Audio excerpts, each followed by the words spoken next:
Okay,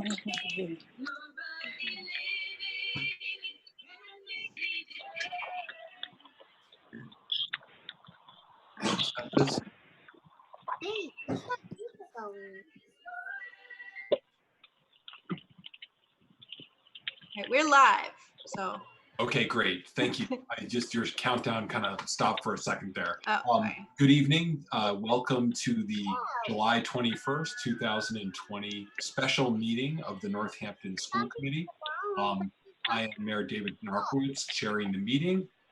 This meeting is being conducted via Zoom conference meeting in accordance with Governor Baker's COVID-19 emergency order. It is also being audio and video recorded by Northampton. Oops. Sorry. Thank you for that. Is now being broadcast live as well on Northampton Open Media.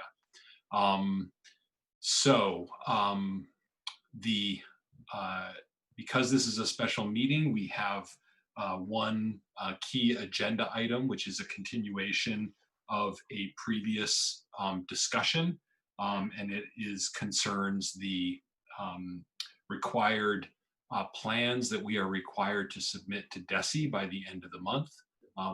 We are required to submit essentially 3 plans. And so that is the one item that we are finishing. I do want to emphasize to the public, we're not actually choosing one of those plans tonight. That's actually not something that will happen until August. We have to approve these 3 different models that then have to be submitted to DESE by July 31st. And I believe the issue of a specific plan would not come up until our August meeting. So I just wanted to put that out there for information for folks who may be tuning in. So we begin our meetings with public comment. And so we allot 3 minutes for public comment at the beginning of each meeting. And on these Zoom meetings, we ask people to use the raise hand function if they wish to make a comment during the public comment session. So if you're on a computer, you can utilize your raise hand button in the participants menu. If you are calling in by phone, you would have to use the star commands. I believe it's *6 to raise your hand. So again, we allot 3 minutes to public comment.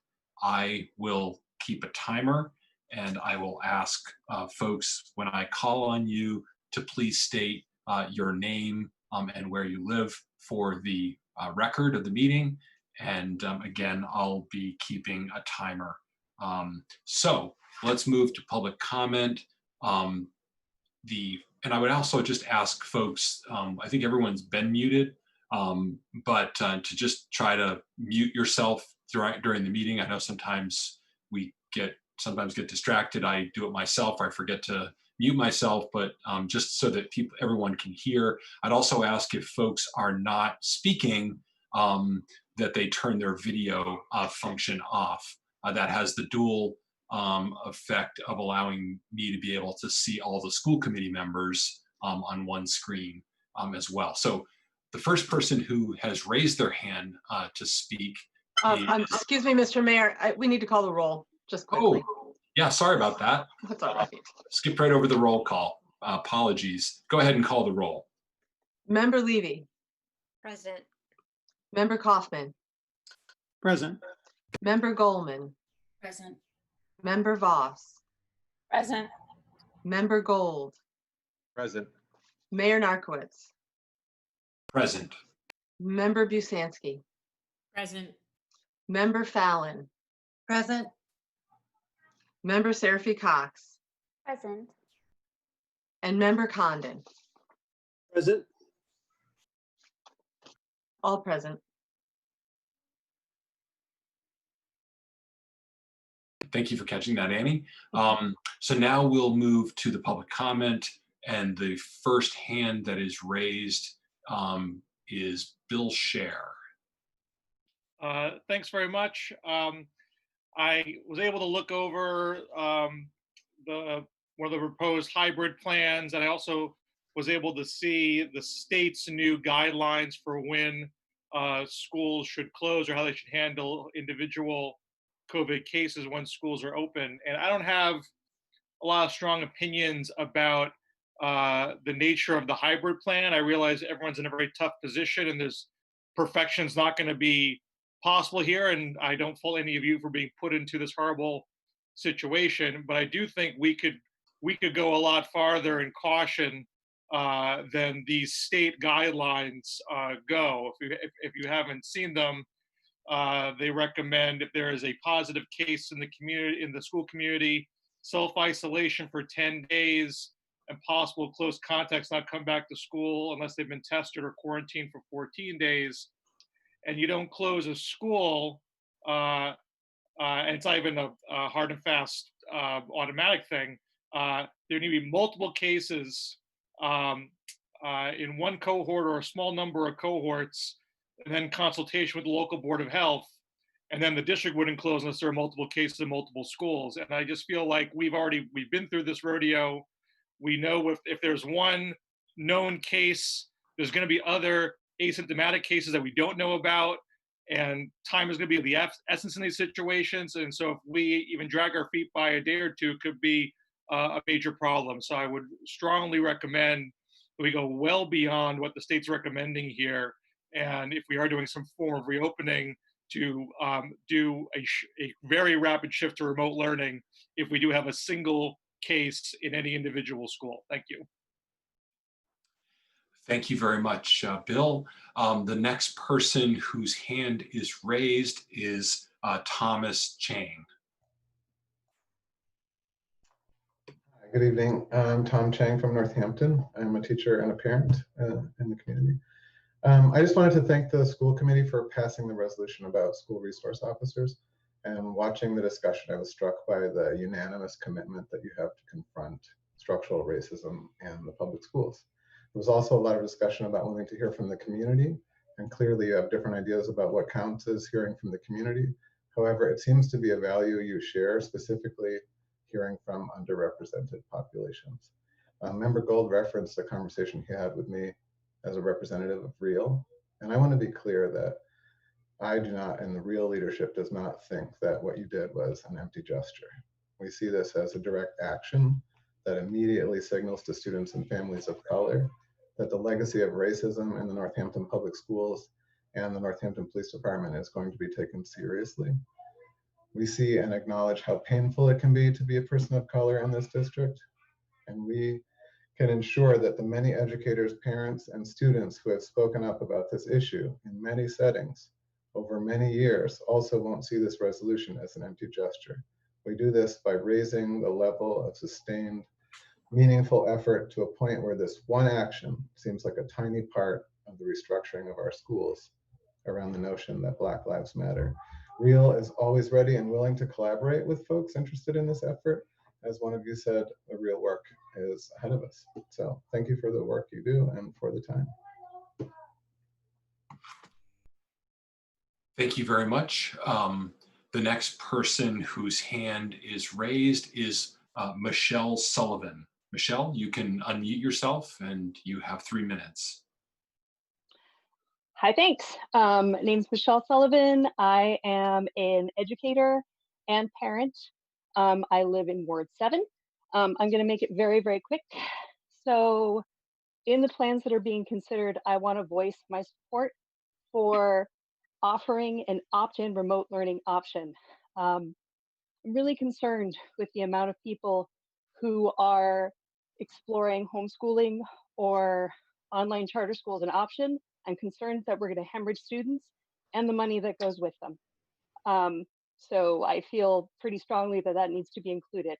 I also want to voice my support as an educator, and also my husband's a teacher,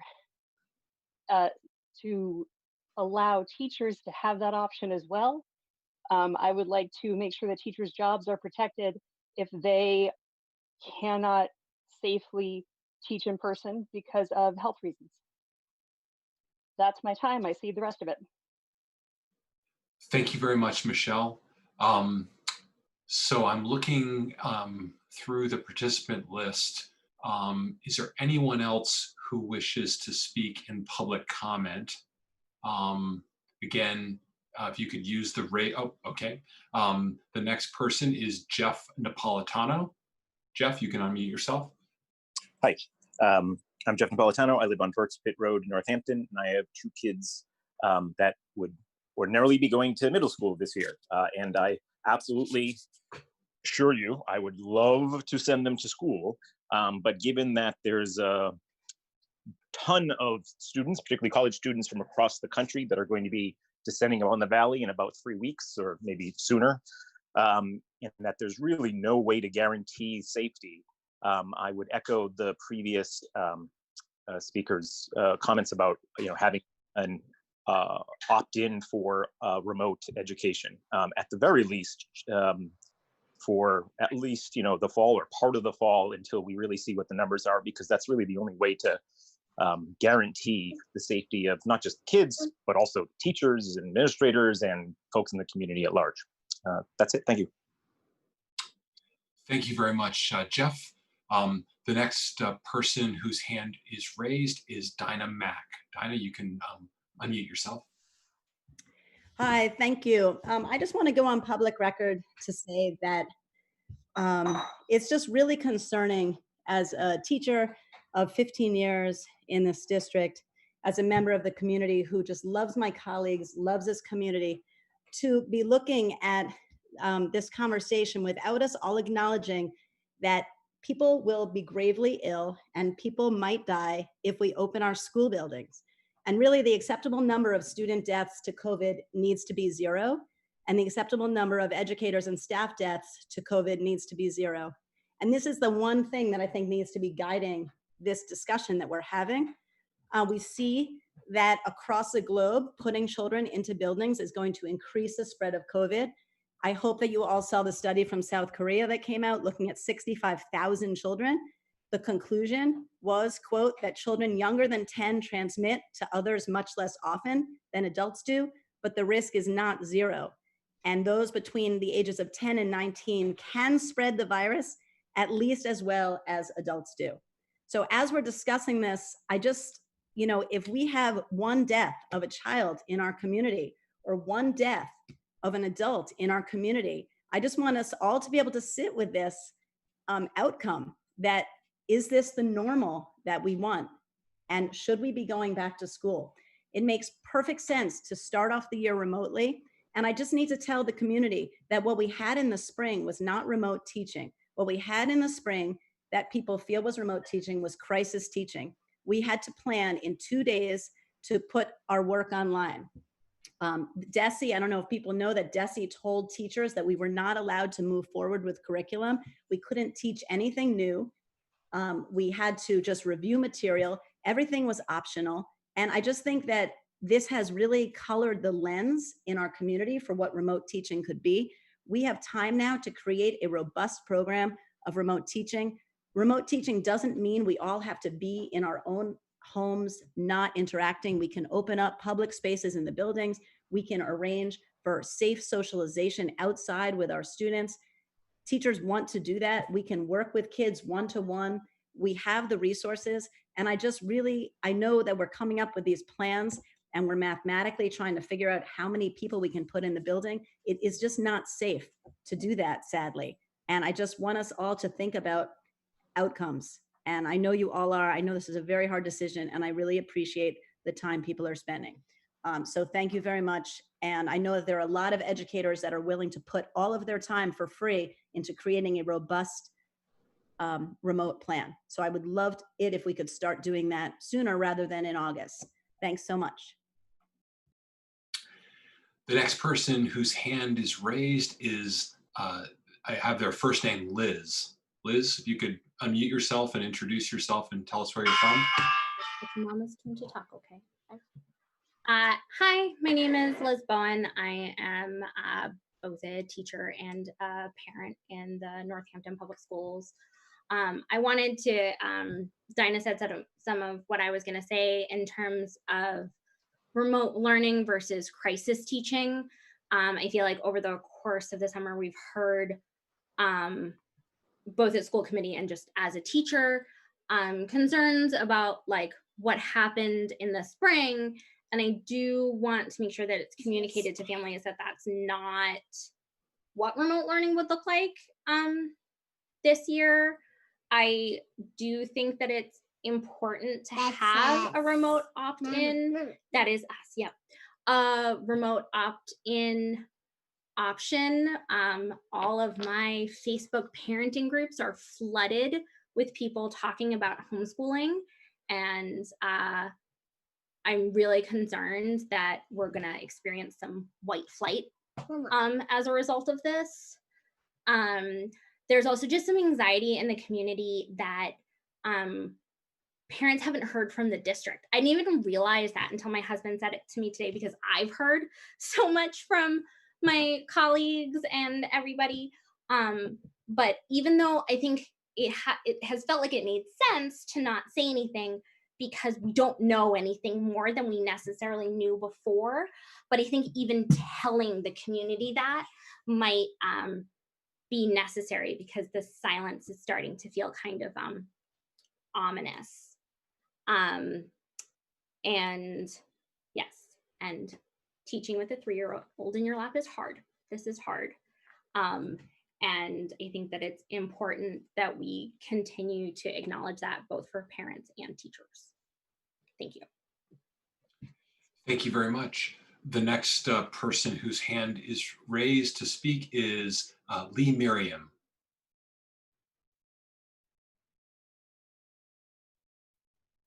Lee, you can unmute yourself. Yep, there we go. Sorry. So my daughter attends Bridge Street. I just have one quick question. I'm just curious when the school system is going to maybe survey the parents. I personally don't know any parents that are planning on sending their kids back. How are we going to find out how many people are actually sending their kids back to the school system? And what point, mathematically, does it make any sense to reopen if we only had, I don't know, 10, 15, 20% of the students returning? I agree with a lot of what Dinah said. I think safety is first. Even if it's just a half a year, I'd rather keep my kid home and keep her safe. I don't want our grandparents exposed to any of this. But I'm just curious about the math. Is there any plan to resurvey us? I did this survey back in the spring at the end of school, and it was a completely different landscape. When I filled out that survey, I was optimistic. I wanted my daughter to go back and be with her friends in school. But today, it's a different situation. That's all. I just want to know if there's a plan to find out how many people are planning on sending their kids back. Thanks. Thank you very much. The next person whose hand is raised, it says Hubbard Youth Room. If you could unmute yourself and just tell us your name and where you're from. Sorry, that's my work address. My name is July. I live at 41. Can you hear me? Yeah, your sound is a little bit tinny, or it's having a little bit of trouble hearing. Okay. Is this better? Now it is, yes. I'm sorry. Apologies.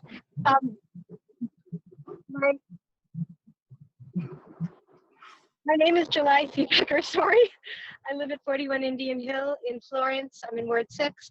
Just really quickly, I believe the CARES Family First Leave Act goes for 3 months.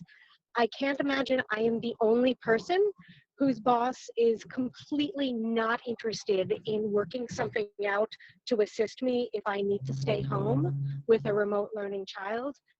And I would just ask that whatever decision that you make, please have it align with what the law allows parents, so that if we need to stay home and support our children for remote learning, that we don't have to choose to quit our jobs.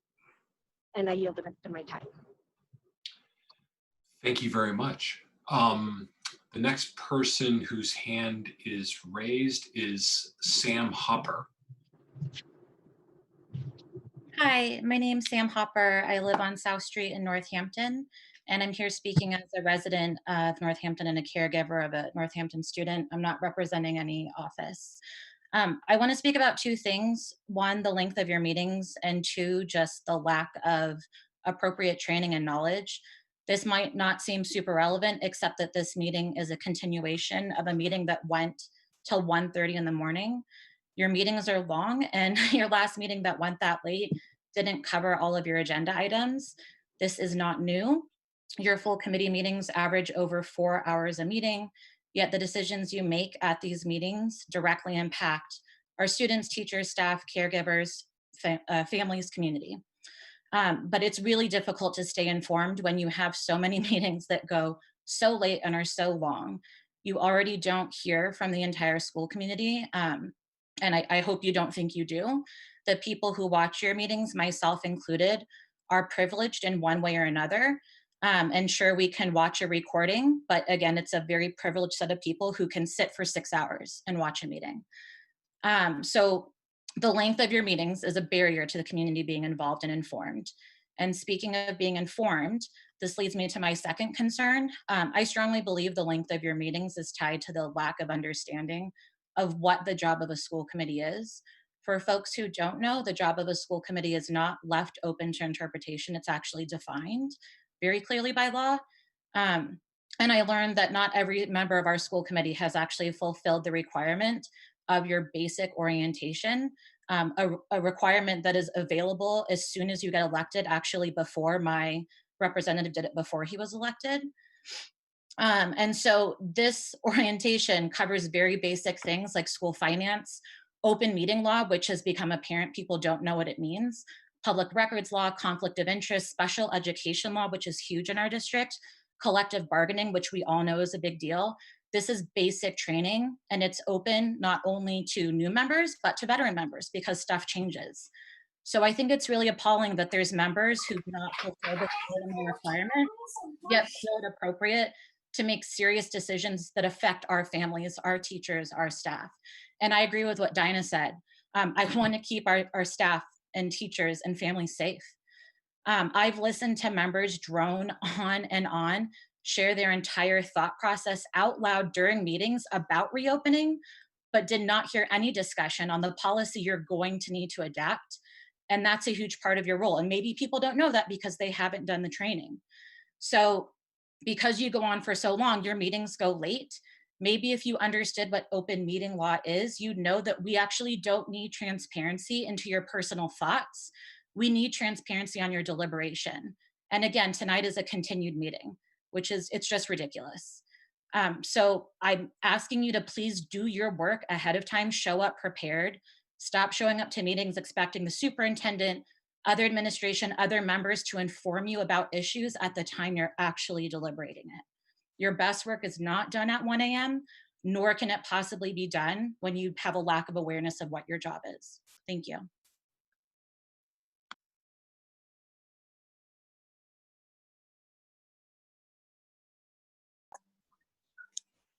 David, sorry. There's no other hand currently raised. I'm just trying to shut the timer off. There's no other hands raised. Is there anyone else who wishes to speak in public comment? Again, you can use the raise hand function, or you can, Fred Koss, you raised your hand. Go ahead and unmute and please state your name and where you live for the record. Okay, so it's not actually Fred, it's Jenny Cass, and I have a rising middle schooler and a Ryan Road kiddo. And I do understand that the distance learning that we did was not distance learning. I just wanted to make sure that another parent's voice was out there for a distance option, particularly for middle school and above. I'm not as concerned with the little kiddo. I think first graders, we can shake it out, but middle school, I think if she's trying to deal with getting back in at the beginning of the school year, she's already panicking a bit about being in big groups. And I don't know that I'm comfortable without having a good distance option out there. And that's all. Thank you very much. The next hand raised is Rebecca. Rebecca, if you could just unmute and state your name and where you live for the record. Sure. My name is Rebecca Hard, and I live in Florence. I have a student at Northampton High School going into her junior year. And I guess my question, because of how the spring went, and I understand that it was crisis learning, but my daughter's going into her junior year and is taking a majority of her classes are AP classes. And when talking about the plan, we just still don't know what's happening. We have concern over how the junior year will go, how AP classes will look, if they'll be getting grades, and if, you know, if as the plan changes, if we need to change classes, because I don't know that she'll be able to take the same classes that we signed up for when the plan didn't look like it does now. These were all signed up for in the past while she was still at school. So that is our concern, just kind of the course load and how AP classes will be handled.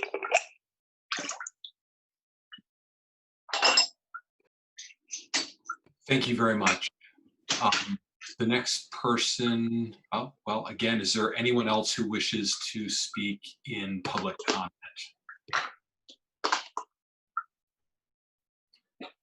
Okay. Does not appear to be anyone else. Anyone else who's trying on a phone? Okay. So we will then conclude the public comment session and move into our regular agenda for the evening. And let me just try to pull up my agenda on a different screen here. Get back to it. Again, as I mentioned before, the main item on tonight's agenda is the continuation of our discussion from the previous agendas relative to a discussion and a vote on the remote, hybrid, and in-person school reopening models for submission to the Department of Elementary and Secondary Education. And I will turn it over to Superintendent Provost to provide us with updated information on those three models.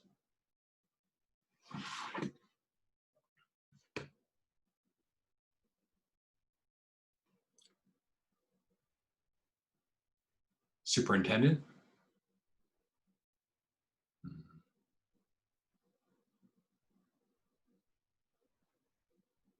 Let's see.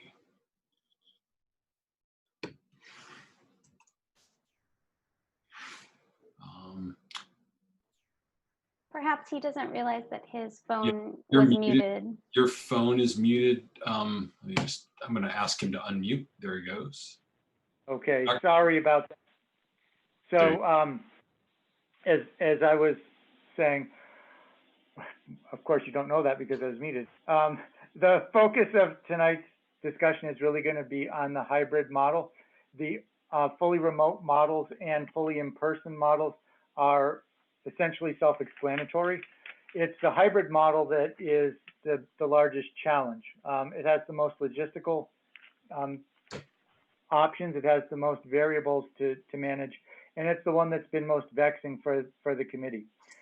Before I present tonight, I want to invite my colleague Andrea Gito to present a hybrid model. This is a hybrid model that NACE has suggested, and then I'm going to present one that represents what the thinking of the administrative leadership team is. I want to say before she starts though, as I shared with her this morning, these are not two models that are coming from different planets or different states.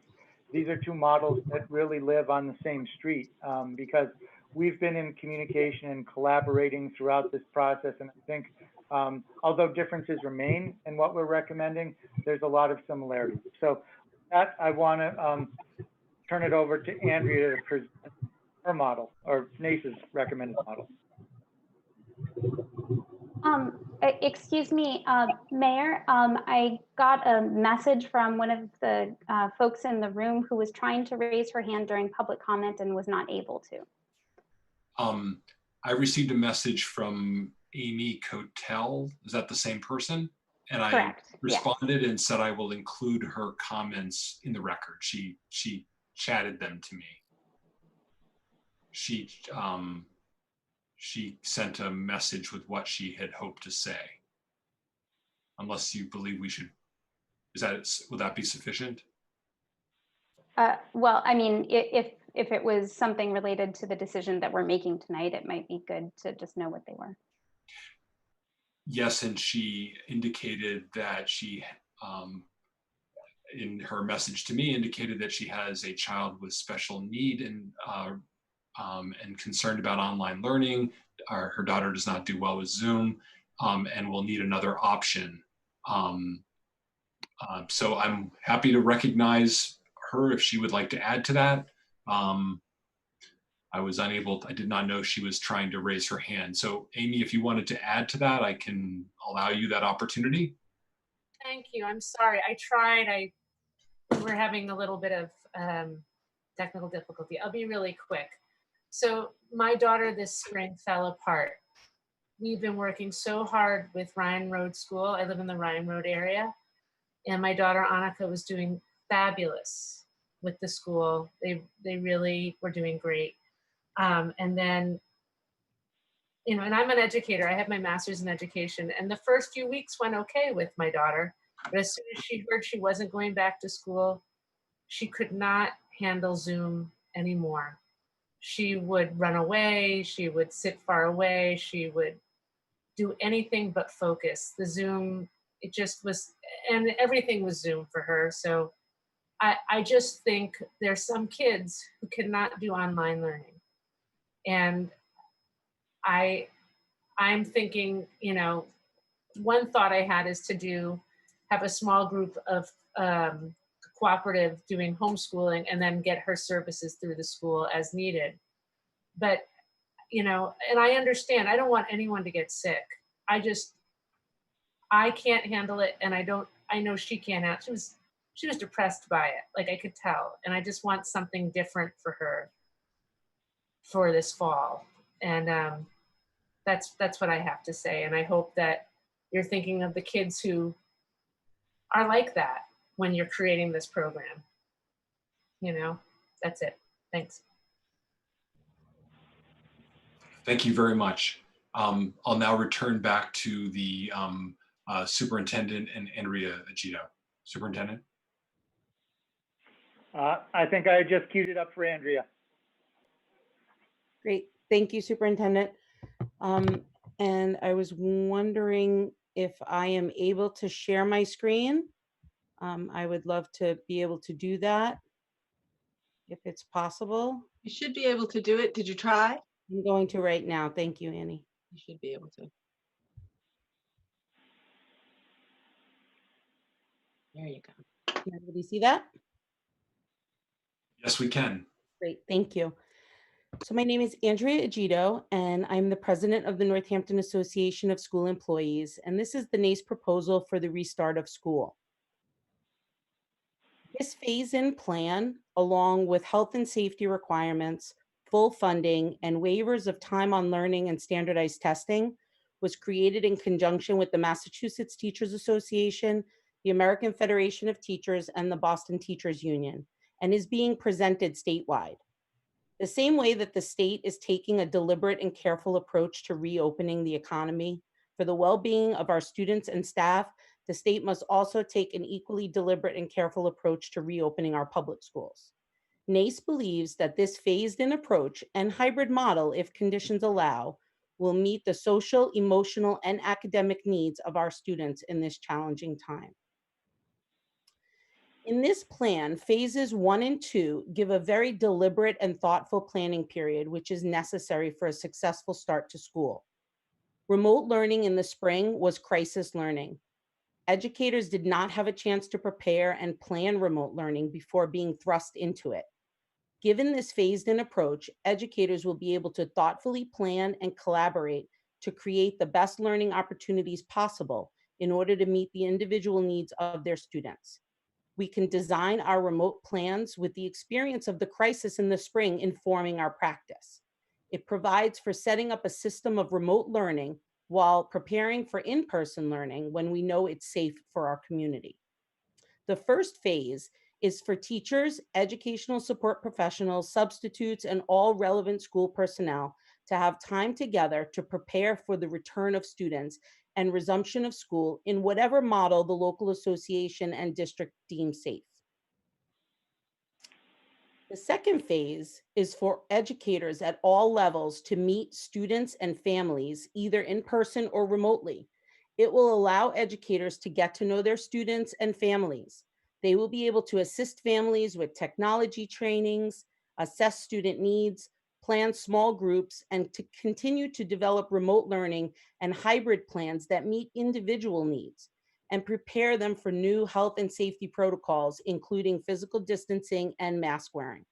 Many parents on this call expressed concerns about their individual family needs. This could all be addressed in phase 2.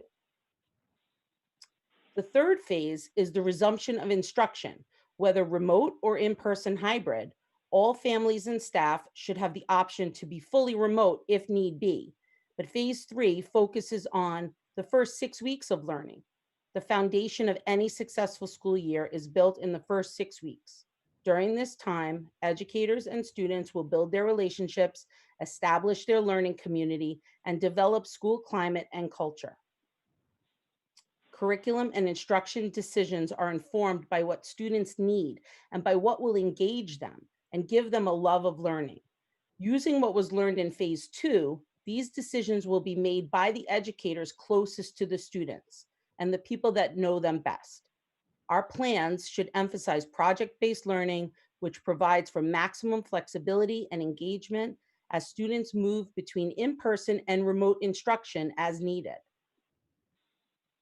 During this summer, so many plans have been explored. After receiving feedback from the district survey and the NACE survey of school employees, we propose a simpler, more streamlined plan that allows for so many of the factors that address stakeholders' needs. If it is safe to return to school buildings, NACE suggests the following hybrid model. This is an AAOBB hybrid model. And basically, what it looks like is classes will be split in half or to a level that allows for 6 feet social distancing. There'll be an A group and a B group. The A group goes to school on Mondays and Tuesdays, and the B group goes on Thursdays and Fridays. Wednesday is an online work day for all, but this will allow educators to provide remote learning support, planning and prep, offer extra help for students and families that need it, and provide time in the buildings for cleaning and sanitizing. The benefits of this plan is that it provides in-person learning for all students. Some students with higher needs may have more in-person time in school. Small groups with a licensed teacher for all academics will provide more attention to the individuals for project-based learning and meaningful activities. It is a schedule that is easy to follow and is conducive to planning for families, educators, and student work schedules. Health and safety guidelines can be maintained for little to minimal cost, and our youngest students will be able to take home materials for hands-on remote work rather than just being in front of a computer screen all day. Each in-person day will be scheduled in the same way as a pre-COVID day, with added protections of smaller groups, social distancing, outdoor options at every building, and required PPE. At the elementary level, children will still have specials, intervention groups, and special education services. At the secondary level, students will have a similar daily class schedule as they did pre-COVID, and classes may need to be broken into 3 groups for an ABC model rather than an AB model, depending on the sizes of those classes. We would like to choose a hybrid model as soon as possible so that educators, families, and administrators can begin planning and make decisions that fit their needs. Having the time awarded in a phased-in approach will also allow educators and administrators to plan the best remote learning and possible hybrid models during this difficult time. Thank you for giving us the opportunity to share our thoughts with you, and I'm happy to answer any questions you may have at this time. Thank you very much, Andrea. Thank you. Are there any questions related to Ms. Fallon has her hand raised. Go to Ms. Fallon, Member Fallon. Thank you. Can I just ask, does this work? I noticed on the very first slide, and I don't remember how it was worded, but there was, is there one before that actually? Thank you. The waiver of time on learning. Can you tell me, will this plan still work with the phased in approach if the commissioner doesn't grant a time on learning waiver?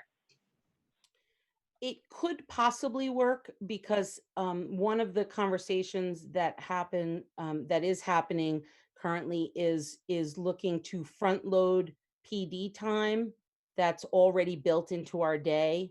And if we were able to go to this hybrid model, I think there is the possibility that we could move the teacher work days and PD days to the beginning of the school year, which could possibly give some time, that time for phase one in that plan.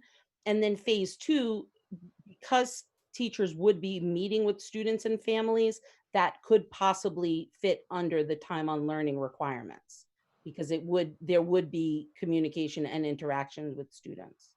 And can you, thank you so much. And can you just follow up and tell me, is there any indication from the MTA when the commissioner will make those decisions?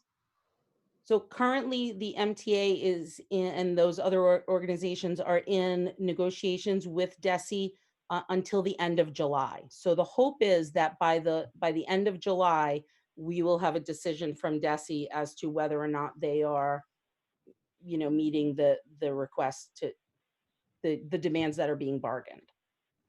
Thank you so much. Member Condon has his hand up next. Thank you, Mayor. Andrea, thanks for bringing this to us. There are many things I like about this. As a teacher myself, I feel this simplification really eliminates some hurdles that could get in the way of any plan moving forward. How long do you see the first few phases lasting? Or is that entirely dependent on kind of the health situation and when it's determined when it's safe to return to buildings?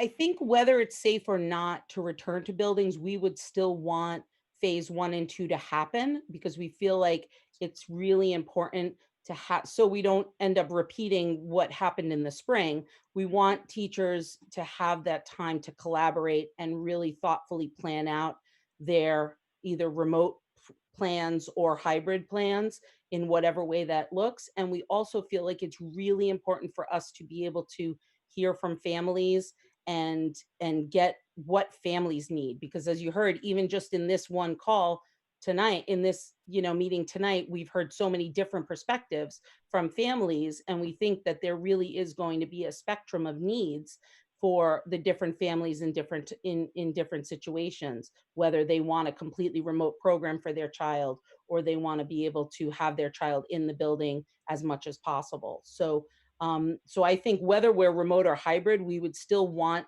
phase 1 and 2 to happen.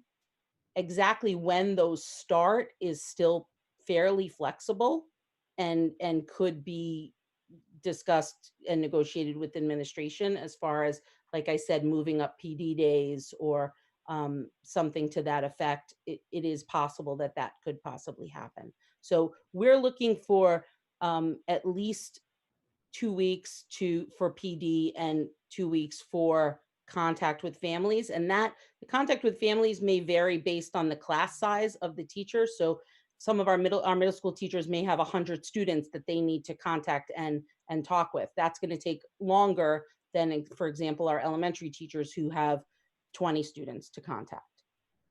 So so theoretically, phase 1 and 2 would take ideally a month or so, give or take. Give or take, possibly. Before we got to phase 3. Great, thank you. And I guess my second question, You mentioned in secondary levels, there may be the need for a C rotation as well. Has there been any work put into what that might look like? Like A and B is very clear. It's very obvious how it's simple. It fits into a week nicely. Has there been any talk about how A, B, and C could work? Yeah, actually, I think Dr. Provost is going to be presenting a plan that we worked with the high school principal and assistant principals on developing an ABC model where the online day, that O day, would be once every 2 weeks, because something that they talked about as being really important was offering a later start for high school students. So the high school teachers would have planning time first thing in the morning, starting at 7:30, but the students wouldn't necessarily have to get there at that time. And then that allows for the teachers to have an every other O day rather than every Wednesday. We thought it was important for those O days to be the same at all levels, because there may be some cross grade level PD and training, but at the high school, to allow for the ABC model, it would be an every other Wednesday would be an O day. Great, thank you. You're welcome. Member whose hand is up with a question is Member Levy. Thanks, Andrea, for presenting this. I agree with my colleagues that there's a lot in here that is really attractive. I had the same exact question as Member Condon about the length of time of the phases.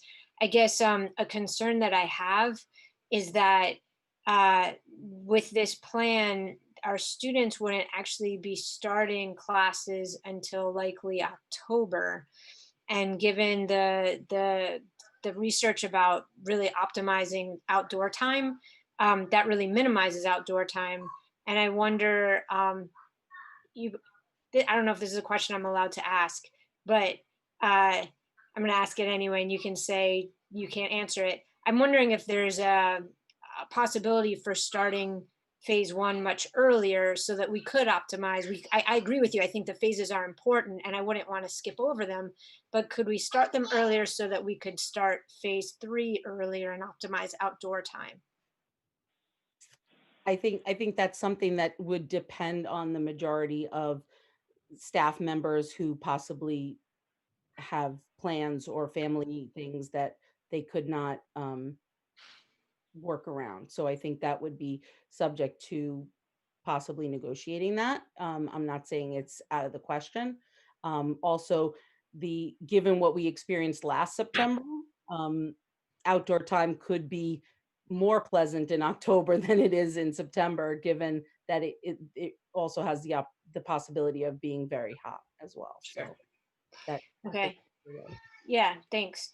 I want to clarify. It sounds like students who need extra time, and is that students who need extra time, or we've had a lot of conversations about our English language learners, our students on IEPs, and so on, having more in-class time, and it sounds like are those students grouped in with the students who need extra time who would come on Wednesday, or do they get more time than just 3 days in this plan?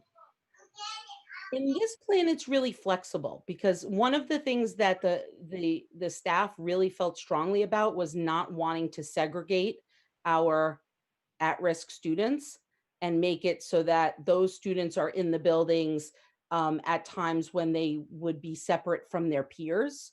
And we felt like that was really important, that we didn't want to just say, oh, only special ed students and ELL students and students that are in foster care are going to come on Wednesdays, because that becomes a very blatant stigma, basically, to say, oh, these are the students that are in school on Wednesday. And quite frankly, there may be students that have needs for other reasons that we don't have listed. And so therefore, that's what phase two is really about, where we could really find out from families what their experience was in the spring, what their experience is currently around work issues and really challenging things that this pandemic has put on people. And so we will be able to meet those needs, and it doesn't necessarily have to be a labeled situation for a student, but that we could be flexible to provide the need, provide it on an as needed basis. Yeah, and I appreciate that, and I really, really appreciate the reasoning behind it. I guess my question is that does that flexibility include the ability to be there 5 days if necessary for those students? I think it could. It's going to depend on the sizes, but I don't see why not. It's going to depend on keeping those groups small, but in those cases, our students that are at highest risk are still going to be in school with peers. Yeah, thank you. Okay, and then two more questions. Hopefully they're fast. Under I know there might be an ABC plan for the high school. Under the AB plan, it seems like how big are the class sizes for the high school? And would you still have students changing classes in the same way they have in the hallway at the same time in between classes? I think I will leave that up to the high school administrators to answer when Dr. Provost presents that, because I don't have all the details right in front of me, and I wouldn't want to give an incorrect answer. Okay, last question. I'm assuming because this is coming from you, there are a number of teachers who back this plan. Can you give a sense of how many teachers have been in conversation and support this plan, just to give us an idea as we're deliberating? So so I want to say it's not coming just from me. It's coming from our employees together, and it is we conducted a survey in which at this point I think we had about 180 some odd responses, mostly teachers that responded so far. It is something that we will continue. We're planning another survey for the end of this week. And so out of the responses, we had an 88% approval rate of this plan. The people that did not approve of the plan didn't necessarily not approve of the plan, but felt like it's not safe to be back in buildings and thought we needed to really just focus all of our attention on remote learning. And so I didn't have anybody who said, we want to go back to school and we want a different plan. We basically had the people that felt like if we're able to go back into school in a hybrid model, all the people that responded felt like this was a simple enough plan. It gave time for collaboration and PD and interaction with families, all of the things that we really want in our education system on a good day, right? And saying, well, let's use this pandemic as an opportunity to make our education better. And so the people that said no to it were basically people that are feeling that it's unsafe to be in buildings at this point in time. Got it. And for those people, it seems like this plan includes an option to not physically be in building for them. Correct. And just like we would like to have that option for students, we would like to have that option for staff as well, to choose to be fully remote and to have that remote work be satisfying and productive. Yeah, I appreciate that. And I'll just say finally that I'm hopeful that whatever plan we end up going with, my hope is that there will be the option for families and for educators to be remote if that works best for them. So thank you for answering my questions. Thank you. Okay, Member Voss, you have your hand up next. Thank you. And thank you very much, Andrea and NACE members, for putting this together and presenting it. I had a lot of questions that have already been asked, and I echo what others have said, just that thanks for all the work on this. My remaining questions are just to confirm. I think what I heard is this could look very different at 3 different levels: elementary, middle, and high school. And while those details aren't worked out, teachers and educators in those schools would work them out. I'm hearing that correct? Okay. Yeah, and then 2 more questions. One, I'm just curious if in phase 2, it sounds, would it work while teachers and others other educators are getting to know families, figuring out what families need, where kids are at, what we can do to build community, for there to be a little bit of learning going on that wasn't necessarily teacher driven, but say a book the families could read, or, you know, like summer reading as kids get older. I just put that out there that I'm not sure we need to wait absolutely till October for kids to start engaging at home with some of these things. Absolutely. And just how as I said to Member Fallon, that this could possibly be counted as time on learning, because in that situation, there could be, it could be structured in a way that there is remote learning happening in that time. Thank you. And then my final question, and Member Levy asked some of this, I'm curious, I was curious how the teachers across the board participated and what they thought. But part B of that question is we're about to hear another proposal. And I'm curious if you could share with us to the extent teachers participated in the next proposal and where they stand on that. And then I'm done. I'll turn it over. I don't have an answer to that. So I don't know. Okay, the next, thank you. Next question is from Member Gold. Hi, thanks for all around for this presentation and for being included. Could you speak again about what, if I'm in, let's say B, what am I doing on the days that it's an A day and an O day? Can you just refresh that? And did we get this? I'm sorry, Andrew, I was trying to scroll through this. I mean, I know I got on the negotiation team, we kind of got something on this, but did we get this as a school committee? No, and I'm you if okay, you, cool. No, I just didn't know if I missed it, if you know what I mean. You didn't. And so basically on the days that you're not in school is going to depend on what, number one, what level how old you are and what grade level you're at, because those different classes will be different. It is going to be some form of remote learning. The goal is in this situation that there would be, as we talked about, there's going to be educators that are working completely remotely. So the goal is that there could be educators at each level that are providing either synchronous activities or office hour type of check-ins for students that are working remotely. For the youngest students, that remote time is mostly going to be with, we called it like a goodie bag that students could take home with them.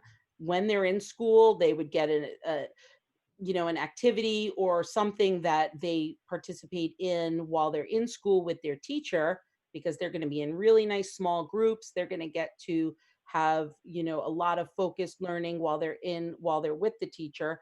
And then hopefully, then they can take home materials that they can then follow up on in a remote situation at home. And whether that may be, doing things in nature like a scavenger hunt, or, building things, or it may be an engineering challenge, or it may be, a math game that they played in school and their instructions, they get a checklist and they have to play it, 5 times with someone at home, that type of thing. For older students, it may be they're starting to read a book and they worked on it in class with their teacher, and then they, now they're going to go and write an essay in response to that literature, or work on some community project or something that is developed as something that Ms. Mack referenced, that doesn't necessarily need to be completely isolated the way it was in the springtime. There could possibly be chances for those students to work collaboratively, maybe in the school library or outside in, at a picnic table to kind of, work and carry on a project that they have. Those are the types of things, and I'm certainly happy. I know we have a lot of teachers on this call, so if anybody else wants to jump in at that point to share an idea, I'm absolutely, open to that. But it basically will look different at each grade level, and it's going to be, those 3 days would be remote. and there would possibly be the opportunity for some kids to come into school buildings, and there would possibly be the opportunity for them to have contact with a teacher. The idea of having kind of co-teaching collaborators where one of those teachers at each grade level is kind of handling the remote check-ins while the other teachers are doing the in-person work. And so I guess I'm asking that, I mean, do you think we have, I mean, because essentially it's 50% unless you do an ABC, but right. I mean, do we have enough staff that are not going to be teaching live to cover how many would be home on those remote days to do check-ins and things like that? From what you're hearing from teachers, like, are there and when I say are there that many that are not going to be there, I'm say that as a negative. Like, that could be a positive in the scenario. Like, do we have the staff that are going to be there? Because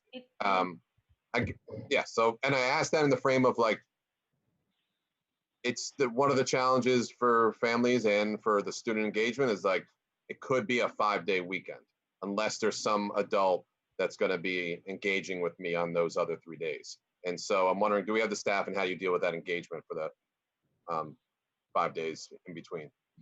I think we have the staff, and I think that we also have the possibility of that, because not only is it, we also have our educational support professionals that could be doing those check-ins as well.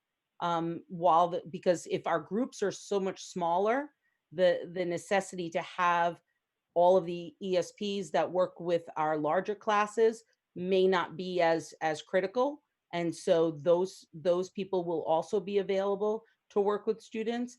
And I think that these are the things that we need to get that information about. And that's one of the reasons why we want to basically, pick a plan so that we can then start to look into all of those numbers and matching up. Because again, it's going to depend on how many students are staying remote, how many teachers are staying remote, which ESPs are available, and all of every teacher will be available on the Wednesday, right? Because those will be the online days. So teachers will be available for those online check-ins as well. Okay, so the O days, because as I'm reading, like, if it was a PD day, no matter what is the thinking, and that on an O day, some of the O day would be dedicated for all teachers to do a check-in as well. So it wouldn't be like an 8:30 to 3:30 PD day. There would be, they would arrange that. Okay, that I could see that. Appreciate that. And then my last question is on the length of the day. In terms of the students' capacity and the students' endurance to, and threshold for, it's going to be a very stressful time in school. And so what was the thinking around keeping it, for lack of, 8:50 to 2:30 or whatever the actual hours are, or for each grade level? You know what I mean? Like, because that to me becomes very challenging. And so I just wonder what was the thinking around that. I think it went in multiple directions, because I think that yes, the idea of having a shorter day is really optimal, in the sense of you're going to be wearing masks, you're going to be wearing, PPE, but also at the same time, there was a little bit of thought, especially at the elementary level, for families that need a full work day. And so, the idea of that, we know on regular half days in school, on, pre-COVID, a lot of times that was challenging for families. And so having a half day, having shorter days, we thought might be more challenging for families. And if we could offer those outdoor breaks and change up the way the day is structured, so that, because you're right, we're not going to be able to have kids sitting at a desk or a table, for the entire time they're in their classroom, right? So we're going to have to be really creative and really work at ways of letting them spread out, letting them be able to, play, but in a safe way that's socially distanced, and giving them kind of breaks out of the classroom. And I think that goes back to really needing that planning time and really meeting to give our educators the opportunity to collaborate and to mix things up and ultimately look at this as a way of improving our education, kind of as a silver lining, that this is the opportunity to really think out of the box and do things that maybe we never thought we could before. Appreciate it. My last thing is just sort of statement. This is similar, but there's a unique twist to it to scenario 6 that Superintendent shared in the June meeting. His was the way it was described was like A, B, and you're alternating every day, and but it was a similar thing. And so I guess I would just encourage my colleagues, as I'm trying to do, look back at my notes on what was it about scenario 6, just so we avoid regurgitating the same questions or thought process for my colleagues. So like scenario 6 was the one that had an A-B format. And so if you have anything in your notes, go back in and check those out as we're plowing through all this stuff. But yeah, thanks so much for your time and taking the questions. Thank you. Member Kaufman, you have your hand up next. I do. Thank you so much, Andrea. This is really attractive, this plan. I not only appreciate the simplicity of it, but based on your responses, it's clear that this is very thoughtful and that you're asking us to kind of decide on something, but you and your colleagues who have thought about this have done, I think, a very impressive job in thinking through some of the answers to these things. So I really appreciate that. I also, one thing that stands out for me is this element of fairness between our elementary, middle, and high schools. At some point, as a school committee member, we've heard a lot from families that feel like it was leaning towards giving more time for elementary versus high school and vice versa. There's just been so many different ways of interpreting this. So I do appreciate the fact that looking at it as a whole, it does reflect a kind of a fairer way of approaching than I've been able to wrap my mind around so far. My specific question is, can you turn to phase 1 for a moment, please?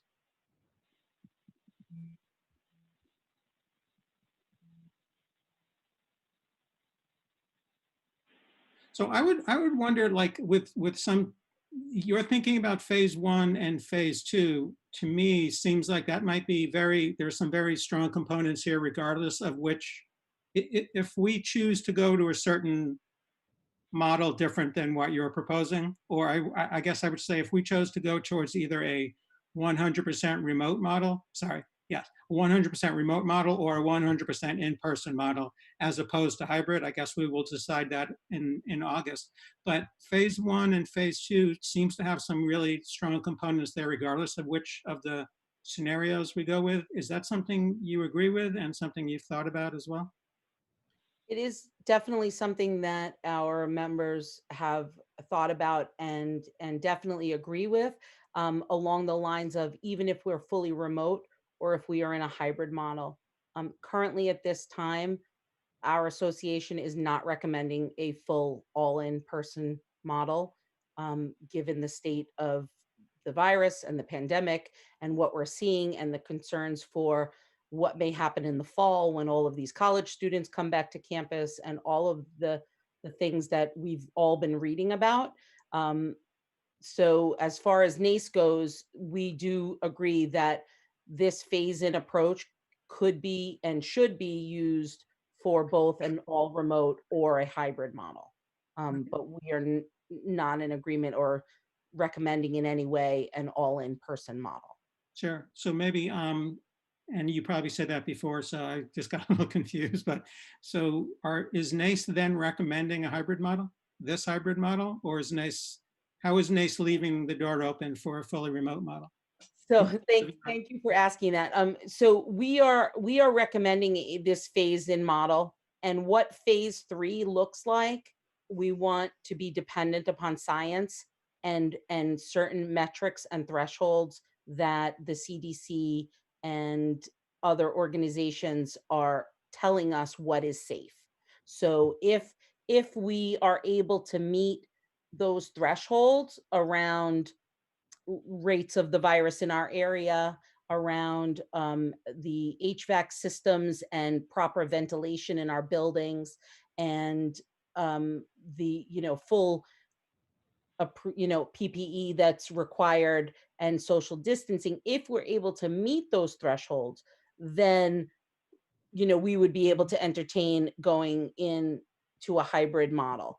And those are things that we would like to, and we're talking with Superintendent Provost about having those safety checks done, both for our students and our staff, because all of this around airborne, the airborne tendencies of this virus is, it's coming out more and more that air ventilation is a huge issue and all of those things. So I think if those thresholds are met, then this hybrid model would be the one that we would like to go with. But if those thresholds can't be met right in the beginning of school, then we would want to stay completely remote until they can. So that, we're not saying, necessarily even, oh, we're going to be remote for the whole year. We would be remote until those metrics and the science tells us it's safe. Right. Who knows? Maybe there'll be a vaccine that tells us it's safe, right? Yeah, we can hope. Only hope. So I think what I'm hearing you saying is that even though these are just a single slide, that you've thought through phase 1, you've thought through phase 2, you're endorsing the idea of going through phase 1 and phase 2, regardless of whatever scenario we go through. At this point, NACE is saying no way fully in person, but you would embrace remote and hybrid, particularly hybrid if the medical evidence, if all the evidence is there to suggest that that is going to be a safe return. And this hybrid model is the one that you currently like the most. Is that right? Yeah, that about sums it up. Yeah. Thank you very much again. Appreciate it. Member Busansky. Hi, thank you. And thank you, Andrea, for this and NACE. I really like so much of this model. So I like the 2 days on, the O day, the other 2 days, or ABC, I guess it's ABC O day. So I really appreciate it. And I think it is kind of much simpler in a lot of ways, which is also really helpful. I guess my questions revolve around under the hybrid model. So I'm just a little confused on those kind of 3 days that students are remote, just saying we have, go for the AB days. Are they doing any synchronous learning, asynchronous learning? Are they with a teacher? Are they with the same teacher that they were with for let's say Monday, Tuesday? It could, yes and yes. So the Wednesday day is a time, because that's the online learning time or online work time, that they could possibly have connections with their in-person teacher. But almost if you think about it as having the in-person teacher and a remote teacher. And again, we would have to flesh out the numbers with this, but there is the possibility of having a remote teacher or a remote ESP that could be assisting students while they are home and remote. And then the in-person teacher would be available to check in with them on Wednesdays as well. But on the opposite days, either the Monday, Tuesday, or the Thursday, Friday, depending on when they're not in school, on those days, they could possibly have the option, the availability to have a remote educator that's there to assist them. And whether that's looks like synchronous learning, it could possibly be that. It could be like a check-in office hours type of thing. It could be just, it could be students coming to an open space in the building that, some of our teachers, recommended, we could have these spaces for students that maybe don't have reliable Wi-Fi or need a quiet space to do their work. And they could be able to come into, the library, for example, that might be closed off to the other classes, but just have space spread out so that students could come in and a teacher could be there to help them out with an assignment or an activity that they're working on. Okay, so if I'm in the A group, let's just say, then on Wednesday, Thursday, Friday, am I learning any new material? Am I being held to any kind of attendance standard? I guess that's what I'm trying to understand. And am I with the same teacher I was with on Monday, Tuesday? Let's say I'm in elementary school. I know it's different in middle and high school. Am I with that same teacher on Monday, Tuesday, or is it a different teacher on Wednesday, Thursday, Friday? Or it sounds like it might be a different teacher on Thursday, Friday.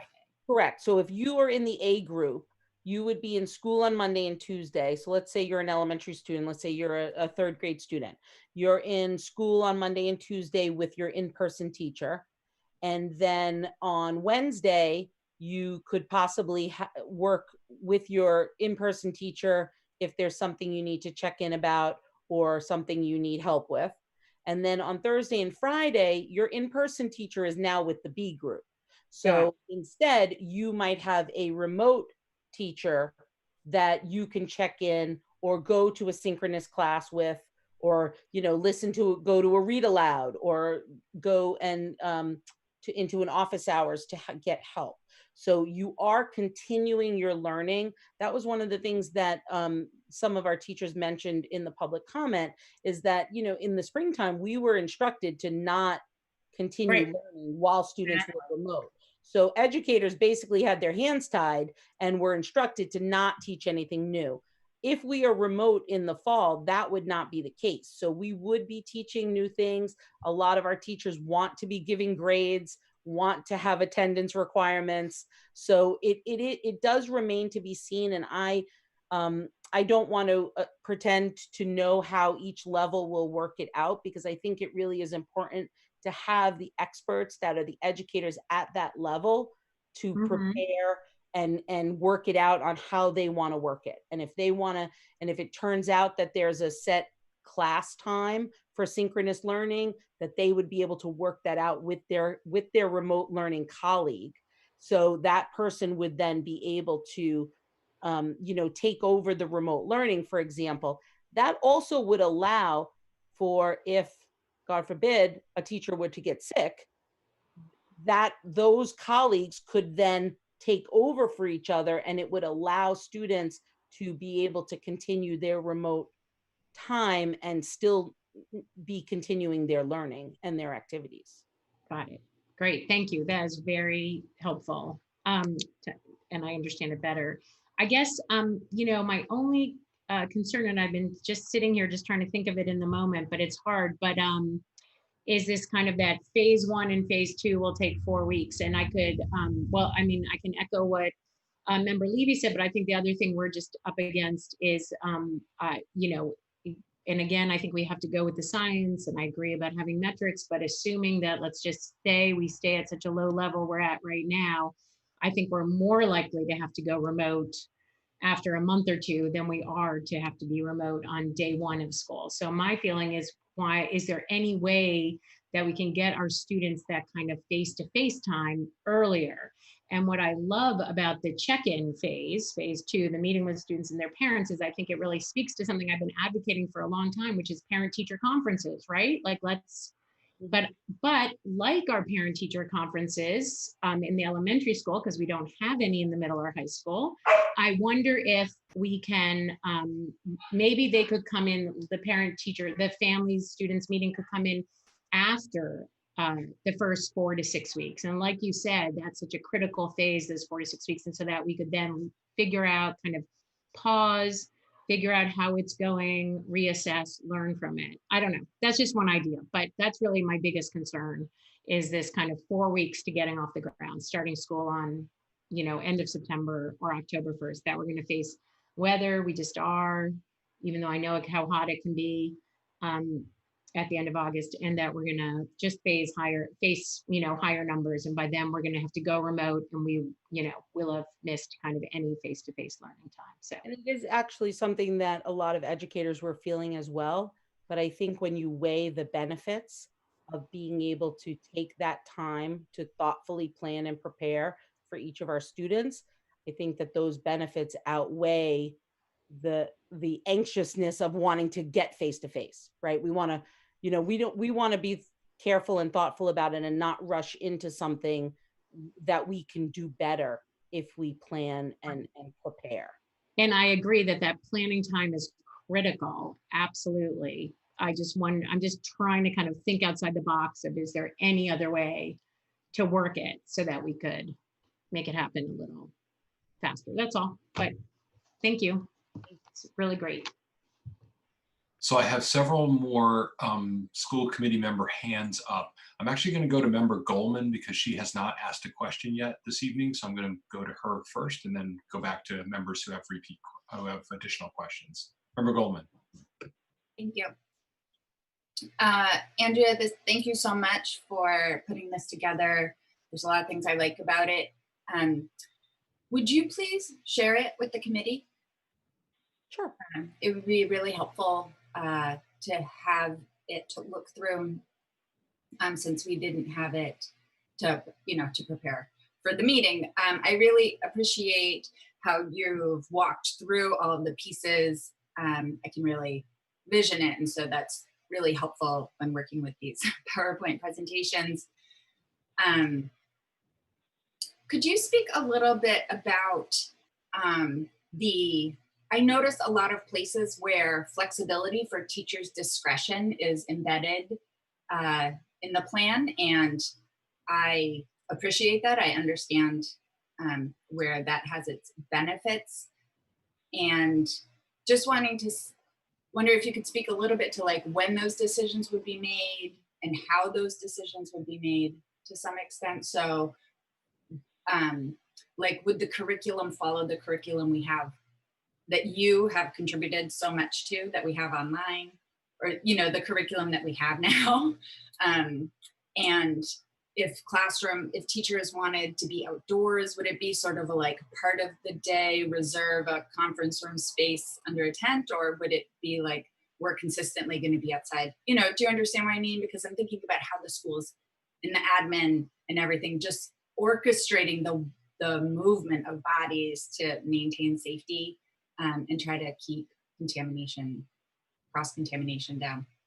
But this is great, thank you. I think, the discretion of educators definitely, when I say educators, I'm referring to everyone in the building. So that includes the administrators as well.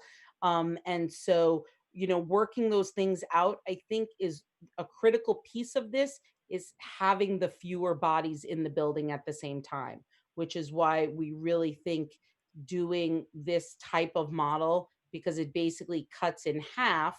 And in the case of the high school, it may cut in thirds the amount of students that are actually in the building.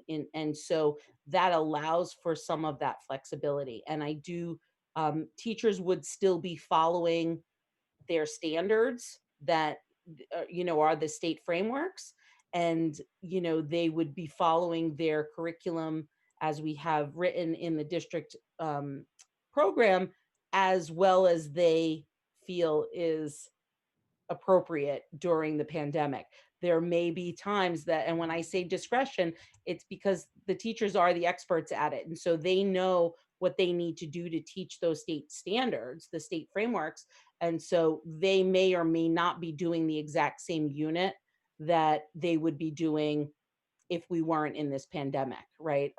And I also know that our teachers are working really hard to develop anti-racist curriculum as well. Those things are not in our district curriculum right now, fully anyway. There is components of it, but I think those are things that are going to be added to the curriculum as well. So we are going to be adding and changing, because our curriculum is a living, breathing thing, and it's living and breathing because of the educators that create it and the students that participate in it. So I think the answer is yes, and yes, they're going to be following the state standards, but it may not look exactly like what it, if you had a student in second grade 2 years ago, second grade may look different this year than it did 2 years ago. And that's not necessarily a bad thing.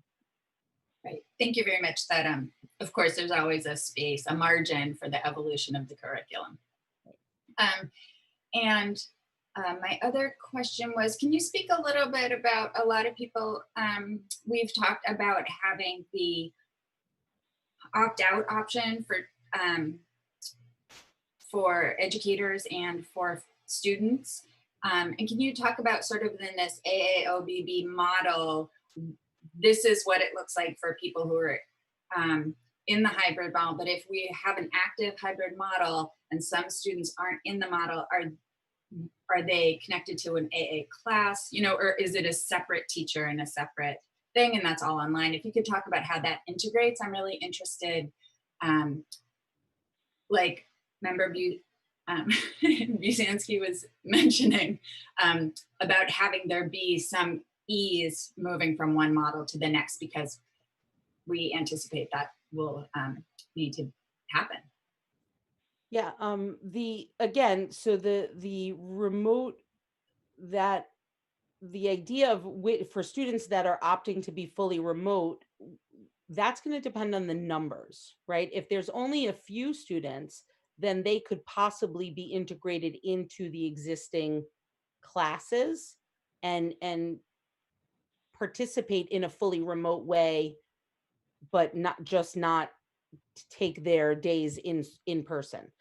If it's a large number of students, then I think we would have to have educators that are specifically dedicated to their remote learning.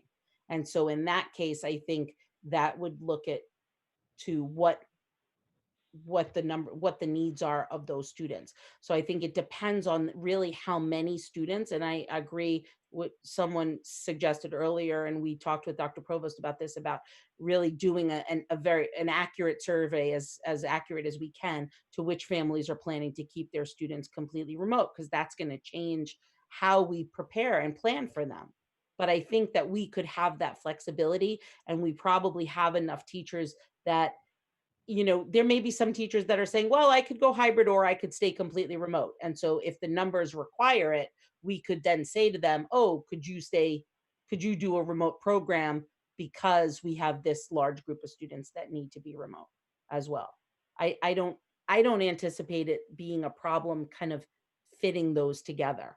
And I think the idea of having collaborative teams at each grade level or department, where there can be some remote teachers and some in-person teachers, I think it would make that flow more easily. And something else that we talked about with Ms. Valancourt and Ms. Sheridan at the high school was the idea of keeping the schedule the same, even the hybrid schedule, even if we went fully remote, so that those students that would be in person, maybe that would be their synchronous time if we end up having to be remote.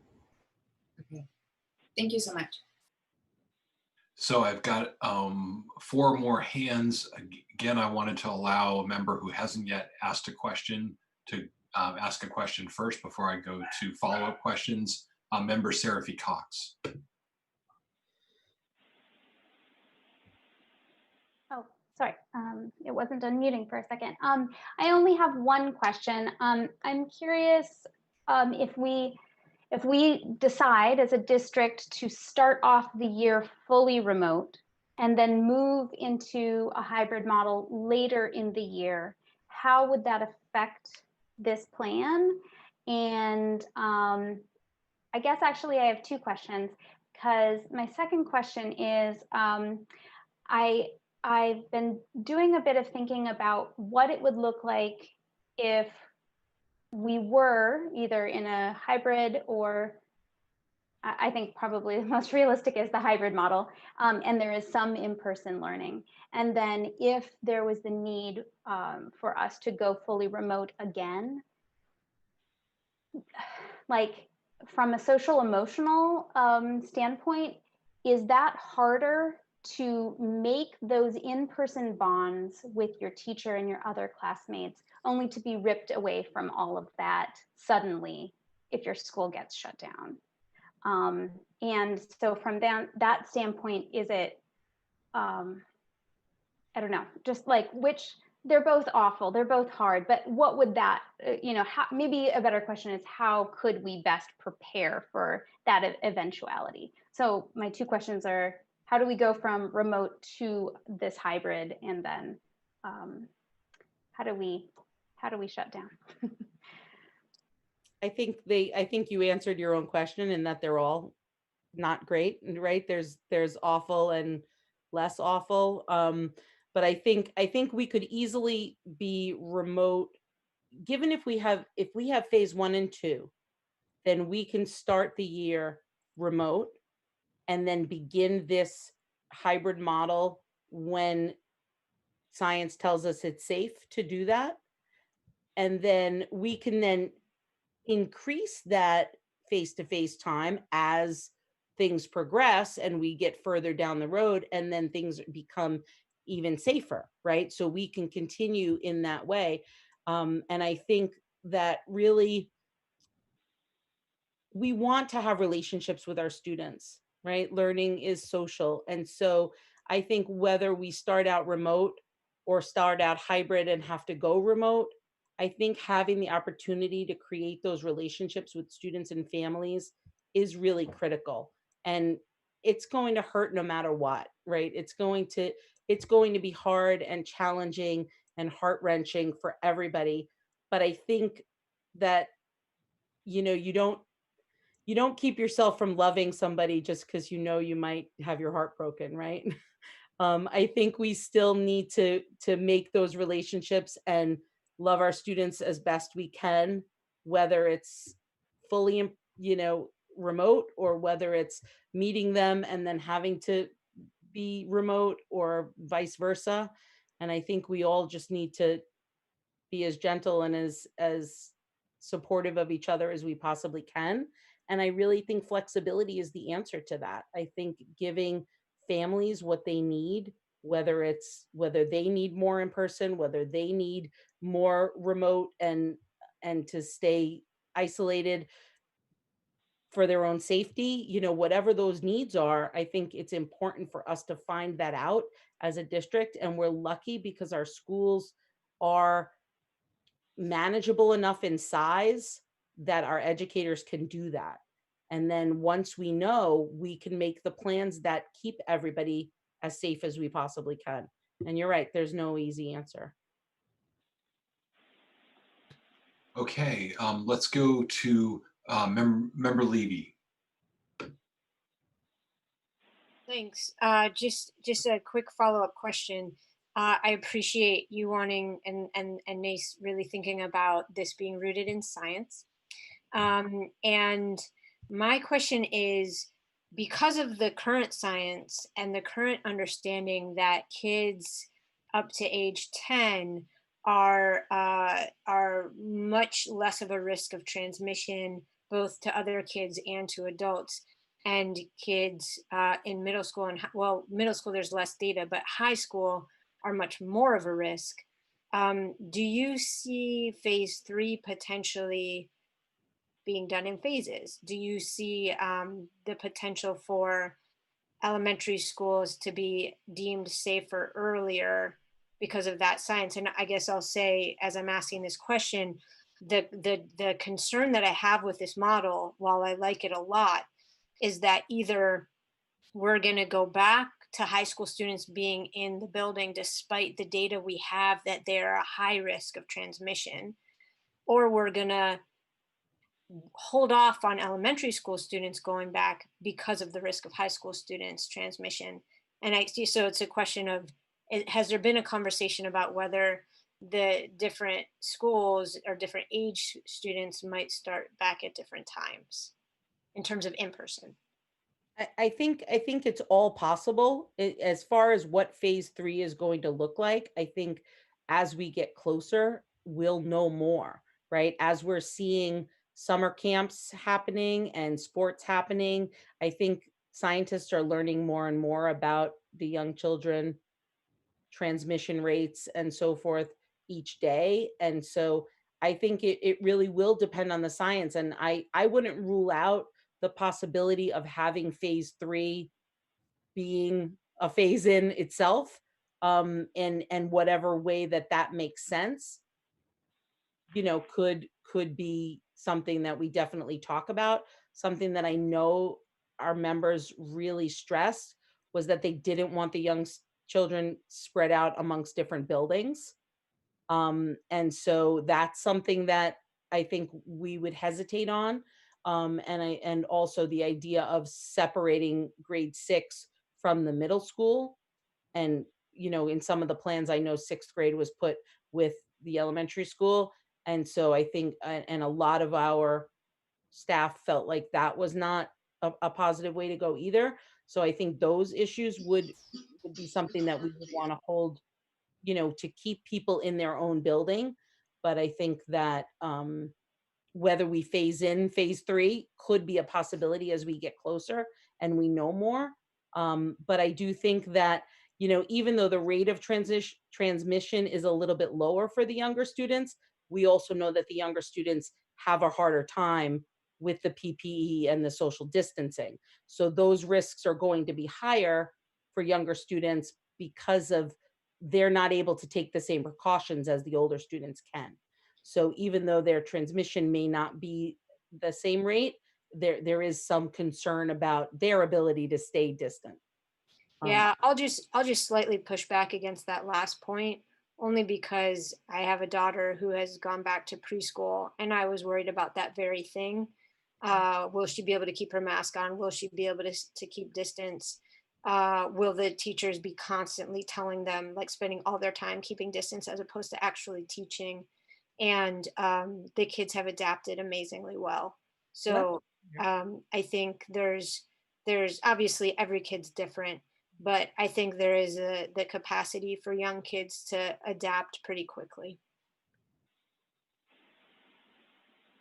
Okay, Member Condon has another follow-up question. Thank you, Mayor. Andrea, I just want to circle back to one of the questions that Member Busansky had about the AB, just to make sure I understood what you explained correctly. So to put myself in a teacher's position, if I am teaching a group of kids in front of me in class on an A day, am I then becoming a remote teacher and working with them on the B days, or am I working with a completely different group of kids on the B days and some other teacher is picking up my A kids? So it looks like you're shaking your head. Second. Yes, yes. So the latter. So you would, if you were an in-person teacher, you would have half your class on the A day and the other half your class on the B day.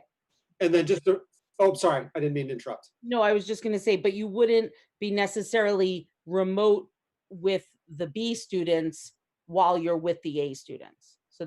So the B students are home working remotely, and that would either be independently with the assistance of their family, or it would be with the help of a remote educator that is supporting them, whether that's an ESP or another teacher. And as the in-class teacher, would I be connecting with that remote teacher on the O day to kind of explain what's going on in my class, what my expectations are for the assignment and so forth? And we'd be collaborating and saying, oh, this child, was really struggling with this assignment, or, whatever that may be, and then tweaking and accommodating as needed. So it would almost be like a co-teaching type of model. Got it. Thank you. Member Gold has a follow-up question.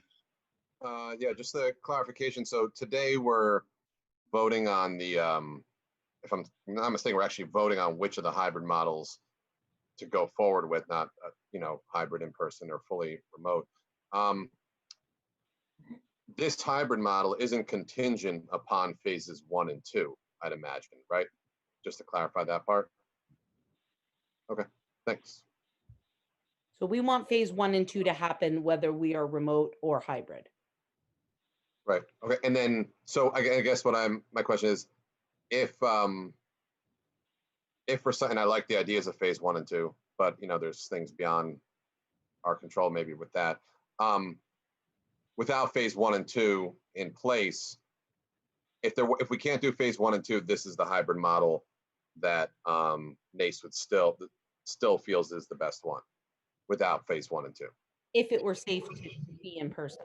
Right. Gotcha. All right, thanks.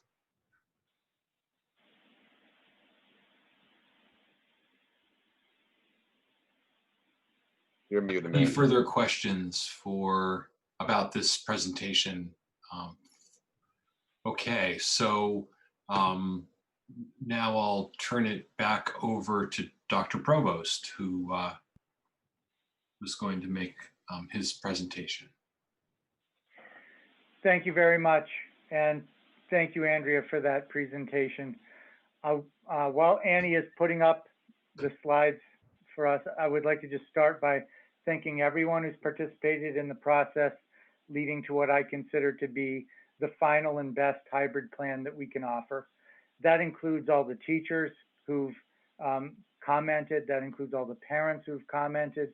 There have been many issues during my tenure in the Northampton Public Schools that have drawn a lot of public comment, but I would say nothing at all on the scale of this.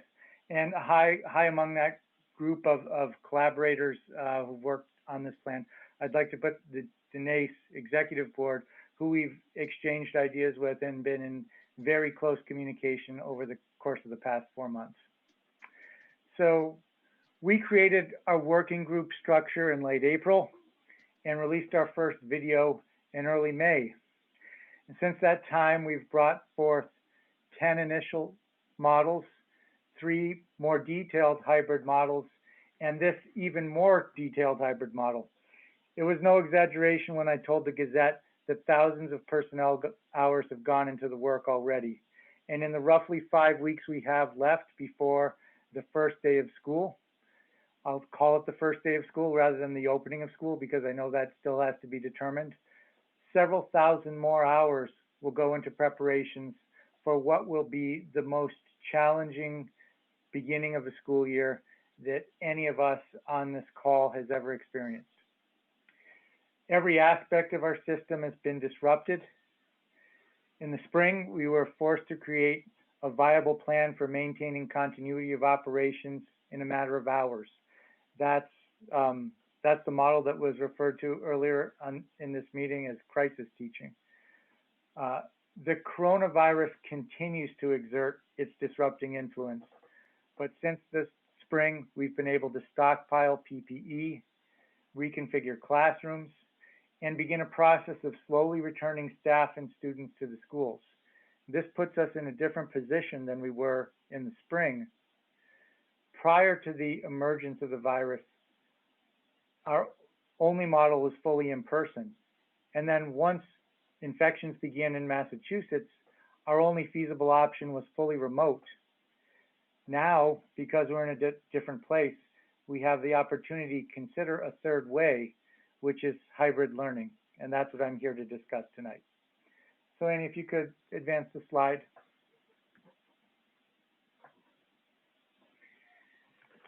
Thank you. This plan takes into account several general principles that have emerged from previous conversations. These include maintaining a 6-foot social distance for students and staff, making the model as simple as possible, prioritizing young learners for in-person instruction, and having a scalable plan. Like other aspects of our transition to the new normal, this plan proceeds in phases. Just like the overall plan to reopen Massachusetts, we can pause, slow down, reverse, or accelerate the return to in-person instruction based upon conditions within our schools and the surrounding community. This plan also provides a practical mechanism for us to transition students and staff between remote and in-person instruction so that we can adjust our staff in response to community demands. That's really important. As I was listening to Andrea field your questions, I can say that we've looked at the issue of transitioning staff and students from one status to another in depth, and it's a very tricky process. And we've actually thought through how to do that. We've thought through how to figure staffing for both a remote option and in-person instruction in a hybrid model, which is something that we support in this model. But that also is administratively extremely demanding, and we have a very concrete approach to figuring out how many students would be needed and how many staff would be needed for remote instruction within this model. We also expect, just as we've heard on this call tonight, that there will be families who are eager for children to return to school buildings for face-to-face instruction, and there will also be families who want an alternative to face-to-face instruction throughout part or all of the period where COVID-19 is still in the region. And so this plan provides a very concrete way of providing for all of those needs. The next slide. There's been a lot of discussion of metrics, and our plan is very specific on the metrics that we're looking at. From the outset, I want to make it abundantly clear that the nonsense being promulgated at the federal level has absolutely no bearing on our thinking about the possibility of restarting school. Since the beginning of this crisis, I've maintained a regular meeting schedule with our public health director. We begin each meeting by reviewing state and local data for several key metrics. At this time, everything is trending in the right direction in Massachusetts. However, this could change at any time. At one point, California was seen as a model for an effective response to the virus. Unfortunately, they have seen reversals. The same thing could happen here, which is why we are preparing to restart school either in a fully remote or in a hybrid status, depending on the information that's forthcoming in the next several weeks. In addition to the public health information, we're also gathering data on the performance of our building systems, so that because they play a key role in keeping students and staff safe. Specifically, commissioning agents will be spending 10 days over the course of the next 2 weeks to conduct comprehensive testing of our ventilation systems. As we also heard in public comment tonight, DESE has also released a set of guidelines based on CDC recommendations for handling potential COVID-19 outbreaks in the schools. Under the guidelines, we will closely monitor any staff or student cases in our schools. If there's more than one confirmed COVID-19 case in students or staff, or if there's a series of single cases in a short time span, we'll work with the health department to determine if it is likely that there is transmission happening in school. If there is suspected in-school transmission beyond a cohort or a small cohort, number of cohorts, we'll work with the health department to determine the next steps, which could include closing a school for for a short period of time or for a longer period of time. Our technology team is already preparing plans for short-term school closures and long-term school closures. And before making a final decision, we will consult with DESE as required in the guidance. However, I believe that that is really much more a notice process than a true consultation, because our goal is to maintain the safety of our students and staff. And we are going to do what our local health department determines is best. And for those of you who haven't had the opportunity of being on these daily calls with Meredith, I can tell you she takes the responsibility of keeping the residents of Northampton safe extremely seriously. And I'm very confident in the decisions that she would guide us in regarding school closure.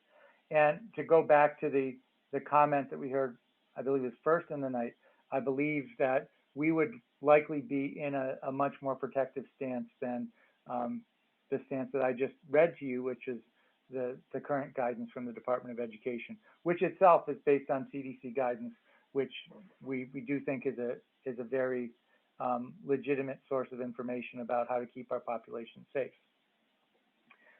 Okay, so here is our recommended simple, scalable hybrid model. To determine classroom capacities, we used an open source modeling program from Canon Design.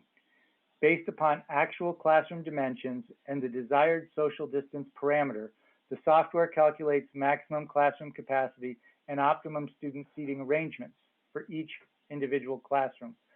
The program reserves space for the teacher's desk, and an additional buffer zone along one wall of the classroom so the teacher can move back and forth without encroaching on any student's 6-foot social distance zone. The classroom capacities listed in the upcoming slides are based on the process that was painstakingly replicated in every single instructional space in our district. The next step in our process was to arrange classrooms to best match the projected fall enrollments in each school and grade. Where possible, we maintain the current classroom configurations to minimize disruption. In most cases, we've had to increase the number of instructional spaces to accommodate social distancing. Detailed floor plans for each school have been developed. The floor plans themselves contain a level of tactical information that is not appropriate to discuss publicly. So for security reasons, we've redacted the floor plans from this presentation, but we will be going through the capacities for each of the rooms. One unexpected outcome of this process is that I now understand the physical plans in our district like never before. I can see how construction choices made years ago impact the functioning of our buildings. Some schools, such as the high school in Bridge Street, have lots of small classrooms. Other, like Jackson Street and JFK and Leeds, have fewer, larger classrooms. I've also come to admire the design of Ryan Road, which has a mix of small classes and large classes that provide the maximum of flexibility, and really was, I think, the best design for dealing with the current crisis we're facing. So moving on, I would just like to highlight this statement from the DESE's July 9th memorandum on special education. Students with disabilities, particularly preschool age students and those with significant and complex needs, should be prioritized for receiving in-person instruction during the 2020-2021 school year. These students should receive as much in-person instruction as is feasible within the health and safety parameters in effect at each time. Even if schools and districts are operating in a hybrid or remote model, educators and administrators must make every effort to continue to provide up to full-time in-person instruction for such students. So our plan, in accordance with this guidance, seeks to prioritize historically marginalized students for in-person instruction. As DESE's July 9th memorandum on special education makes absolutely clear, students with disabilities should receive as much in-person instruction as is feasible in a hybrid model. And even if all the rest of the students in the district are participating in fully remote instruction, students with disabilities should still be prioritized for in-person instruction. The same memorandum goes on to define that those with significant and complex needs as students who cannot engage in remote learning due to their disability-related needs, students who primarily used aided or augmentative communication, students who are homeless, students in foster care or congregate care, and or students duly identified as English learners. Some have raised concerns that prioritizing these students for in-person instruction is potentially stigmatizing. To me, those concerns are compelling if there are no other students in the building. In our hybrid plan, these students will receive more in-person instruction, but there will also be significant numbers of non-disabled, non-English learners present at the same time. We think it's important to reduce the stigma and to avoid any appearance of using our students with the highest needs to test the safety of in-person instruction for the rest of the student population. The second factor mitigating any potential stigmatization is that the invitation to return to school with preferential status for in-person instruction is just that, an invitation. It's not a demand or a form of compulsion. These students' caregivers can opt to continue remote learning just as anyone else can within our plan. And that's an important feature of this plan. As we've been framing the task around developing a fully remote, a fully in-person, and hybrid options for the fall, but we also need plans that are flexible enough to accommodate requests to have individual families remain fully remote, even if we are fully in person or in the hybrid model. We need to be able to scale the model in response to family requests. This plan allows us to do that, as I will explain shortly. And going back again to public comment, I would say that I also am concerned with what I'm seeing in social media and what I'm hearing in phone calls to our office about parents thinking that homeschooling is the only option. We want to make sure that we can keep families engaged if they're concerned about sending their students back to school through remote learning as opposed to homeschooling, because we think that it will allow them to transition back more smoothly when we are able to offer education in a way that is more comforting to those families. So let's talk about elementary. It's been said many times tonight that the model may have to look different at different levels, and ours certainly does. So in addition to prioritizing high-need students for in-person instruction, our plan also prioritizes elementary students. We recommend a phased reentry as a way of planning for the unforeseen. To this point, our planning has been entirely on paper. As every educator in this Zoom meeting knows, there are theory to practice gaps and there are planning to execution gaps. And we're attempting something that's never done before. In fact, we're trying to do two things that have never been done before, which is reopening school with social distancing and also providing a simultaneously running remote school. We can't possibly know the weaknesses in our plan until we put them to the acid test of implementation. And it'll be much easier for us to effectively respond to problems that may come up with our protocols if we start with a small number of students. As we learn and improve routines for the post-COVID era, we will gain valuable experience that will let us safely accommodate larger groups of students. The process has already begun with our summer program. What we are learning from that experience is the importance of clearly defined and clearly communicated expectations for every individual accessing the space. We will use what we have learned from the small-scale summer programs to refine our protocols for the first students to return in the fall. And in each phase, we will have the opportunity to test our systems and practices with graduated additional pressures that reveal the need for further refinements, but don't threaten to overwhelm the system.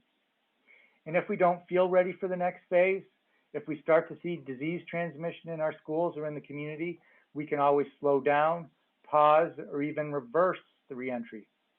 Conversely, if things go better than expected, we could speed things up. We believe that reopening schools will require a staffing surge to address the needs of our most vulnerable students and catch up on assessment backlogs that have been growing during the shutdown. We recommend adding an additional special educator to each school. Because any students who display potential COVID-19 symptoms at school must immediately be isolated, we are also recommending an additional nurse be added to each school. And because we are splitting classes into multiple nearby rooms to maintain social distancing, we recommend adding an additional ESP for every student grouping, every new student grouping that is created for the purpose of social distancing. To provide sufficiently large spaces for special teachers to meet with their groups at the elementary schools, we are also recommending a tent for each elementary school. The total cost of the additions for elementary, middle, and high school by the end of the phase-in period is approximately $32,000 a week. I know that's a large figure, but I think of it as an absolute minimum needed to resume in-person instruction in any form. And I think this is the time when we have the maximum leverage to demand greater funding for public education. So instead of pretending that a pre-COVID budget will suffice to allow us to reopen schools, I think we need to spend as the moment requires so that we can maintain students and staff safety while resuming in-person instruction and advocate that we get the additional funding that we need in order to open schools safely. So moving on to the room capacities. Here you see the Bridge Street capacity and configuration. And here's where you really see the impact of smaller classroom design at Bridge Street School. I knew that there were some smaller classes at Bridge Street. As one of the people who helped move furniture from one classroom to another a couple of years ago over a space issue, I realized that was a concern, but it never really hit me because I didn't have this display of data before. So with social distancing at 6 feet, no classroom at Bridge can accommodate more than 11 students. This is the one school where we may run into some space issues depending on the number of parents who elect to continue remote learning. We do have some options if that becomes an issue, but as you'll see, the classrooms at Bridge Street are much smaller than those in other schools, which creates an additional level of challenge for planning at Bridge Street. So moving on to Jackson Street, you can see the classes are larger. They're running anywhere from 13 to 20. Social distance at 6 feet. Moving on to Leeds. There's a mix, but also several larger classes, several that can hold 17 or 15. We have one that can fit 18. And then moving on to Ryan Road, can see that we have a lot of larger classes there, and also a mixture of small classes, which just happen to provide a really good solution to trying to educate students in a socially distanced way for that particular school. So let's talk about the option for families who wish to remain remote. As we developed this plan, we were able to design a concrete administrative process for making the transition from hybrid to fully remote and accommodating those families. So as I said earlier, it's not really the challenge of creating 3 models, it's the challenge of creating 4 models, because we have fully remote, fully in-person, and hybrid, and both the fully in-person and the hybrid need us to create a 4th model, which is for families who wish to remain remote. So we will be in the process of standing up 2 brand new systems of education and trying to run them simultaneously in the fall if we're in a hybrid model or a fully remote model. To address the question of whether families will be surveyed again, the answer is yes, and it's going to be more than a survey. It's going to be direct person-to-person calling from our schools, where we're going to ask families to make a good faith commitment to either committing to returning their child to school or committing to not return their child to school and have them continue in a remote learning model, because we'll be making staffing decisions based on what they tell us. We have integrated that second system of support, which is the system of support for families who wish to remain fully remote, into this slide, so I'll walk you through it in a minute. Actually, I'll walk you through it right now. So our plan is to have every student assigned to a classroom teacher. This is even families who tell us from the beginning that they wish to remain remote, because we know they may change their mind at some point over the course of the year. So we feel it's important for them to be assigned to a classroom teacher. And since we're recommending a phase-in, all families except those in the initial wave of students would be remote anyways for the first several weeks of school. So if a family has told us they wish to remain remote, when their student is scheduled to begin in-person instruction, they would be transferred to a class for remote students. We would know how many classes for remote students and when to bring them online based on the results of our commitment letters. It might be necessary to transfer some students to a different in-person class to balance class sizes, but we will know exactly what the need is when we begin communication with families about their plans for the fall. The number of remote classes will depend entirely on the number of families who opt to continue remote learning when in-person instruction begins, and we'll be able to perfectly match the number of teachers we have teaching remotely with the community demand for remote education. And then families wishing to return to in-person instruction, which we expect may happen in the course of the year, will then be transferred to a in-person class when they return to school. This may not be the original class.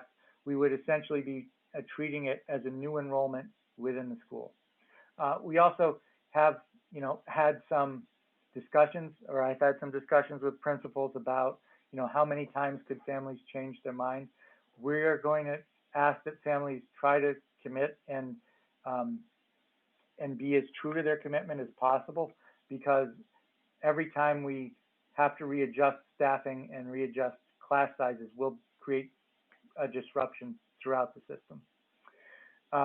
So before leaving the section on elementary school, I'd just like to touch briefly on adjustments to the school schedule that would be needed due to reduced transportation capacity with social distancing. I went over this last week, but this remains the same, and I just want to say it again.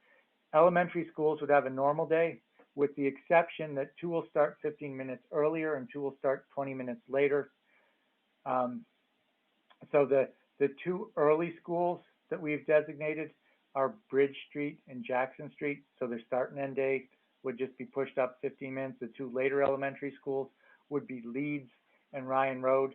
So the start and end times would just be pushed back 20 minutes. And again, that's to accommodate the fact that we can't transport the same number of students in a socially distanced bus as we can in a traditional bus.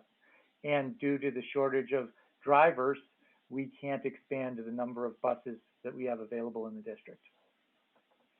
Okay, so moving on to middle school.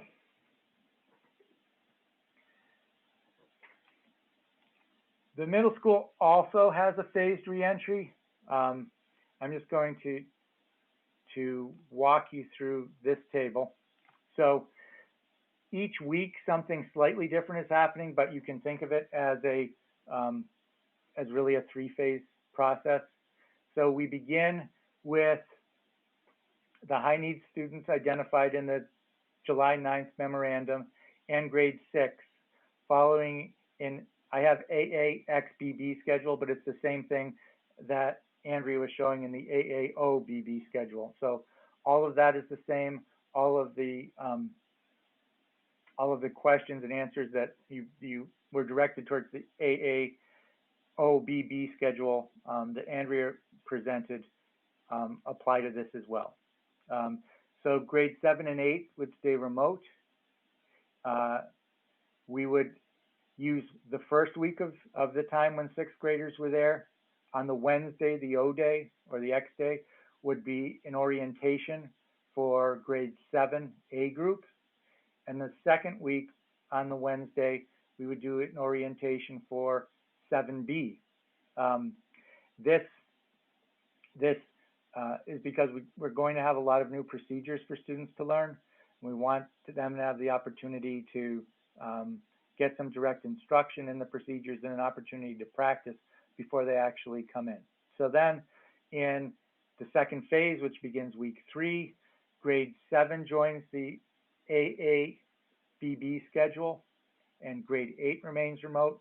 We do a similar process with grade 8 over the next 2 weeks, bringing group 8A in on the next week for orientation and group 8B in on the following week for orientation. And then in the 6th week, the 8th grade joins the AABB schedule. And these numbers you see represent the daily attendance. So by grade 6, we have, or week 6 rather, we have 100% of our students participating in the AABB schedule, with the exception that some of the students, or I would say all of the students in the high needs category would be going AAOBB. But so in spite of the fact that we have 100% of the students in person instruction in some format, we wouldn't have more than 68% of the buildings, 68% of the students in the building on a single day. When we calculate the social distance space within the school, we can hold about 75% of our current students at 6-foot separation. So that gives us a buffer there of about 7% in case there were any miscalculations. So the instructional day at JFK would start at 7:55 and would end at 1:55. So let's now talk about how we would support remote option for, actually before we get to that, I'm talking about reconfiguration, sorry. And if you could just go to the next. So here are the grade capacities by grade and team. As I said, we have room for approximately 75% of our students in a social distance space. Because we are keeping that buffer of that 7% between 68 and 75%, we really don't have to make a lot of changes in terms of classroom configuration to make this model work. The main change is that we would designate rooms 108 to 112 as teacher workrooms. We recommend this change because we want to have teachers rotate through classes in pods rather than having students switch classes between periods. We think this will reduce contact in between classes and will be a safer situation for both students and staff because it takes out one potential place where disease transmission could occur.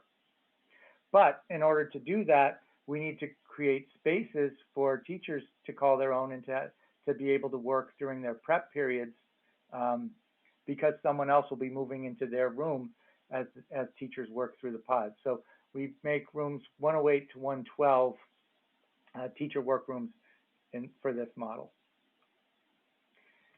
Okay, so now to the support for remote learning.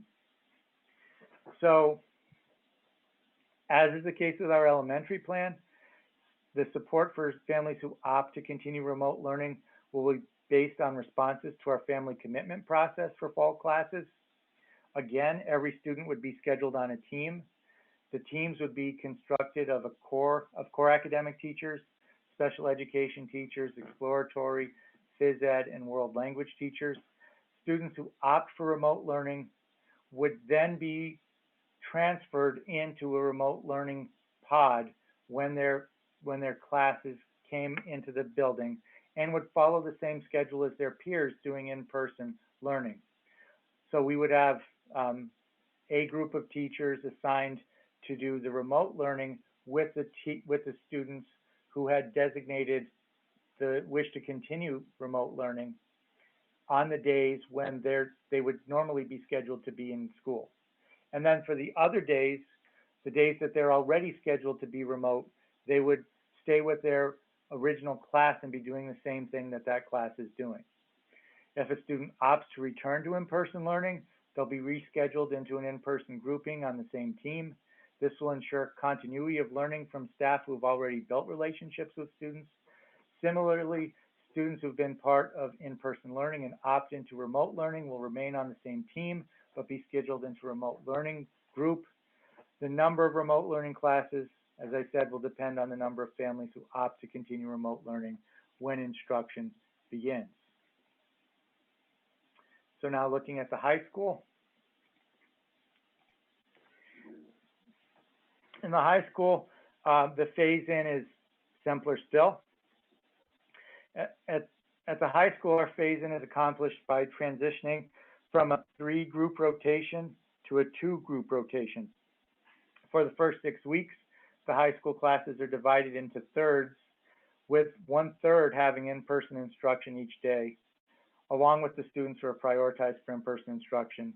About 50% of the students would be in the school on any given day. Beginning on the 7th week, we would switch to an AABB schedule. On the A and B days, about 2/3 of the students would be in the building. The next slide shows what a high school schedule would look like. One of the benefits of this model is we've modified this start time to 9 a.m. This would allow us to achieve the long-sought goal of a later start time for a high school. Teachers would still report at 7:30, but the first hour and 15 minutes would be for preparation, collaboration, and professional development. Then students would go through their 4 blocks. Lunch and flex block would take place at the end of the day from 1:15 to 2 o'clock. Looking at room capacities, to the next slide. Again, We believe that even with social distancing, we could accommodate 90% of our students. We're not coming close to 90% of the students. So we're again able to avoid doing major reconfiguration of the high school. And this is another place where we really see how some design choices that were made a long time ago are constraining us in the current setting. Most of the math classes, for example, can only hold 9 students with 6-foot distancing. As a result, most math teachers can only meet with 27 students a day, which is in some cases not that different from what a single class was prior to the shutdown. So that becomes a real significant constraint. For students at the high school who want to opt for remote learning, they will be enrolled in Ingenuity. Ingenuity is a product that we've been using for years as our credit recovery model. It's not as good as live instruction, but we've decided for several years that it's met our standards for awarding high school credit. We will be able to direct students to Edgenuity substitutes for all courses in our course catalog, including AP classes. Students will be able to switch during the second semester, and they'll receive credit for any courses they complete using Edgenuity. However, they would not be able to enroll in a sequential course for the spring semester if the prerequisite Edgenuity course was still incomplete. Just as they would with a live class, they would have to complete the prerequisite course prior to enrolling in the next sequential live class. And so one of the things that I would just want to say in closing about the high school is one of the things that makes this level different than the high school and different again than the middle school is at the high school you have to think in terms of courses rather than teams or grades. And when you think in terms of courses, it really constrains a number of variables, which is why we are saying Ingenuity is the option for remote learning. I do think that one thing I would differ with NACE on in terms of the AABB model is I don't think that we will be able to provide live support for all students on the days that they're not in school, because those teachers will be with another group of students. The same teachers who have the A students on Monday and Tuesday will be teaching the B students on Thursday and Friday. We may be able to provide some support to some students with support staff, but unless you double the number of teachers, I don't think there's a way to have the teachers supporting half as many students and still meeting every student every day. So I just point that out. And I do think it's a reality. We've looked at this several times, and I don't think there's any way around that. In closing, I would just urge your support for this model as our hybrid option. It allows us to prioritize historically marginalized groups and young students who the science supports are able to participate in in-person instruction more safely. It gives families options to choose what's best for their children. It can be scaled based on community demand, and it can change over time in response to the ever-changing status of the coronavirus.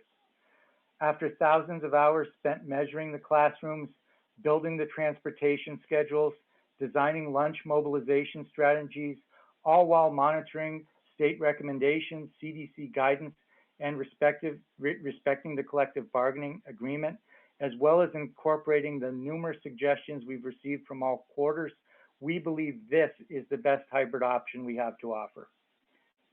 Thank you for your attention. Thank you, Dr. Provost. I'll now again turn to questions from members of the school committee. Member Condon, you have your hand up. Thank you, Mayor. Dr. Provost, thanks for all your work on putting another plan together to present to us. I have 2 specific questions and then kind of a general question. My first question, or both of my specific questions, relate to the high school. The first one, why do you shift from an ABC model for the first 6 weeks to an AB model in week 7? What's the thinking? It's just to provide a slower ramp up. Again, the philosophy is to try to start with a smaller number of students, knowing that we probably have some blind spots in our plan, and it'll be easier to address those blind spots with a smaller group of students than with a larger group of students. Okay. And then my second question, the remote learners, they'll be using that program Ingenuity. Will they have any connection whatsoever to teachers, staff members, other students in the district, or are they just going to be continued, just connected with Ingenuity?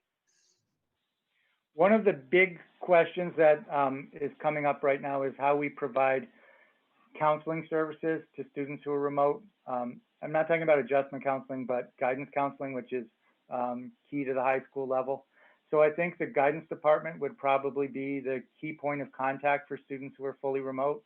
They would be, I would expect them to be checking in with them on their progress and the Ingenuity, and also having the conversations about if they're feeling comfortable about returning to school in the spring, making sure that they've completed the courses they need to on Ingenuity, and also assisting them with the proper course selections for the spring. So I think it would be the guidance department who I would see as the main point of contact for the fully remote students. Okay, thank you. And then my last question, since we just saw it tonight and I don't have it in front of me to compare, you've had some time. Could you speak to the primary differences between what NACE presented to us tonight and what you presented to us tonight? Are there any big points that you feel are diverging from one another? I think there are 3 main differences. Our the model that I just presented has in-person instruction begin for students at a quicker pace. We start with in-person instruction for at least our high need students and some non-high need students right off the bat, and slowly build. The other difference is we explicitly call out who we were identifying as our high need students and make sure that they are given priority. Again, it's an invitation, not a demand, but given priority space within the model for in-person instruction. And the third difference is that it provides more in-person instruction for young learners. At the middle and high school, when you get to week 6, the 2 models are very similar, if not identical. But those other changes are important, especially initially, and especially at the elementary level. I think many of us saw some big advantages to the first 2 phases in NACE's plan. Where do you envision that work happening? The professional development, the connection with the families. How do you see that piecing into your plan? So, as was said earlier, there's been some discussion. This hasn't been any type of agreement yet, but there's been some discussion of sort of front loading some of our professional or teacher work days within the calendar year so that we can do professional development early. If that's something that the membership is supportive of, it's something that I certainly would be supportive. It's a way of doing that at a most economical way possible, and also in a way that doesn't disrupt teachers and other staff members' summer schedules. In terms of the other work around meeting with families and phasing them in, we think that the phase-in actually provides some options that may be desirable for that. We agree that that's important work, but by phasing in students, we're able to use that additional time in the other 4 weeks for students who aren't starting yet to have those kinds of conversations, either remotely or in person. We're not saying that students and teachers who are not in the scheduled phase-in band would be banned from the building. So we certainly could make those meetings take place while those students are waiting to come into the enrollment for in-person instruction. The other thing that I think is a major benefit is it allows us to really have a way of focusing on determining each student's individual needs. We have talked about, and you know from our discussions on the superintendent evaluation meeting, we've talked about the need to quickly assess all of our students because it's been so long since any teachers have seen them. And it may be much easier to deal with 1 or 2 grades at a time rather than having a waiting period and then having all the students back and having to assess them all at the beginning of the 6 weeks. So we agree that that's an important part of this process. We feel that it is also possible within our model. And in fact, we think there are some ways in which our model could facilitate that even possibly better than the NACE model. But we don't disagree that that's an important need. Thank you, Dr. Provost. Member Gold. Yeah, first, 2 things briefly. One, I mean, I know that there was a hope that we were going to vote on this today. Seeing that we have 2 new plans in front of us and knowing that usually with the members, we'd like to hear from constituents like the teachers and parents or any constituency prior to voting on something. So getting us that opportunity, I think would be important. And so I'd like to suggest that we do haven't, you know, we could do a Monday or Tuesday or Wednesday meeting next week and vote on the plan then, rather than, you know, it is 9:15 right now and then just doing too much chatter about it and then still not coming to something. So I'd love for us all to consider that as a school committee. Like, can we, you know, get our questions answered as needed tonight, but consider voting on it Monday, Tuesday, or Wednesday after we have a chance to hear from the relevant constituents on these 2 plans. That's one part. And I guess as a question like that, am I correct on understanding that we could do that, Dr. Provost? Because if I'm not mistaken, I did hear that Amherst is voting on theirs, just as an example, next week, even though the deadline is the 30th or whatever it is, 31st. I could be wrong about this meeting is voting on Thursday. But you're correct that the deadline is the 31st. Okay.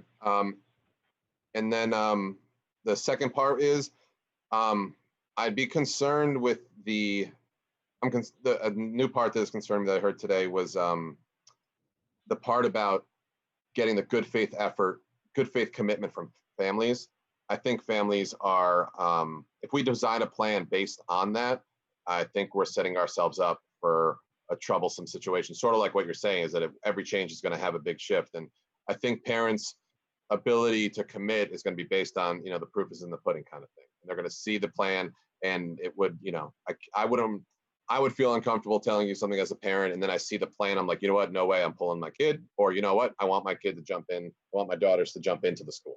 You know what I mean? Like I couldn't give you that commitment as a parent. And so that I would do one and not want the other based on what I saw. And so I just think that's, you know, when you do make those calls to families, I think that I don't think we should design a plan based on that feedback. We should design a plan that has the capacity to flex without needing to change everything if we have 10% more kids or 20% more kids in another direction. So those are my 2 things right now for that. So I would just say on the second item, what you just described is consistent with good faith to me. You know, if someone reported to us, we're leaning towards in person, but we want to see how this goes first. You know, we think maybe in October or November, that's something we can work with. What we can't work with is, you know, decisions changing on a weekly basis.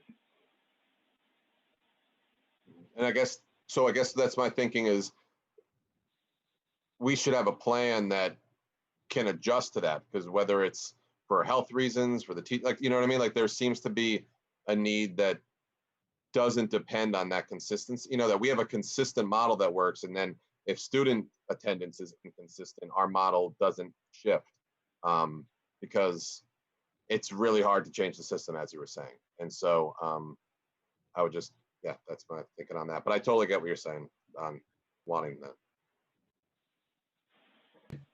Okay, Member Kaufman.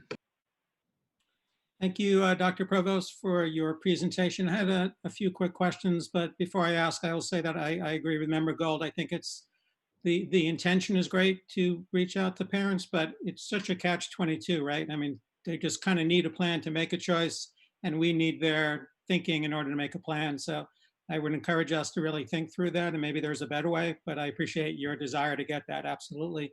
A couple of quick questions.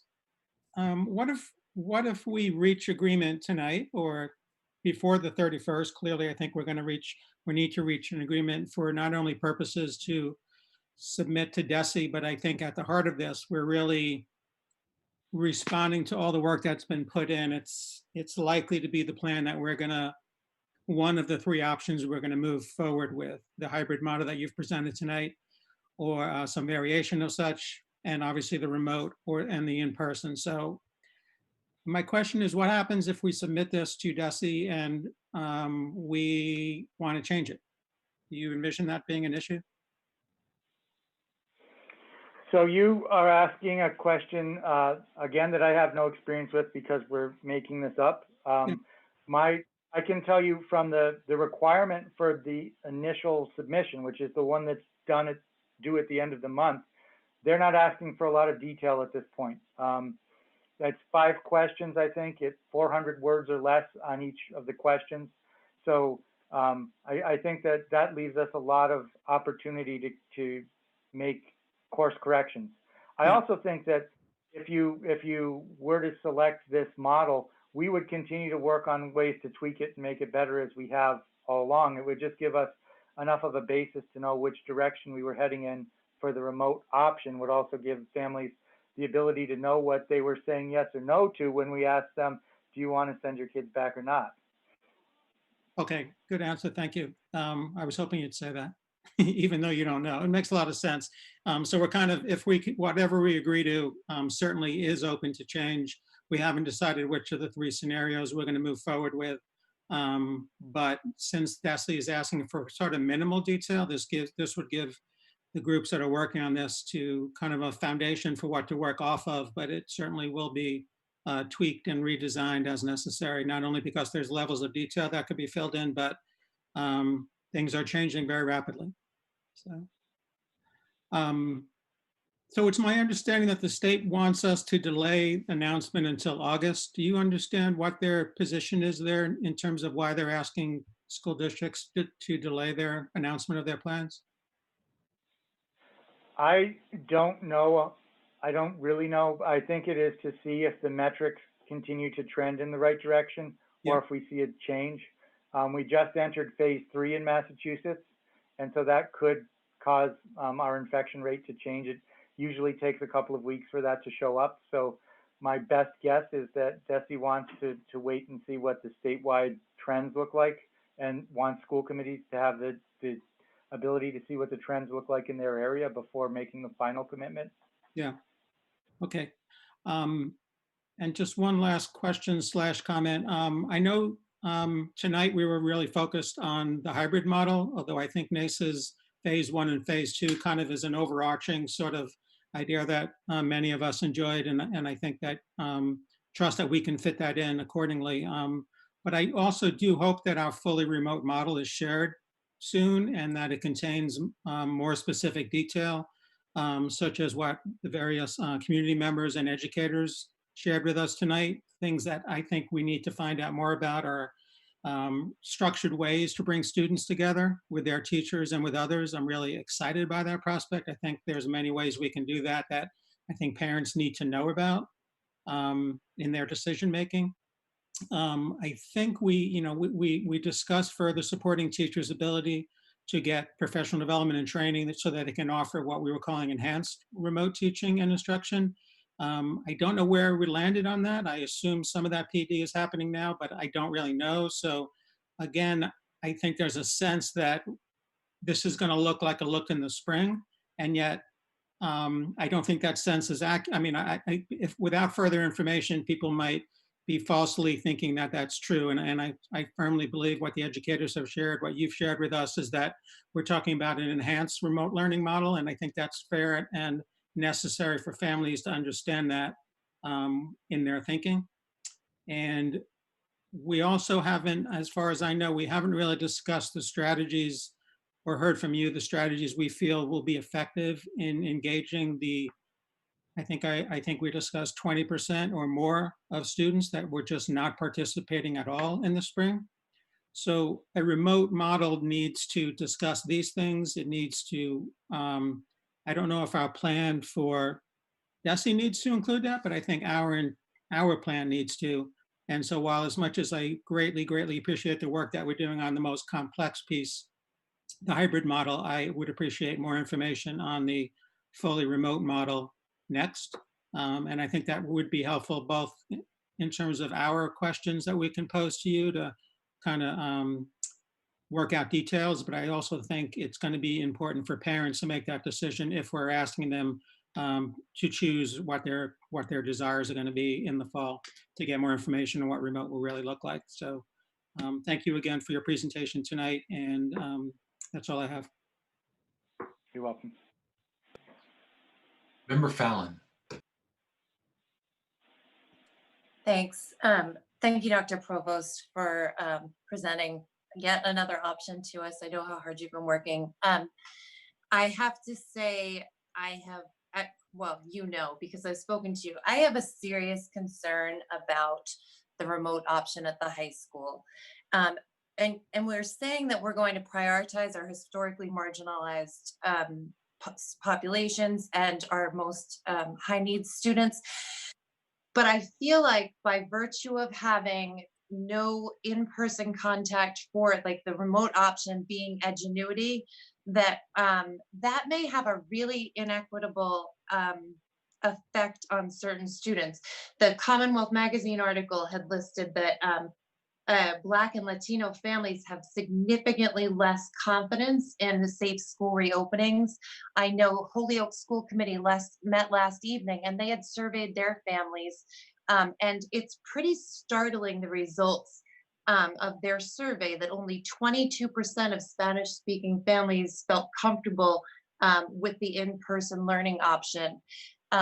And then I know even Springfield has recently done a survey and 30% of their families are opting out. And so I'm wondering twofold. One is, how do you make sure that we're not disproportionately impacting exactly those students that you want to prioritize by not having a remote option that functions in the same way that the elementary and middle school options do, with support from students and FaceTime with them, whether through synchronous learning or otherwise? And B, if we were to survey families again, which I actually do think is really valuable to find out how many families are willing to return in person, if you found that our numbers were indeed significantly higher of families choosing the remote option, would that allow for you to offer a different remote option at the high school? So there's a lot there. Let me try to get the pieces and let me know if I'm missing anything. I think the most important part of addressing the potential disproportionality or disparate impact of our remote option is to see what the responses to the commitment process is. If we see that there is a strong difference in the group that is choosing to remain remote and the group that's choosing to remain in person, then that presents an issue that we need to address. We won't have that information until we ask the question, though. The only piece that we have to go on right now is this small scale that we've been doing, which is our special education summer program. And that's a very, also very at-risk population that in some places has shown a concern about returning to school. That hasn't been our experience in Northampton. We've been overwhelmed with the response of families who have taken us up on the invitation to return to learning over the summer. Students with disabilities who've returned to in-person learning over the summer, to the extent that we're having trouble scheduling enough personnel hours to serve all their needs. So that may not continue to be our experience. If it does continue to be our experience, then we'll have to address that. The other option that we have for support, which we haven't discussed yet, is the flex block, which is in this schedule. You know, we do have the agreement from the Joint Labor Management team to move forward with flex block. At one point I was thinking, there's no way we're going to be able to add one more piece on to all the rest of the new things we're trying to do for the fall. But I'm convinced now that the flex block for the high school provides a really important safeguard for some of those issues. I should have mentioned when I was talking about the guidance staff being a point of contact for students who choose to remain fully remote, in response to Member Condon's question, that students will still be scheduled for a flex block. And one of the things that we have been discussing is allowing students who are fully remote students to still come in to get support remotely during their flex block with their flex block teachers. Did I skip anything? No, I think that was everything other than the concerns that have been raised about Edgenuity. I mean, if you Google it, it's a little bit worrisome. So I will repeat what I said before. I don't think it's as good as in-person instruction, but it is a product that we have a track record with that we feel satisfied meets our standards. We've awarded, you know, scores, if not hundreds of students, their high school credit based on their completion of Edgenuity courses. So that's why we feel comfortable with that option. Okay, thank you. Member Voss. Okay, thank you.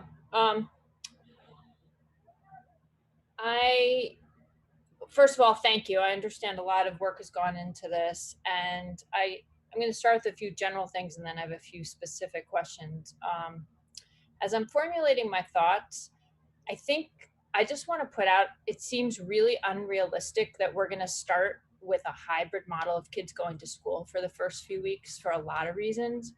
I understand tonight's job is to write something for the state for a hybrid model. And for that reason, and some more that I'm going to talk about for a minute, I really hope that we can bring together ideas in these two proposals. So Dr. Provost, you know, you ended by asking us to please vote for your proposal because you worked really hard on it with so many people, and I fully appreciate that. But I also think there's a lot we can learn from other perspectives. And if I'm sitting here trying to put both of these together, something that's really attractive about what Andrea presented is the first 2 weeks, letting the teachers figure out what the heck they're doing after kids haven't learned in the same way for so long. I'm not going to repeat it. There's all sorts of reasons for it. I agree it would be wonderful if they could do that before the beginning of September, but I think logistically it just doesn't work. And the other thing this does is it lets us see how this virus is progressing. So I just don't see the risk being worth trying to get students back in the buildings the first 2 weeks. And as part of the hybrid model for both safety and for supporting our educators in a way that's going to enable them to have the most successful school year, I feel like we need to bring some of these things together. And I would really strongly recommend that we listen to the phase 1 at least. I guess my question following up on that, and I asked Andrea and she didn't know the answer, so I'll ask you in terms of this proposal that I do have more questions on. How many actual classroom teachers and ESPs, say at the elementary, the middle, and the high school, contributed specifically to these ideas, not through emails, but as part of a working group that worked on them? So I can provide the committee with a list of the working groups. I've provided that to NACE many times. I'm not exactly sure what the number of classroom teachers is. As Andrea said in comments, I don't know if it was in this meeting or another meeting we were in, that there are a lot of Unit A members, but not all the Unit A members are classroom teachers. And I know that was a little bit of a concern, which we tried to address by adding more classroom teachers as well as ESPs.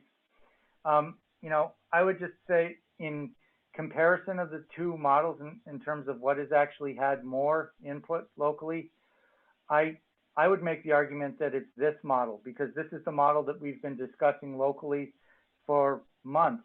And the other model, as Andrea said, is the model that's being presented statewide. And in fact, it was one of the models that I had presented, as Member Gold pointed out, way back in the beginning of this process, as sort of a generalized model. I think what you've seen in what I presented tonight were the more fine level of detail that you need to get into figuring out what a model actually would have to look like to work, and also trying to accommodate all the feedback that we've heard from so many different sources.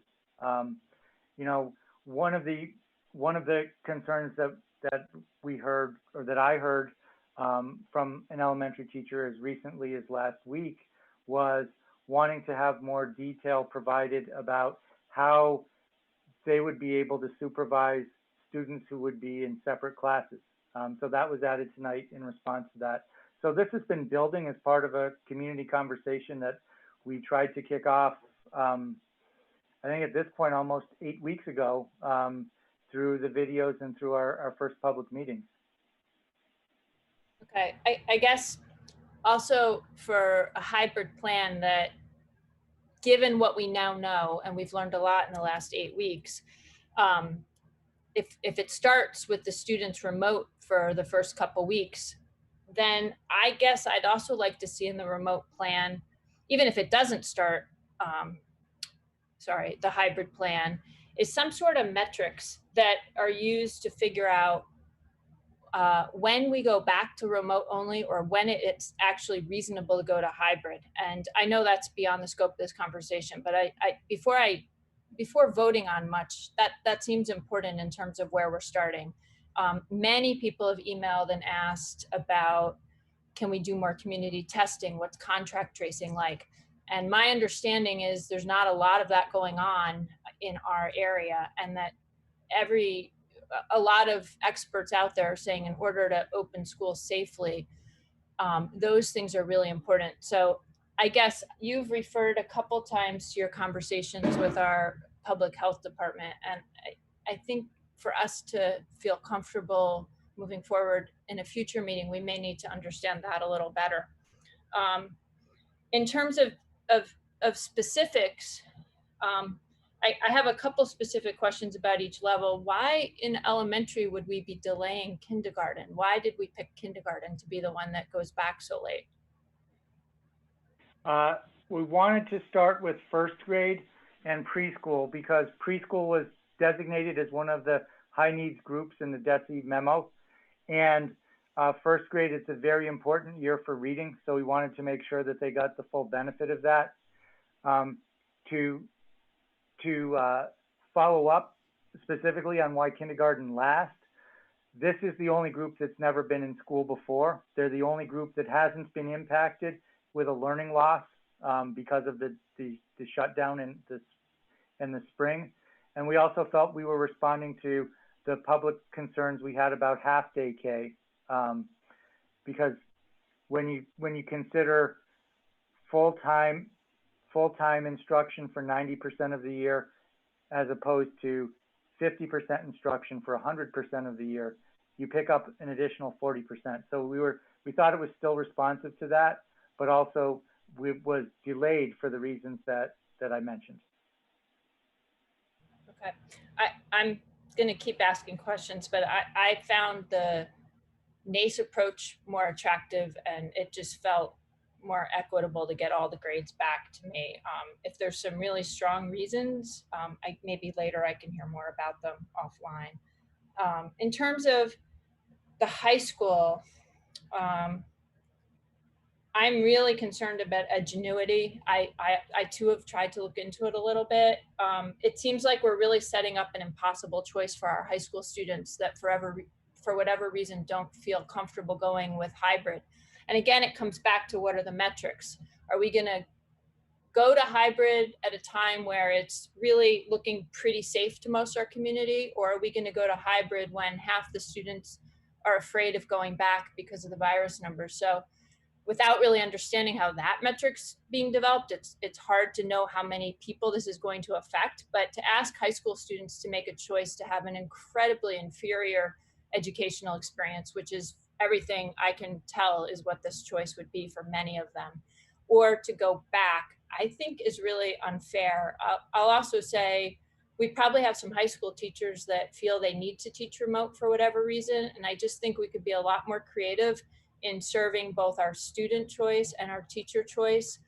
And high school students are the ones that are most capable learning remotely.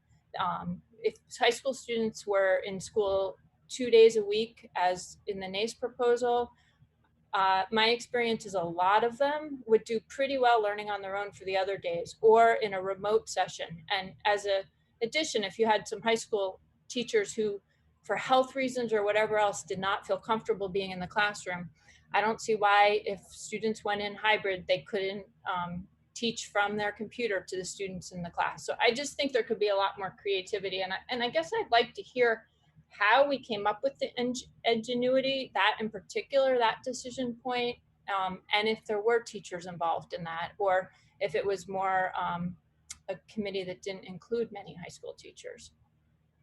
I guess I want to know if there were high school teachers involved. All right, can I go back and answer some of your other questions Sure. before I get to that? I would ask Principal Valancourt if she could help me with that, because that was a recommendation that came from the high school, and she might be able to answer with more detail than I can. With respect to the issue with high school and the differences between elementary and middle, you really have to think of it as a higher ed model. And the reason why is because we have teachers who are the only teachers who teach certain courses. You know, I'm not trying to personalize or put you on the spot, but I would imagine at Smith, there are probably some courses that you and only you can teach. And if those, you can't replicate those by saying, okay, we'll just assign that student to another teacher who doesn't feel comfortable coming in.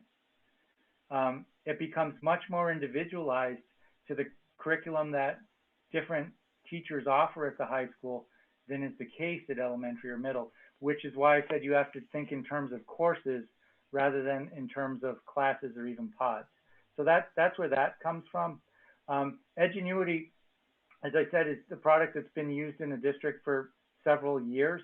So this wasn't an affirmative decision to, you know, bring in Edgenuity to solve this problem. It was just a continuation of a practice that we already have in the district. And I'll turn over to Principal Valancourt to answer the question about how it specifically came forward as the recommendation for the way to handle students who choose to remain remote. Hi, good evening. So we've been using Edgenuity for the last 5 years at Northampton High School, and typically we are using it for students who are out due to long-term health needs. We are also using Edgenuity to support students who need to recover credit, and we've done it strictly as our summer school program for the last 3 years. Currently, we are using it now to recover credits for students who've been unable to receive credit during the remote learning time. They just weren't engaged, or they weren't completing work in a timely way. And so some of those kids are taking Edgenuity classes this summer. What we like about Edgenuity is that it follows the Massachusetts state frameworks, and teachers can go into the program and they can select the lessons and they can select the standards that they want students to be learning, so they align with each teacher's course. Again, as Dr. Provost has said over and over, it is definitely not preferred to in-person learning, but it does offer the alignment to our current curriculum. Edgenuity also is self-paced, so students can log on during hours that work for them and during, and do as much work as they're able. They can go faster in one class, slower in another. So the self-paced attribute is something that students have said that they really appreciate. We also have used Edgenuity for Oh, no, so the other part of it is that teachers still have to grade and take a look at student work and provide feedback that way. There isn't a live teacher, but there are live pre-filmed or pre-recorded teacher lessons. And it's much like what College Board is doing with AP classes right now. Jenny Podell is one of our AP physics teachers. I talked to her today, and she's doing all this pre-recording for some online and remote College Board AP classes. So it's much like that, where a teacher's on, they're pre-recording, they're offering a lesson, there's vocabulary lessons, and then students are able to learn and receive the information they need that aligns with the class. So how was Edgenuity chosen? We had a group of special education teachers, and we had a group of general education teachers. We had a guidance person and some administrators come together, and we looked into different online programming. We had used a different one before this. I can't recall what it was, but it was not preferred by our teachers and students and caregivers. So this one was piloted and tried for a year. Everyone gave feedback. They liked that it was compatible to multiple or multilingual students, and they appreciated that we could skip over units, that you can differentiate. And this was the program that we chose. So it's used in our Twilight program currently. I will definitely admit to all of you that there is a need for some teacher support for some students, and to be as accessible as possible. But again, teachers are able to go in and choose their standards and choose the lessons, and it seems to be preferable. Not preferable to being in person, but definitely takes the burden away from teachers having to plan to do both remote and in-person teaching at the same time. Okay, I'm gonna say thank you for the answer. I'm really concerned about this, and as you spoke, I think I realized why even more so. If a student needs a credit recovery, maybe one course or two, this feels very different than saying you're going back to school. Not only are you remote, maybe you have a health issue that prevents you from going. Maybe for whatever reason, your family's decided it's not safe for you to go.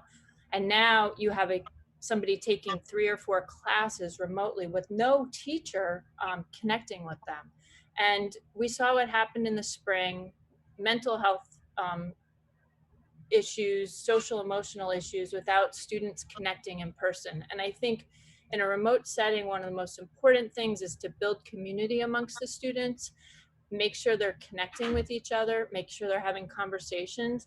And this platform isn't for that. Probably all of us have taken or tried to take an online class, and studies show most people don't make it through them, and that's only one class.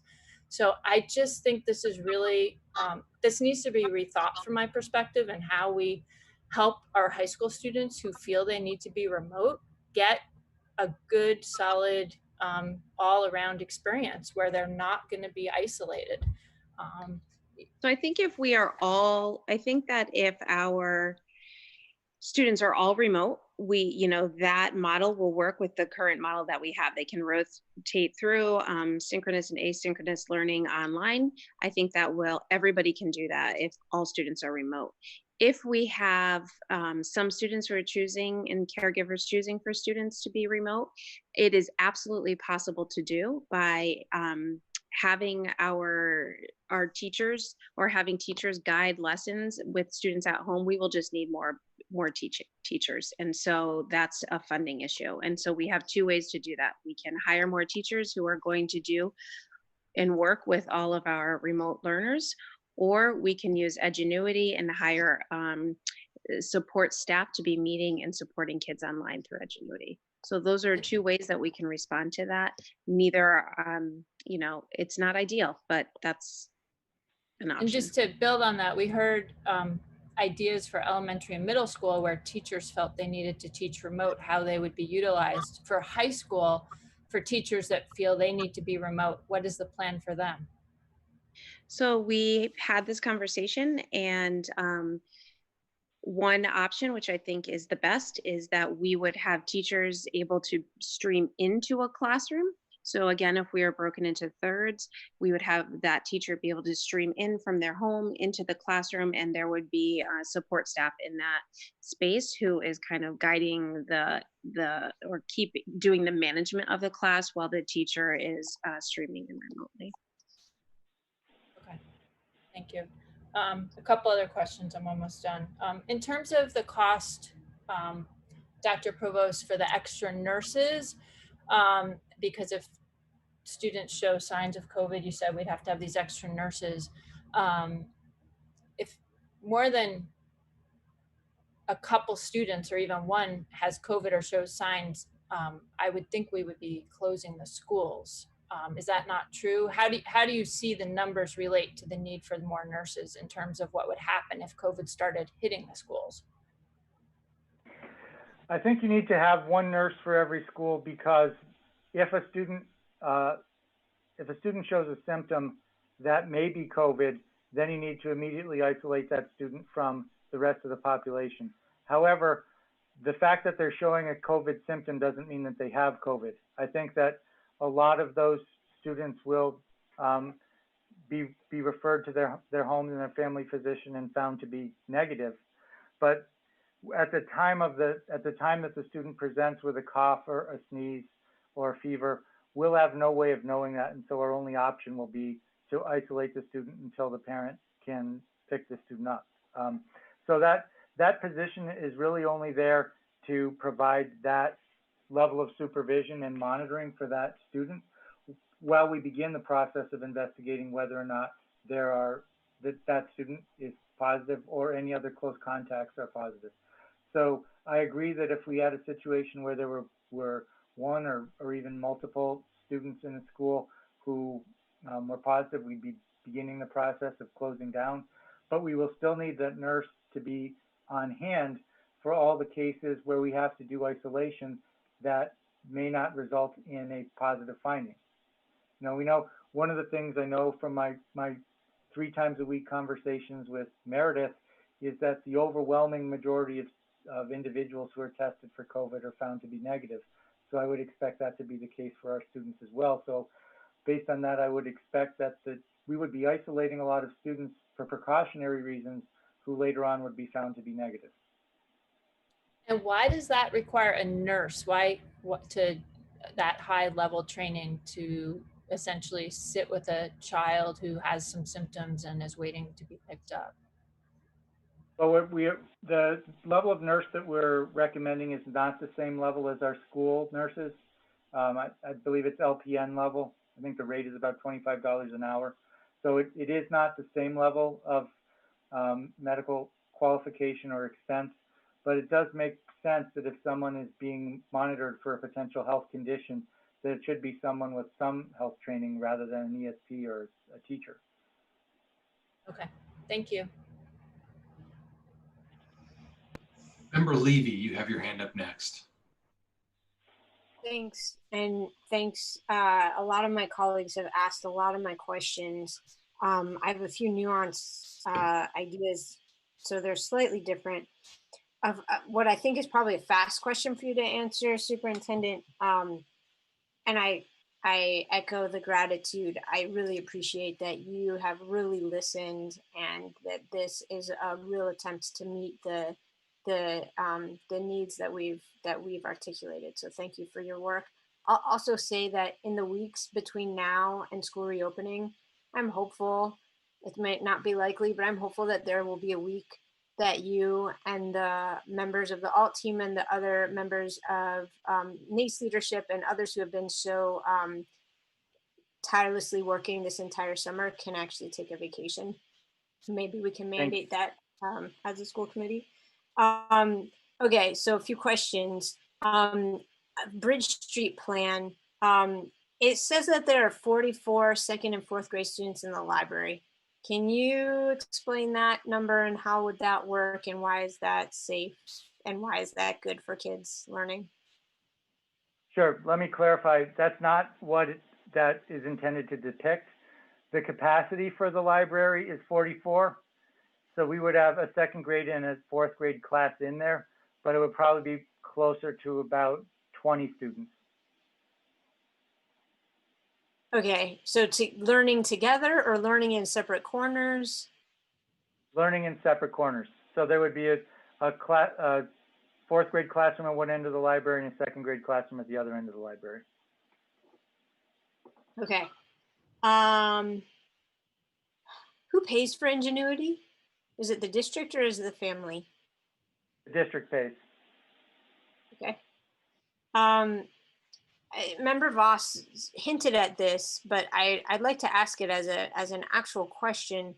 What's the district's plan for testing and contact tracing?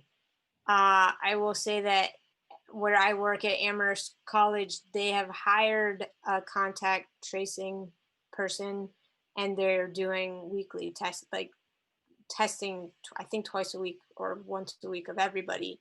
And I'm wondering what's been the conversation about testing and contact tracing? So if there has been. There have been some discussions about testing. At this point, we're not recommending doing testing at the district level for several reasons. One is that DESE is not recommending it prior to reentry to school. Second is that there have been some hypothetical discussions of contact testing and the civil liberties concerns that arise if we're, mandating testing for all individuals prior to coming to school. It's a little bit different than college in the sense that this is a mandated activity. People don't, you can choose to be in another district, but you can't choose, or private school, but you can't choose to skip K-12 education. There is another issue around the delay. So when we have looked at actually some of the same vendors that some higher ed institutions have looked at, and so far the delay in testing results has been on the order of a week or more, which could create a false sense of security. What I hear anecdotally is that there are actually some concerns about that at the higher ed level. And then the other piece, which, well, a couple more pieces. One piece is that we don't know if the system has capacity to absorb testing for students in K-12, across the state.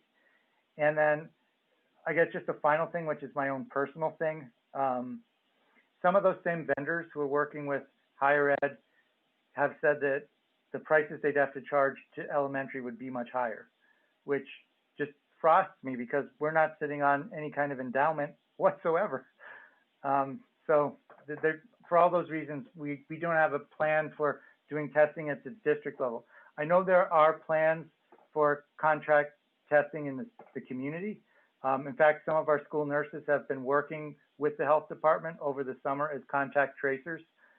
One thing we've been thinking about doing is maintaining those staff or figuring out a way for those staff to continue doing the contact tracing for the city while they're working for us, or somehow subbing them out so that they could do that, because that would give us an inside track to the contact tracing that's happening. But in terms of required testing for reentry, we're not recommending that at this time. Okay, I appreciate your response. Okay, separate question. Same question I asked Andrea. Is it possible that given elementary versus middle and high school rates of transmission and risk of transmission, that there might be a different plan in place, that perhaps the elementary might go to the hybrid while the middle and high school are in the remote learning? Is that something that has been discussed? That hasn't been discussed. I can't think of any reason why it couldn't happen. All of this is new. I haven't seen any rule that says that every school in the district needs to follow the same model. Okay. one of the things that I think is really important is transparency, especially with families, especially if we're going to be asking plans. And I agree with my colleagues that I don't think we can ask people's plans without first giving them a sense of what the different models would look like. Is it possible that we could say to families that if that X has to be in place, like whatever it is that we determine needs to be in place before we go to the hybrid model, or this would have to be in place before we do the remote plan or whatever. Are those thresholds, have those been discussed, and could that be shared with families so that there's some transparency so that people understand what they're signing up for when we ask them what they would do? So we have discussed certain building measures. For example, one of the things we've discussed many times in this meeting is making sure that the classrooms have operating windows. We have the HVAC testing that's going to be going on over the course of the next week, so we can give information about that and why we feel that's adequate or inadequate, depending on what the result is. In terms of the larger health thresholds, I haven't seen in a trigger point per se. What we're looking at, what I could communicate to the community is we're looking at trends.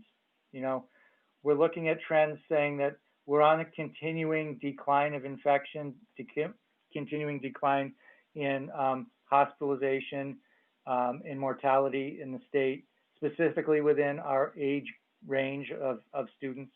And so on the basis of that, we feel confident or not confident at this time to move forward. Okay. Yeah, I wonder if it might be helpful to be, I mean, because you are looking at trends, to be able to say, this is what we would need to see in order to be able to go hybrid. And maybe our public health folks could help us with that. Sure. Determining the threshold and then communicating it. So I had the same question as Member Voss about the lag in kindergarten, and I guess a little bit of a nuanced perspective of, and this was brought up, I think, by Member Busanski, which is that, at some point we're likely going to have to go back to remote learning. And I guess my concern is that if our kindergartners who have never been in school before are delayed in starting, and we go to remote learning before they've even had a chance to be there and meet their classmates and meet their teacher, that poses a real challenge to a group where remote learning is already probably one of the higher challenges. And I guess the other piece that I would say is that a lot of kindergartners have had a interruption in their learning because preschools have been closed. And there's a lot of data about the necessity of preschool in setting students up for success. So I would point out about the elementary phase-in is that it's modular in the sense that you could reorder them, and we could, the order doesn't really matter.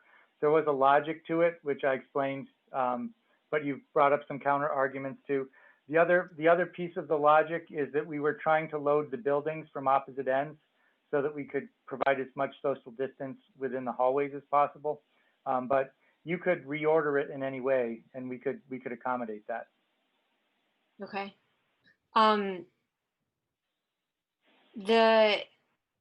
Okay, this is a little bit of a different question as well. It sounds like you had an answer about how many teachers were involved in making this plan. My question is, how much teacher feedback have you received in response to this plan? Have you shared it? I think you shared it directly with NACE and with teachers, and I'm wondering if you've documented their feedback. So I don't have a comprehensive list of feedback, but I can talk about things that have been done in response to the feedback.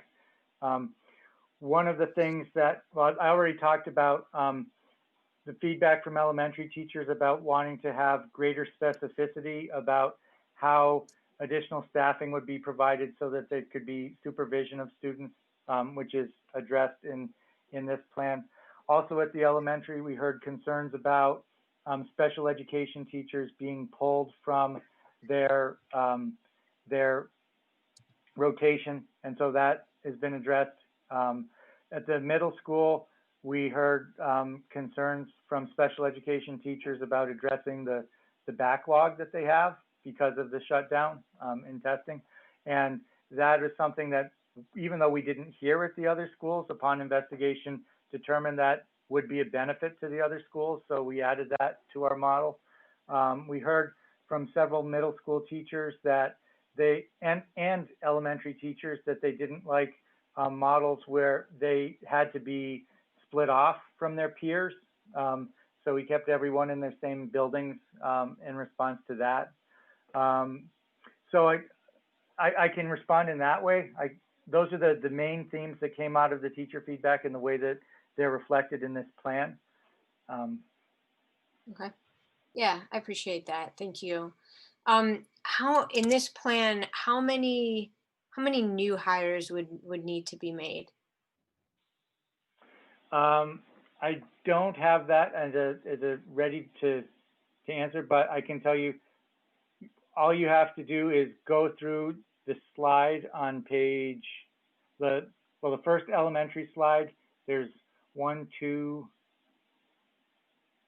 5, 9, 12, 14, 17, 18, 19, 21 ESPs, 4 special ed teachers, and 4 nurses. And then for the middle and high school, they would each need a special ed teacher and a nurse. Okay. One of the pieces of feedback I've heard is that we have trouble hiring ESPs in regular years. So do you have any concerns about hiring that number of ESPs for the coming fall? My take on that is that not so much we have difficulty hiring ESPs, it's that we have difficulty maintaining ESPs. So that comes into the answer. I think that it's likely not to be an overwhelming challenge for the fall, unfortunately, because the economy being what it is, I think there are going to be a lot of people looking for work. So I think we'll be able to fill the positions. The question is, will people maintain as different opportunities come open in the community? And so there was a time in the past where we had a reduction in ESPs, and what we recommended at the time was just not doing any layoffs, but maintaining the ESPs on staff and using them to fill the vacancies as they arose. And in a very short time, we placed everyone into positions. And so my answer is I think we'll be able to hire them. I think there will be high turnover. And I think as we get to a point where we may be able to ease off the surge, instead of reducing all those staff, we would use the reductions to backfill our vacancies that we'll come up with. Okay. Okay, I have 2 final comments. I realize I've had the floor for a while and I do want to yield to my colleagues. So one comment is about issues of equity that, we are very much thinking about from a number of angles. And one angle that I think we haven't really addressed or discussed, and I don't know how to address this because I don't know how to create hybrid models or remote learning plans that don't create inequities for women who are carrying the burden, the majority of the burden of homeschooling and childcare during remote learning. And I think it's got to be named that these plans, all of them, are really hard for working families. And at least, I guess the phased-in approach is a little bit easier on families than the NACE proposal, because at least once people are in, there are more days that people are there. But it's that phased approach makes it very challenging.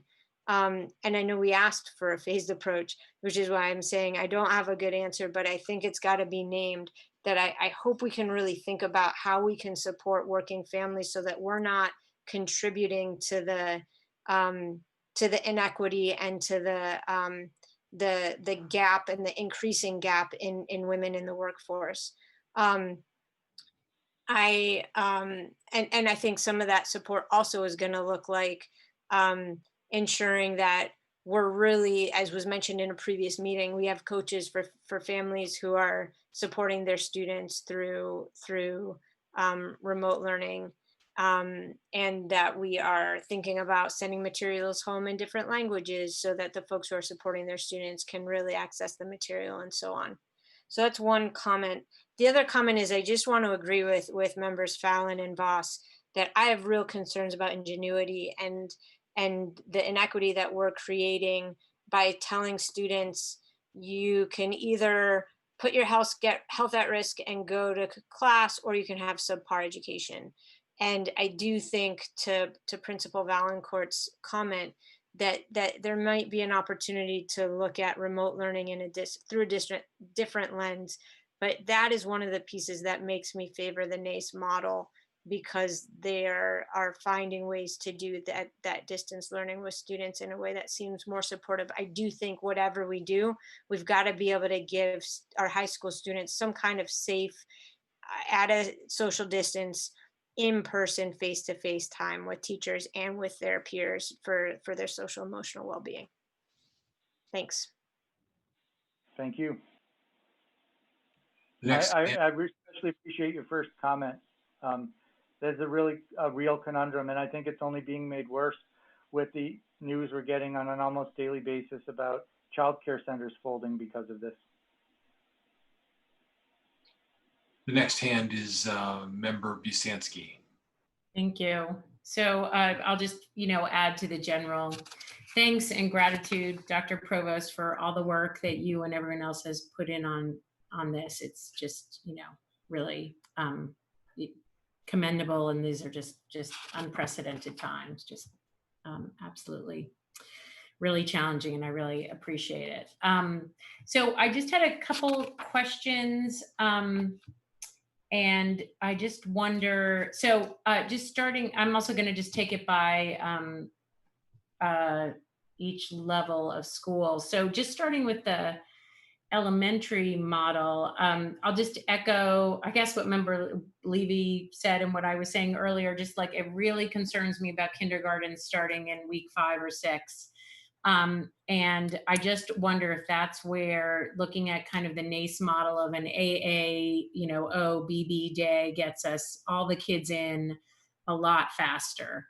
I just think the best shot we have at any hybrid or face-to-face learning is going to be earlier when it's warmer. They can be outdoors more, windows can be open more, and not later. And that if we front load all the PD, then by the time kindergartners get into the classroom, we're really talking about probably around like week 7 or 8. So that's September, October, we might be talking like the beginning of November. So, and that actually raises a question I want to ask, which is, if we did front load all the PD and work days, and that was worked out with NACE, how much time would that equal?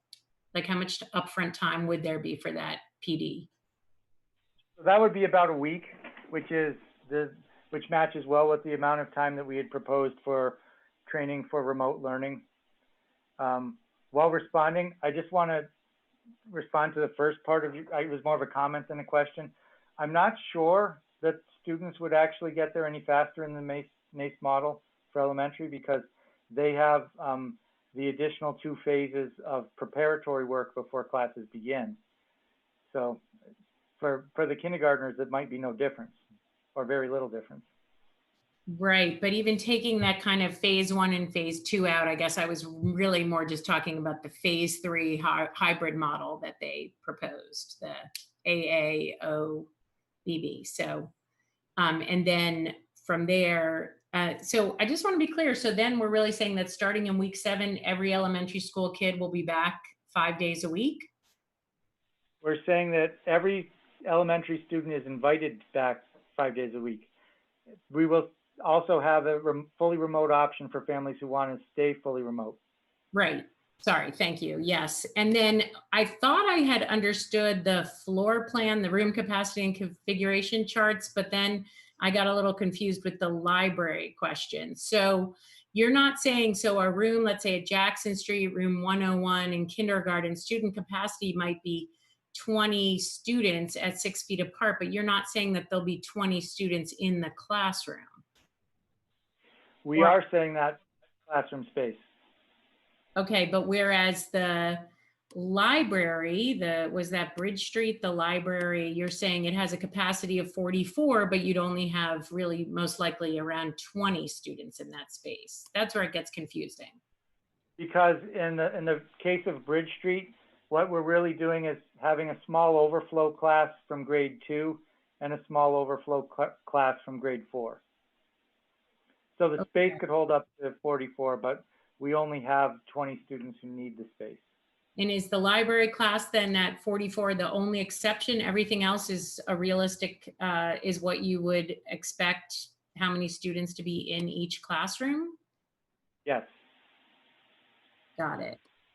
You know, to me, having 20 kindergartners 6 feet apart, it was one thing when we were talking about 10 or 12 kindergartners or even 14, but 20 kindergartners in a classroom 6 feet apart, social distancing, PPE, all of that really seems pretty difficult. So there is a response to that if the committee wanted to set, say, like 15 to make it the same as the other kindergartens in JFK.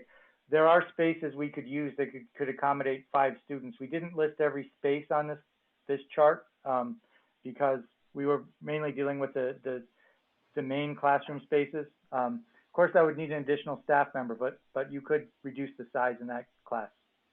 Got it. I guess that's what I'd like to understand is what do we really feel comfortable with is when we're talking about like teaching in really much more difficult circumstances. The one advantage to me was just having a smaller class. So I would feel much more comfortable thinking that, you know, we have, I don't know, I'll just throw it kind of around 12 kids per class, per teacher, rather than bigger. There's not that many cases of it, I noticed, but like I guess there's a leads class, K-1, you know, 18 kids. So yeah, that's kind of concerning, or where I sort of stand on that. Let me just see what my other questions are in elementary school, or questions or comments. I guess it's a combination. I think that's it. Well, I guess I just want to, and I will save this for another time, but I just feel like this issue of childcare and working parents is so critical. And if we look at the AAOBB model, or if we look at this phasing it, any way you cut it, this is just an impossible situation. And I don't think this is ours as a school district to solve, frankly. I really think that this is an issue that we should be fighting for at the state level, and that we saw what New York State did with essential worker childcare. We saw there's other alternatives, that if parents need to go to work, that they can have a place that they decide they can send their kid for the day when there is not school. And I just think this is like, anyway, I will get to work on this tomorrow, and I don't want to take up any more time on it, but I really think we should all be pushing hard for this as a community. Like, this is just yeah, it just is making me a little crazy. Okay, next, but I do not believe that is our issue to completely solve. Our issue to solve is what's the best plan that we think is the safest and that we think we can educate our kids. That's what I think is our responsibility as a school district.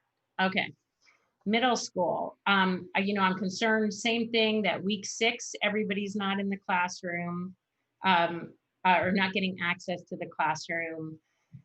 And I just wish that we could like move things around closer to this AAOBB schedule where we're getting our middle school kids at least some time faster, even if they were just in 1 day a week.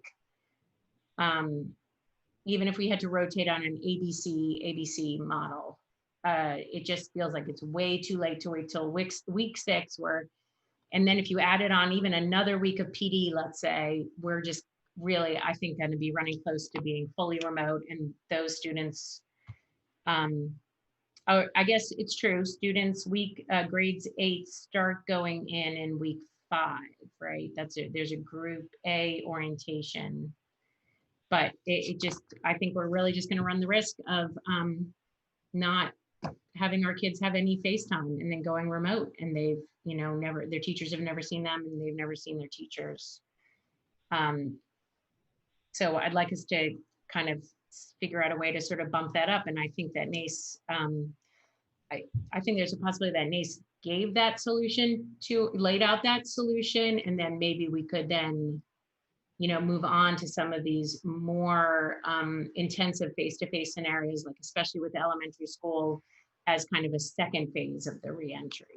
So, I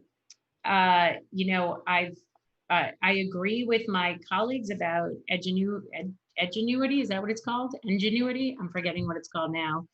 The concern about it. And, it made me think when Principal Valancourt said that teachers who want to remain remote will be able to stream into their classroom, and you'll have an adult in the classroom, that why wouldn't remote students be able to just also take that class that way? I mean, basically those students in the classroom are learning, from this streaming that's happening. It's not exactly the same as learning remotely, but so why couldn't we just set it up? And so that maybe we would have to use Edgenuity a little bit, like maybe a student would have to take 1 or 2 courses, but they wouldn't have to take all 4 courses if they wanted to learn remotely.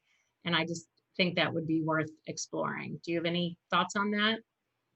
Yeah, I have very serious concerns about that as an educator. I would be surprised, although I'm not going to speak for NACE, but I'd be surprised if they didn't also. To have a teacher responsible for teaching the students in front of them and then also streaming into homes all over the city, I think is only setting that teacher and their administrators up for an unending series of critiques of their practice. I just think it's really not fair to ask teachers to do that. I'm sorry if I don't understand, but a critique of their practice in what way? I mean, because there's no guarantee that the person on the other end of the computer is going to be just the student. You don't know who else is watching that. I mean, teachers face a lot of criticism of what they do on a daily basis anyways, and having every moment of it viewed by unknown others and possibly recorded by unknown others, I just think puts them in a very exposed position that makes me feel uncomfortable for them.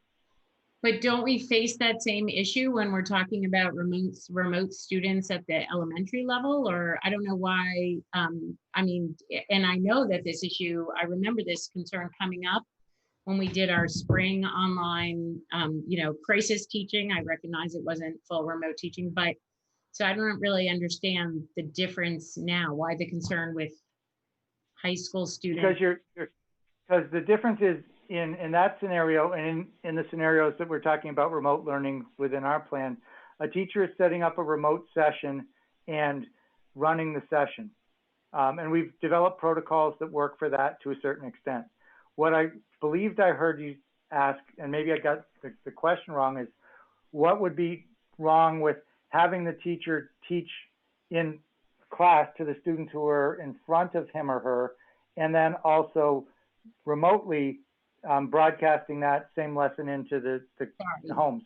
No, that's not exactly what I was asking. What I was speaking to is the part where Principal Valancourt said that teachers who didn't feel comfortable at the high school level coming in person would be able to stream into their classroom. So they'd be able to teach via streaming, and there would be an adult in the classroom to do classroom management, et cetera, in other in-person stuff. So that's my question, is if that teacher is teaching from home, let's say, and they're being streamed into the classroom, why couldn't a remote learner at the high school level also take that class? Okay. So I don't have that same philosophical problem with it. I do think that there's not enough teaching staff to do that across the board.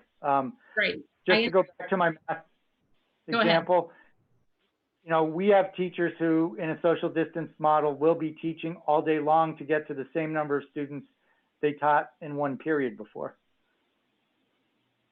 With teachers, how so? Sorry if I don't understand that. The math classes can only hold 9 across the department. Right.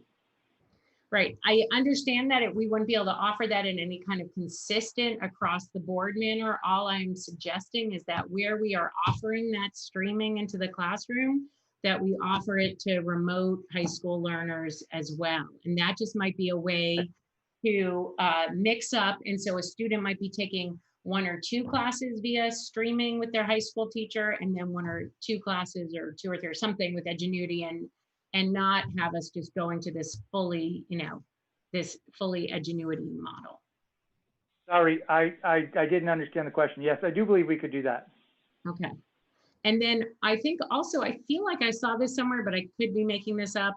But I think, are students allowed to take some GCC classes, and are they allowed to take Smith classes? And weren't we even going to pay for a GCC, be able to pay for, or am I totally off? Yes, we're still doing that, and those are still options. We don't build them into the core solution because we don't run our program on the basis of higher ed courses, except in a couple of cases. I'm not sure about Smith. In my discussions with Smith, I think that our access may be just remote, because I know that just as concerned as we are about potential infection by students returning from all over the place to Smith College, they're just as concerned about picking up infection from our students coming onto their campus.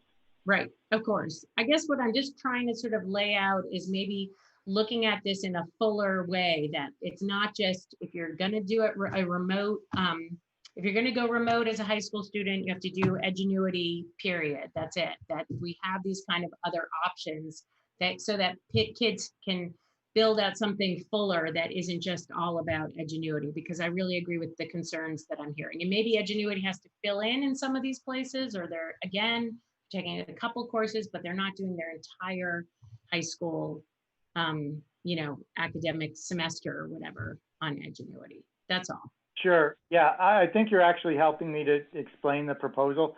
Those other options still exist, but there are some students who can't access those options. For example, right now, all freshmen and sophomores. So it's in addition to the other options that we have available right now. Right. And we do know that some of those higher ed options are still being worked out in terms of what our colleges and universities are going to offer in terms of either remote or in-person instruction. Right. Well, it'd be great to just kind of see that in the remote high school plan, rather than just one, bullet, Edgenuity, end of story, because I don't think it is the end of the story. I think we can sure build something, something even better. And I can imagine that for a freshman taking English, that there might be one English teacher who wants to teach remotely and might be able to teach, or might be willing to stream into their classroom. I don't know. I just think we could probably make something better work, or that's what I would like to see. Can you just, how would the flex lunch and flex block work? I just don't quite understand that. So flex block is a period where students can receive support from any of their teachers who they sign up with. Lunch would also be offered at the end of the day. At this point, we're still trying to work out the details. We know we can't use the cafeteria as a place for students to eat meals, so we are thinking basically 2 options. One is to mobilize lunch and serve it in the flex block areas for students who are on campus, or the other would be just to send students home with a bag lunch at the end of the day. I haven't mentioned this, but one thing that has to be worked into all of these plans where we don't have students on campus every day is we still think we need to feed students every day. So we're also working on a plan to provide remote lunch for students who may not be on campus. So does that answer the question about how the lunch and flex block would work though? Well, I understand then how lunch would work, but flex block, I can't imagine we're going to having students all over the building going to visit the teachers they need to see. So. Well, I don't know that that's the case. So it's not all over the building. It's constrained to the teachers that the students currently have. So they would be, they all have 4 blocks. They would be seeing one of the teachers in their 4 blocks for additional help with their course, I believe. Lori, correct me if I'm wrong. So with the Flex Block, we have a program that's called Enriching Students, and students can sign up to work with specific teachers. And so since only a third of the students will be in the building at one time, those students at the end of the day can choose to go to the classroom in which they need the most support. And they would sign up ahead of time with their teacher, so they can make sure that that those spaces are managed with the appropriate social distancing and class size. Teachers can also request that a specific student come to them if they're recognizing that they're either not engaging or they need more support with the content. So that's how the Flex Block works. Got it. Okay. That just, okay, that feels very complicated to me, but I mean, not under normal I'm sure it's complicated enough under normal circumstances, but during this pandemic, it seems even more complicated to have students move or like regroup again. So, okay. And then I guess I am kind of curious why, I know you explained the testing thing, Dr. Provost, but I am sort of curious why with the free testing that's available and in consultation with Ms. O'Leary, why we couldn't figure out that almost like it being immunized and, providing a health record, we wouldn't want students at some point and to be tested at least. Because I think well, for one thing, this is probably the thing that I have the biggest concern about is it raises all kinds of privacy concerns. When we are doing universal testing, some students don't show up at school. It may be because their families chose to do complete remote testing, but then people might think that, oh, well, the reason they're not in school is because they're positive, or the reason they're not in school is because they're refusing testing. There's also this question about whether in a mandatory education state, you can also mandate this medical test, which isn't specifically listed in the law. As you know, we do have specific immunizations that are mandated in the law, and we can't even really mandate those as much as we would like to. So I just, for me, the civil liberties piece is hard to get around. I do think that there will be more testing capacity and prices will come down as time goes on, but I haven't heard of anyone providing large-scale free testing for all students and staff.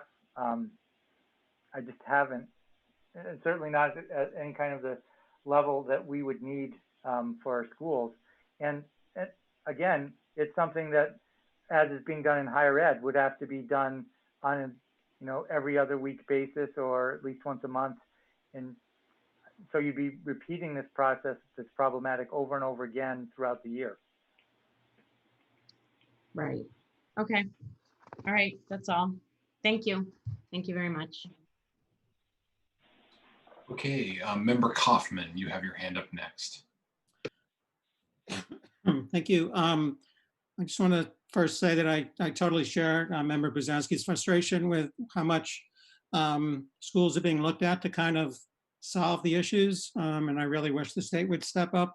Finally, it seems like school reopening is getting more attention than it did previously, but the amount of problems that we could try and resolve and focus on and should be limited towards our mission. So I share her frustration, unfortunately. I wanted to ask a couple of questions, Dr. Provost, and then I wanted to make a motion. So quickly, you in the elementary school model, you have the idea of bringing back second and fourth graders followed by third and fifth. I'm wondering how you came up with that. Is that just because of how they're divided geographically within school buildings? That's correct. That's part of the idea of loading the buildings from opposite ends to try to create a buffer within the building. Okay, yeah, that makes sense. And then in terms of the room capacity and configuration, where do tents fit into that? How do you envision the use of tents, and how would they be used, and how does this potentially, hopefully positively impact our room capacity? In order to provide all students with art and music instruction, as well as to provide students with their contractual preps, it's really important that we're able to have groups that are the same size as they currently are for those specials classes. That's why the tent is being added at each of the elementary schools. We're recommending a 40 by 40 tent, which can accommodate in a socially distanced space the same size class that you could put in a typical art or music classroom. Because art and music run on opposite days, they would both use the tent, and that would allow us to maintain the same special schedules that have been developed over the years. The gymnasiums in every case fit well more than enough students for PE classes to maintain the prior special schedules, and PE could also take place outside. Okay. You know, I didn't know that. Maybe I missed it, but I do think that's an attractive use of the tents. And I think if other people didn't know that, when you publicize these designs and you share with the community, I would definitely put that forward. I think that is nice to know that we'll still be able to continue that if this plan goes through.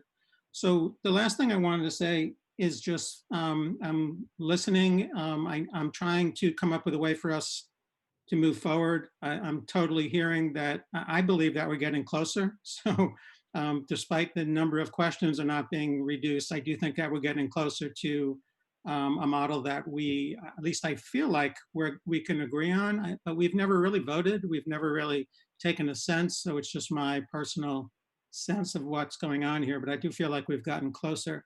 And I also know, Dr. Provost, that you feel like this is the best you can do for now in terms of what you need to present to DESE. But at the same time, I think you have to recognize and do recognize that there's a lot of questions and concerns that were posed tonight. And like you said earlier, we still have the opportunity to redesign this moving forward. And yet you need to present something soon to DESE and hopefully fit in a vacation, as Member Levy suggested. So what I'd like to do is make a motion that incorporates all of this and see how that goes. I'll read the motion slowly. My motion would be to adopt Dr. Provost's hybrid model for submission to DESE, along with the fully remote and fully in-person models as required, with the understanding that we will continue to refine and adjust these models, including at a minimum consideration of phase 1 and phase 2 designs put forward by NACE, and an alternative idea to using Ingenuity as presented.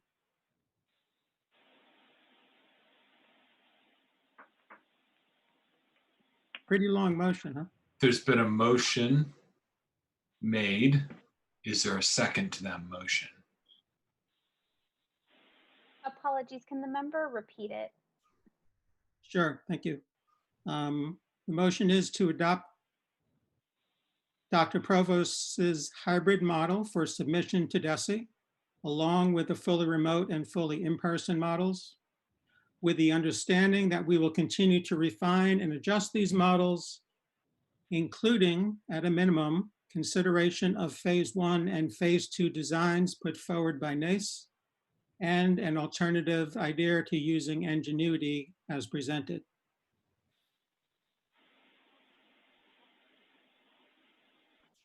Yeah. Okay, so there's a second. I can't post this. Do you want me to just, so people could, if I send it to you, Mayor Narkowitz, can you post it? I don't know how that. Yes, well. You can send it to me, Member Kaufman, and I will email it to everybody right now. Okay.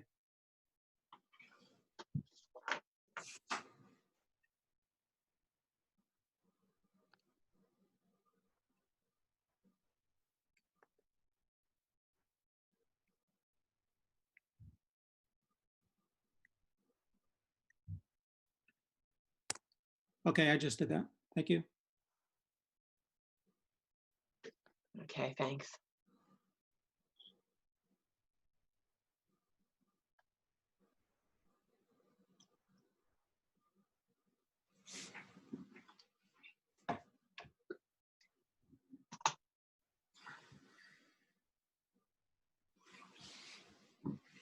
So I just want to verify,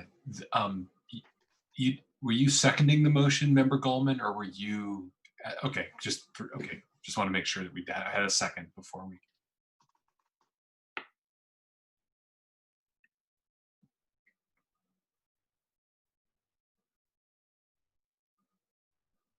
Okay, that was emailed to the school committee. Thank you. Okay.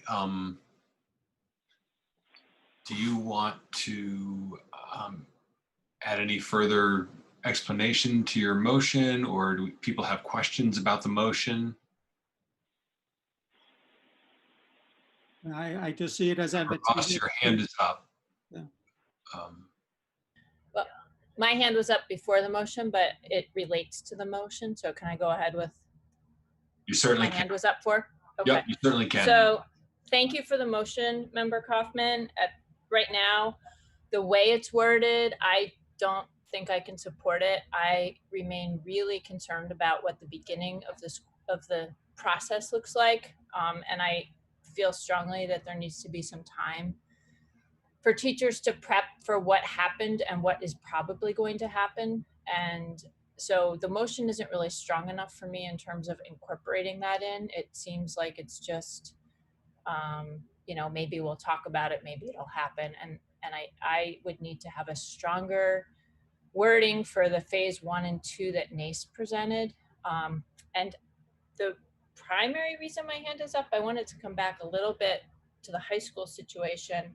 I have other concerns, but these are my biggest ones. I have a specific question about the math classes that keep coming up with 9, only being able to fit 9, which brings up a bigger issue about how we count how many kids fit in a room. But why wouldn't we, if we felt safe fitting 12 or 14 students, why wouldn't we look for a bigger room at the high school if we're worried about math classes, the library, the cafeteria, a tent? Why wouldn't we look around? I would just say because we have a number of classes that are required by all students, and they unfortunately are in our smaller settings. The high school itself has a very limited number of large settings, unless you want to. We did have the idea of tents, which would mitigate that. There were a lot of concerns raised by the tents. We would have to go back to similar to what was being proposed when we were sort of in the all-in, because it's to that level. It's not just math, although I keep saying math. It's also English classes that are limited in size. We do have the auditorium. We do have the little theater. We do have the library, as you mentioned, and we could use the cafeteria as an instructional space. But they really cause us to have some concerns about the educational soundness of it. It's one thing, for example, to have a lecture class at UMass with 300 students in it. It's a lot different to have a lecture class in the auditorium, even with 50 students in it at the high school. So we just don't have enough of those larger spaces. Where we have most of the large spaces is the science department, which wouldn't surprise you. We have very little problem fitting students in science classes because they're already large, but it's our core academic areas that are all just in the high school, very small classes. Okay, so do you have a plan for how the library would be used, or is that just an open space right now? Right now, we are not using the library, I don't think. We have said that we could fit up to 3 classes in there, but I don't think we have actually classes. So the library, can I speak to that? The library? This is Lori. So the library would be used for the kids who are considered as having complex needs and who would be attending school daily. They would be using library space with ESP support or special education support, and they would be spread out in that library space. Okay. So just a thought, but really what I'm taking from this is maybe some more thought could go into this, because some of the smaller classrooms might be usable with smaller groups with students who have a smaller ratio between teacher and students. And I just wonder if we can find bigger spaces that can work for some of the 9. But going back. Can I just interrupt for a second? So there has Yeah. been a motion made and seconded. Yeah, So- I'm talking about why I can't support this motion. Thank you. Okay. I'm almost done. I had a list. I've been waiting almost an hour with my list, and it's all about, it's very specific to the motion. I also need to understand why with this plan, it seems like we're spending almost $30,000 a week to support the plan at the elementary level. And as far as I can tell, we don't have any budget to support the plan at the high school level unless I missed it. And we're saying that we're putting students in this really inferior remote option because we don't have enough teachers and it's too expensive. So how do we make sense of that for our community? You did miss something. We are adding a special education teacher and a nurse at all 6 schools. So that's the same. The reason why there's so much additional staff in the elementary as compared to the middle or high school is because the elementary are the only schools that are trying to accommodate students in all 5 days under this model. In the high school and the middle school, students are only coming in on the AABB schedule, so additional staffing isn't needed in order to serve them. Okay, so Mayor, I will try to move myself along and just say, these are reasons, I'd be happy to talk more about these reasons. I am really uncomfortable for these reasons. And additionally, we haven't talked about it. I'd be happy to have another meeting with our public health person here. But the way we're calculating the number of students in rooms makes me extremely uncomfortable to hear that there could be rooms that could hold 20 people. And Member Busansky started on this. I won't take a lot of time, but the 6-foot rule is based on outside how far you cough. And when you start putting more people in a room, you start getting different situations that probably need a much longer situation. So for that reason, I think we're putting too many people in the rooms in this plan, and I'm not happy with what's going on at the high school at all. Thanks. Okay. So is there anyone else who wishes to ask questions or speak to the motion that's on the floor?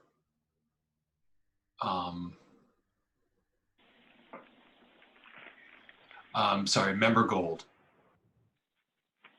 Yes, I wouldn't be able to vote for this motion because phase 1 and 2 of NACE's proposal is not what we were voting on today. I made sure to clarify that with Andrea at the beginning. Like, we're voting on the hybrid model. Phase 1 and 2 have nothing to do with the hybrid model. The hybrid model is what are we going to do that blends remote and in person. So it doesn't need to be part of what we were voting on tonight. Like, that's a different conversation. How are we going to do phase 1 or 2? The hybrid model we're trying to figure out is how are we going to get kids doing in person and remote. So, I mean, there are other reasons as well that I couldn't vote for the plan as it is, but regarding the motion, that's why I can't vote for that. And so unless there's something someone can clarify something for me, but I don't understand how any of us can, because the motion has something in it that we're not supposed to vote on. Member Lee. Oh, I don't know. Does the maker of the motion want to respond to that, or? I was gonna actually, I was just gonna ask Member Gold, can you say that again? Why is it that you feel like you can't vote on this because, say it again, please? So we're supposed to vote on the hybrid model. And phase 1 and 2 of NACE's plan is not part of the hybrid model. It's a proposal for a return to school. Their hybrid model was simply that phase 3 AAOBB. That was their hybrid model. Just as Dr. Provost thoroughly flushed out his hybrid model, right? He didn't do anything about what August PD, like he could, the district in Alton can come up with what is a phase 1 and 2 as well. It's a different conversation on the return to school. Does that make sense, or am I misunderstanding something? I guess it makes sense. I think I understood it differently. I understood the NACE model as incorporating that their hybrid plan was 3 phases. No, sorry to interrupt. So that's why I asked Andrea really clearly, that is phase 1 and 2, like, is their hybrid model contingent on phase 1 and 2? And she said no. Their whole proposal is something different. They have a whole proposal, but within their proposal is embedded just the hybrid model, and it is separate from that. They said they'd like to see it, but it isn't a requirement for the hybrid. Yeah, I guess I'll let Member Kaufman respond, but my take is that there's no harm in saying we value those phase 1 and 2, and we want to see them incorporated into the hybrid model that we're voting on. But I'll let Member Kaufman, since it's his motion, clarify.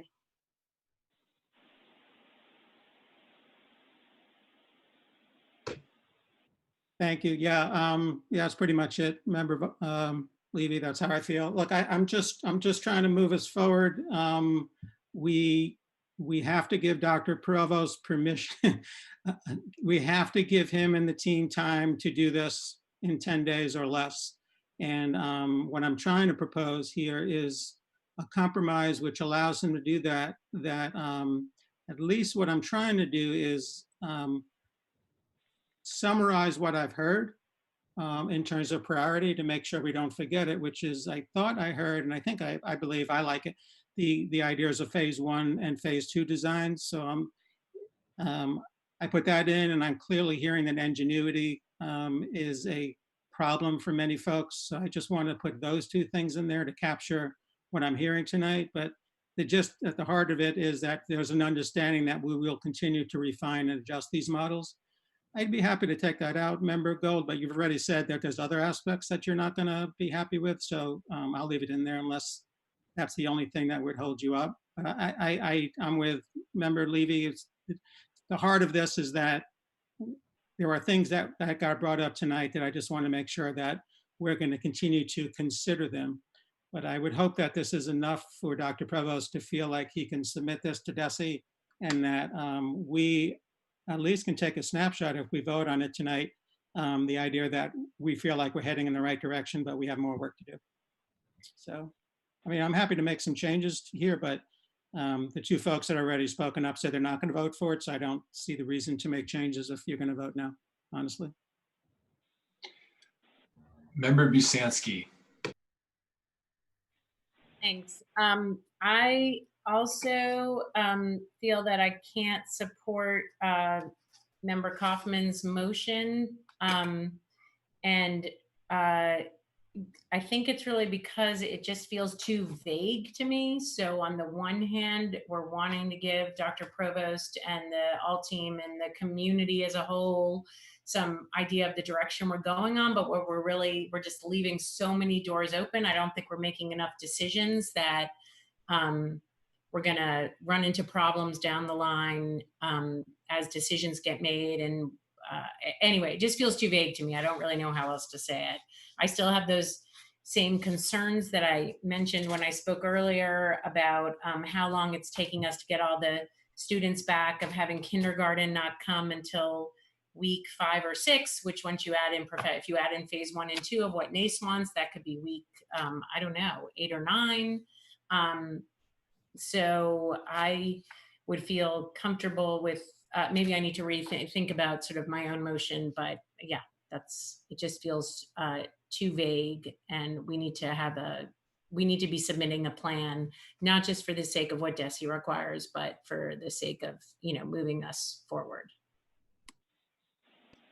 Member Gold. I was going to clarify that, yeah, there are other things, and clearly the phase 1 and 2 that NACE was proposing is brilliant. It's awesome. I love it. It's a great idea.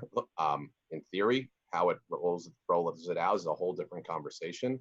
I just think that we're missing the target on what we're supposed to really be doing here. And I feel that, as one of the public speakers said, it's now 11 o'clock and we're just getting to a motion to vote and we're discussing on it. I'll just add, and Member Kaufman, I greatly appreciate you trying to get us moving somewhere. I hope we can get moved, if there needs to be another motion, but because the other piece is, I'm going to agree with what Member Busansky was saying. Essentially, we're saying is we're going to accept this plan with the option to change it all up. right? Like like it's the vagueness of it, and if I'm reading it correctly, with the understanding that we will continue to refine and adjust these models, like, I mean, if that's acceptable, meaning we're essentially not committing to Dr. Provost's hybrid model, then yeah, I'll vote for it. You know, like if we're saying, if that'll end the meeting to say that we're going to say yes, but we're going to have the option to change things up and give feedback like that, then yes, I could vote for it. But I'm not sure if that's what the intention is of the motion.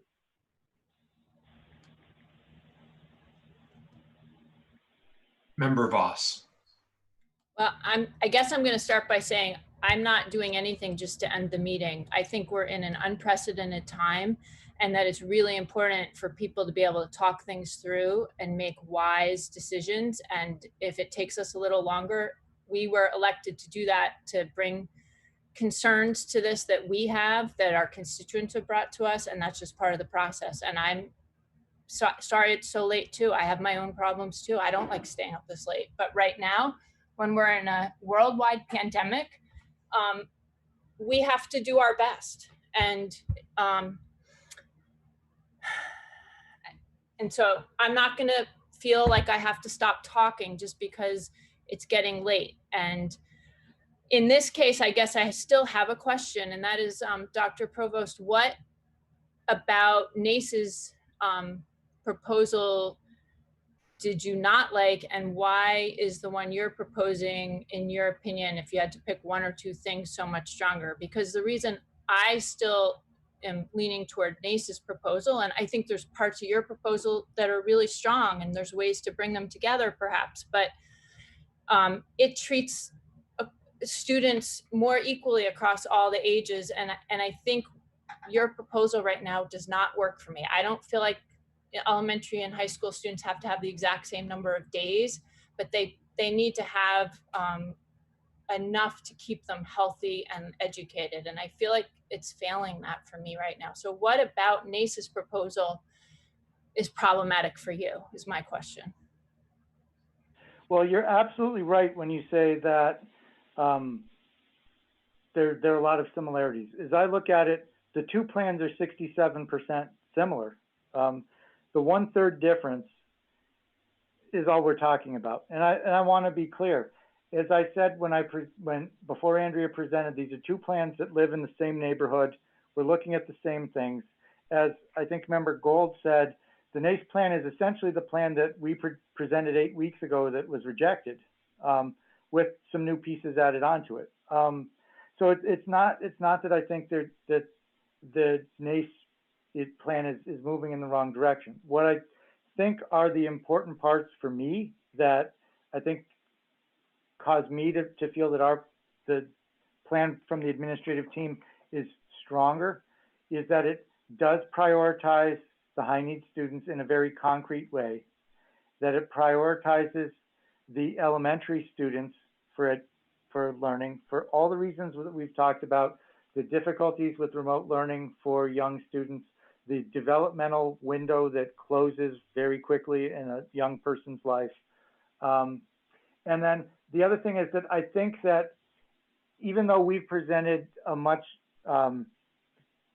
more fine-grained model, which I think has led to additional questions, those details are really important. You know, when I started this 8 weeks ago and I presented the AABB model or ABAB model, I was saying things like, and teachers who are not able to come back for health reasons, we would be able to put them into a remote class. But actually figuring out how to do that is very tricky. So we have a model now of unenrolling and re-enrolling students at the elementary that we figured out that works. We have a model of putting students on pods at the middle school that works for doing that. We do have a model at the high school, which I have heard the criticism, believe me, I've heard the criticisms of Edgenuity, but we have at least a model that's workable at the secondary level. And I just, for me, knowing that those pieces are worked out and can be implemented feels much more comfortable than saying, okay, and we'll try to match students who don't want to return in person, with teachers who can't return in person. Because that was the goal, and that was what I was saying 2 months ago. But actually figuring out how to do that took a lot of work. And I fear that if we lose that, we're not going to be ready to open. We just won't. That's why I feel that our plan is the one that I would like you to support right now. It's not a criticism of NACE's plan. As I said, I was in the same place NACE is right now. And I ended up in the same place that NACE is, with the high school and middle school, really, with the exception of a preferential option for high need students. So, I mean, I'll just say, I think NACE's plan is a lot more simple, and a beauty of it is that it doesn't have all those specifics. And it's what we've been saying, even with either plan, things are going to change, and we know they're going to change. So that's all I have to say. Member Levy. Thanks. Member Voss said a lot of what I was going to say, and very eloquently, so thank you. I guess my hope is that we can leave here tonight with a hybrid plan that we have voted on. And I get that it's late, and I think that that's our job, and we need to equip our teachers and our administrators to be able to plan. And so I guess I too would not vote for the motion that's on the floor as it is. I guess there are still, as Member Busansky said, there are a lot of details about this plan that I think need to be ironed out before I can support it, including the kindergarten, or just the lag time for whatever that last group is that's going to be starting.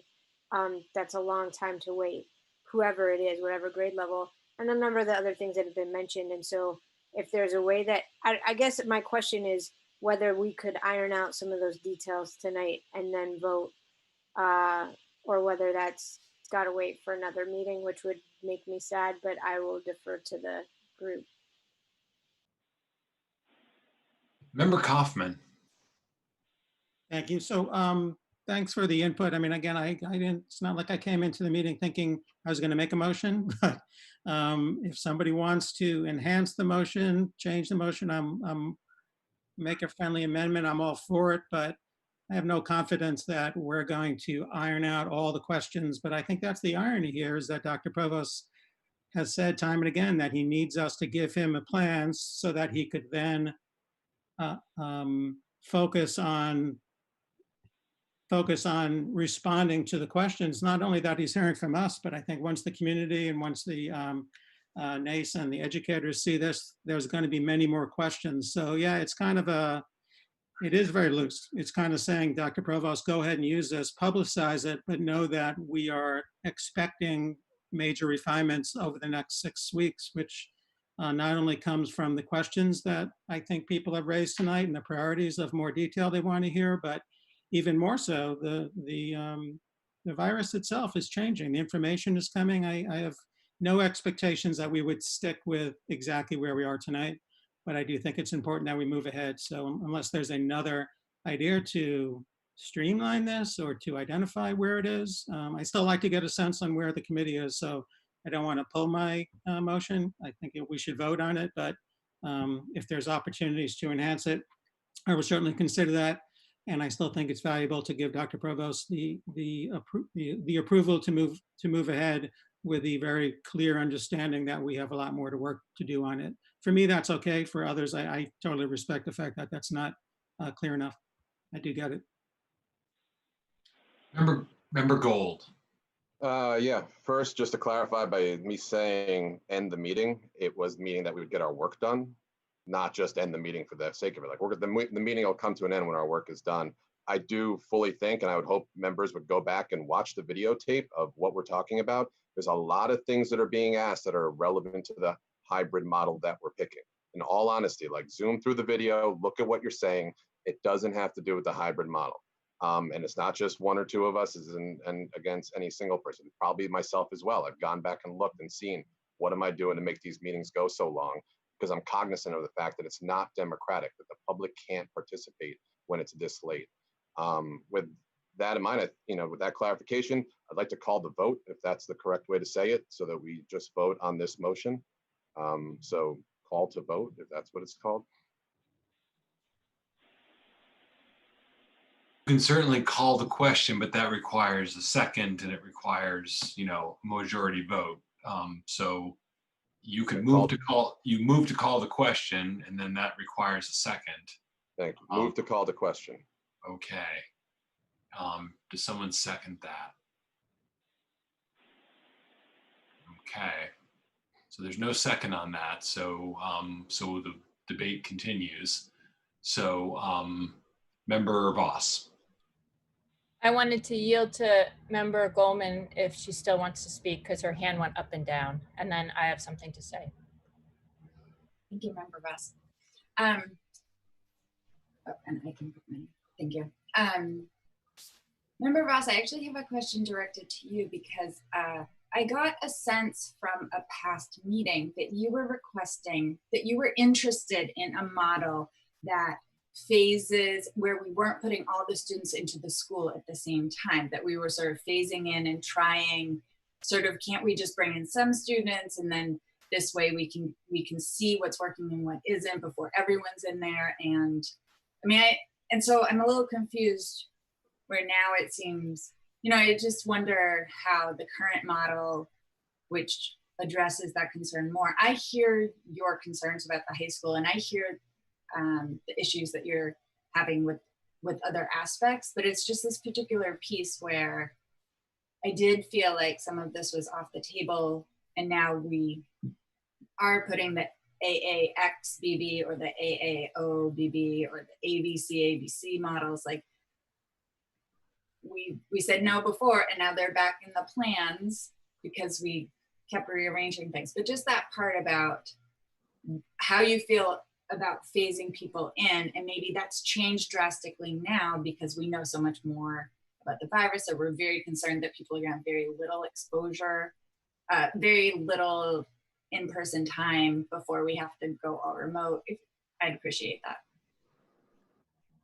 Sure, I can answer that question, and then I can answer Member Kaufman where I'm standing right now. I think I can answer that question. About a month ago, maybe slightly less, I had a conversation with Dr. Provost, and this has come up in other conversations in subcommittee, where I proposed, but never in this group, and I can't talk to many of you because of open meeting law. I proposed, I think what you're referring to, Member Goldman, but I don't think I proposed it here. Maybe I did.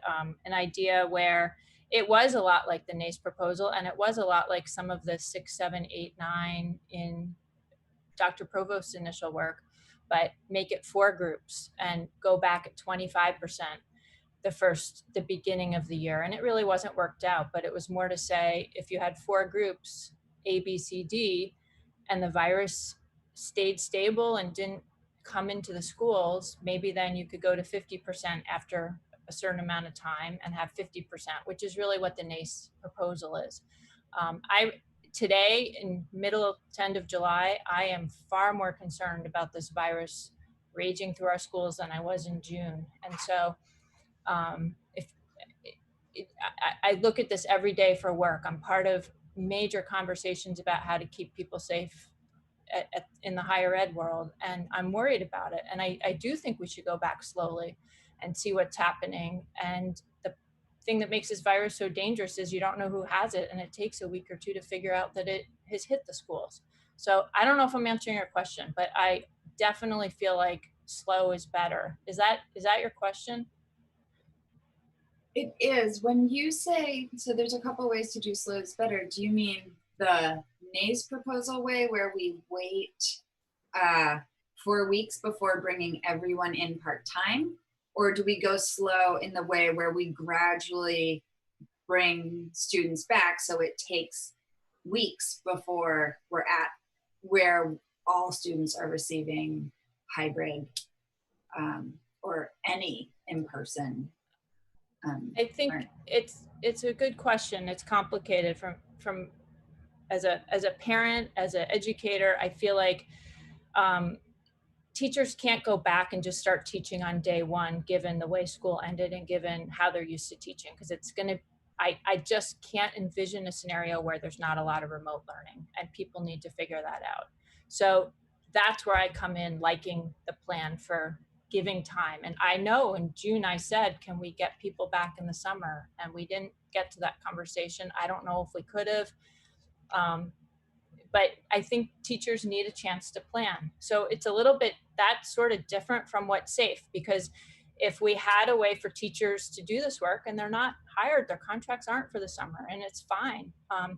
But if you know, if they were ready, because when you went to school, you learned how to teach remotely, which isn't, you know, nobody knew a pandemic was coming, then you'd probably want to start earlier and be outside more. So it's like they're competing needs, but I see both of them. And again, it's just like this puzzle that you can't put together in a good way.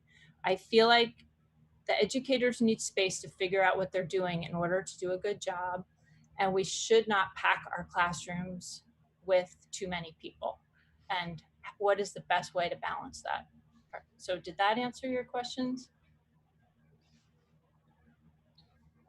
I think that we'll have to do. Thank you. And I mean, so what I was gonna say was, now I've lost track of my thought, but I am leaning more toward the simple AAOBB model, largely because it's simple, and adding to it, and maybe, you know, if somebody wants to make a motion out of this, feel free to. Asking each level, elementary, middle, and high school, to envision what that looks like in their school. What does that look like? But for me, the current proposal it's a misbalance of resources, and other people have said what some of them are, and I think it just needs more thought. And I do think you could get a lot of what's in Dr. Provost's proposal still in the AA0BB. I think it grew out of that. They're not, as he said, there's a lot of overlap. And ask the teachers at each grade or each team or each department to figure out what this looks like.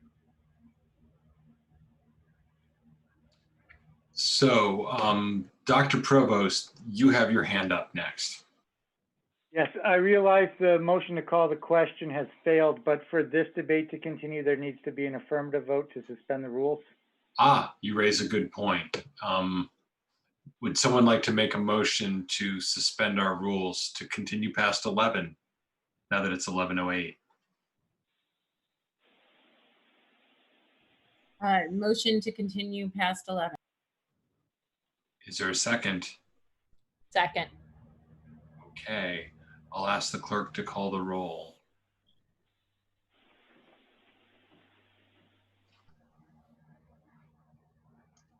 Member Kaufman, Yes. Member Goldman, Yes. Member Voss, Yes. Member Gold, No. Mayor Narcoitz, Yes. Member Busansky, Yes. Member Fallon, Member Fallon, I'm sorry. Yes. Member Seraphy Cox, Yes. Member Condon, Yes. and Member Levy. Yes. That is 9 votes in favor, 1 against. The meeting continues. Member Gold, you have your hand up next. To add to it, because if my understanding correctly is if the motion fails, then we'll come up with another motion. I was trying to get us there and just gambling on how many people are going to vote no for it so we can move the process along. Another reason why would be voting no for this, and I shared this with Dr. Provost, on the elementary side of that plan, it actually doesn't address a hybrid learning model. The hybrid learning model, as Desi states and is understood, is students alternate between in-person learning with safety requirements, and remote learning. So at week 7, we're no longer alternating. All students are in at the elementary model. So the elementary component of the plan is not hybrid unless there's something I'm missing in that definition. But so that's another reason why I would be voting no, because it's not actually hybrid for elementary. At week 7, it's a phased return, but it's not a hybrid model. If that makes sense for elementary. Okay.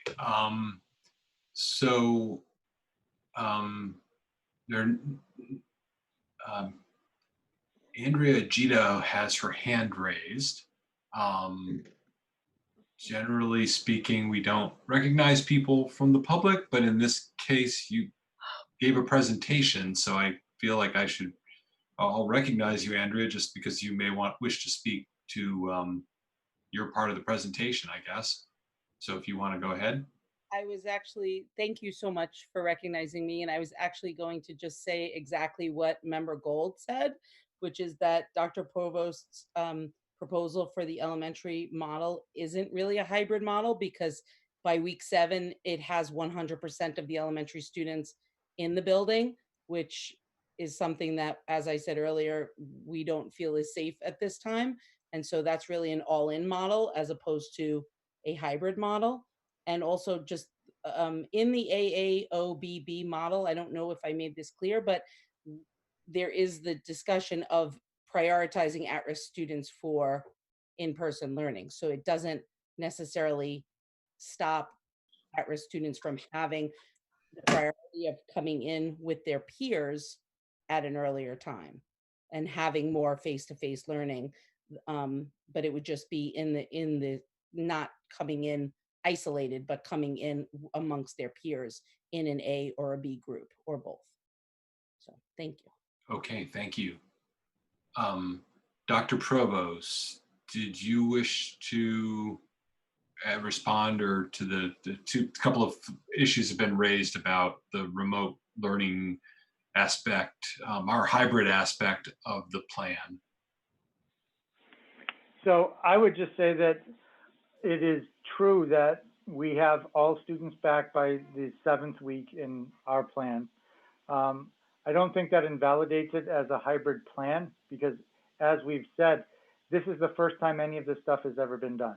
There's no rule about what a hybrid model needs to look like. We've been, as I said, the plan that we need to file at the end of the month is extremely bare bones. It's 5 questions, I believe. It's 400 words or less on each question. So I think that it works within that framework. And it's responsive to what we've heard before. I think one thing the committee has been extremely consistent about in the past is the desire to prioritize elementary students for more for more in-person learning.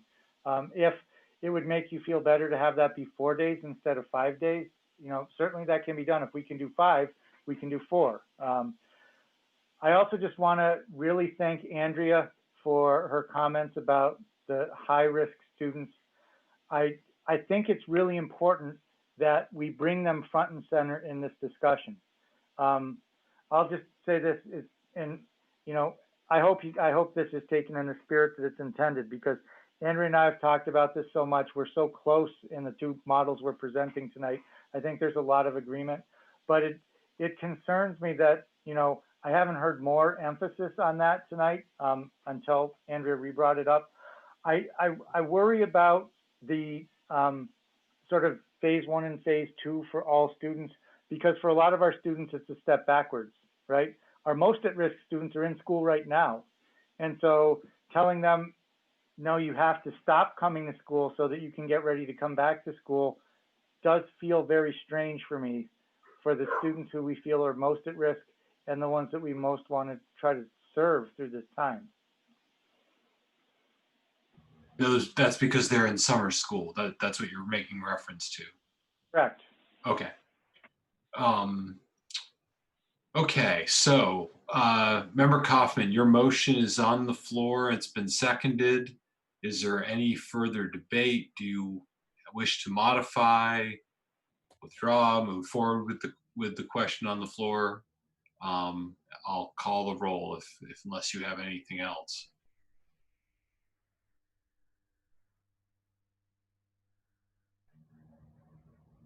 Sorry, no, thanks. I have nothing else.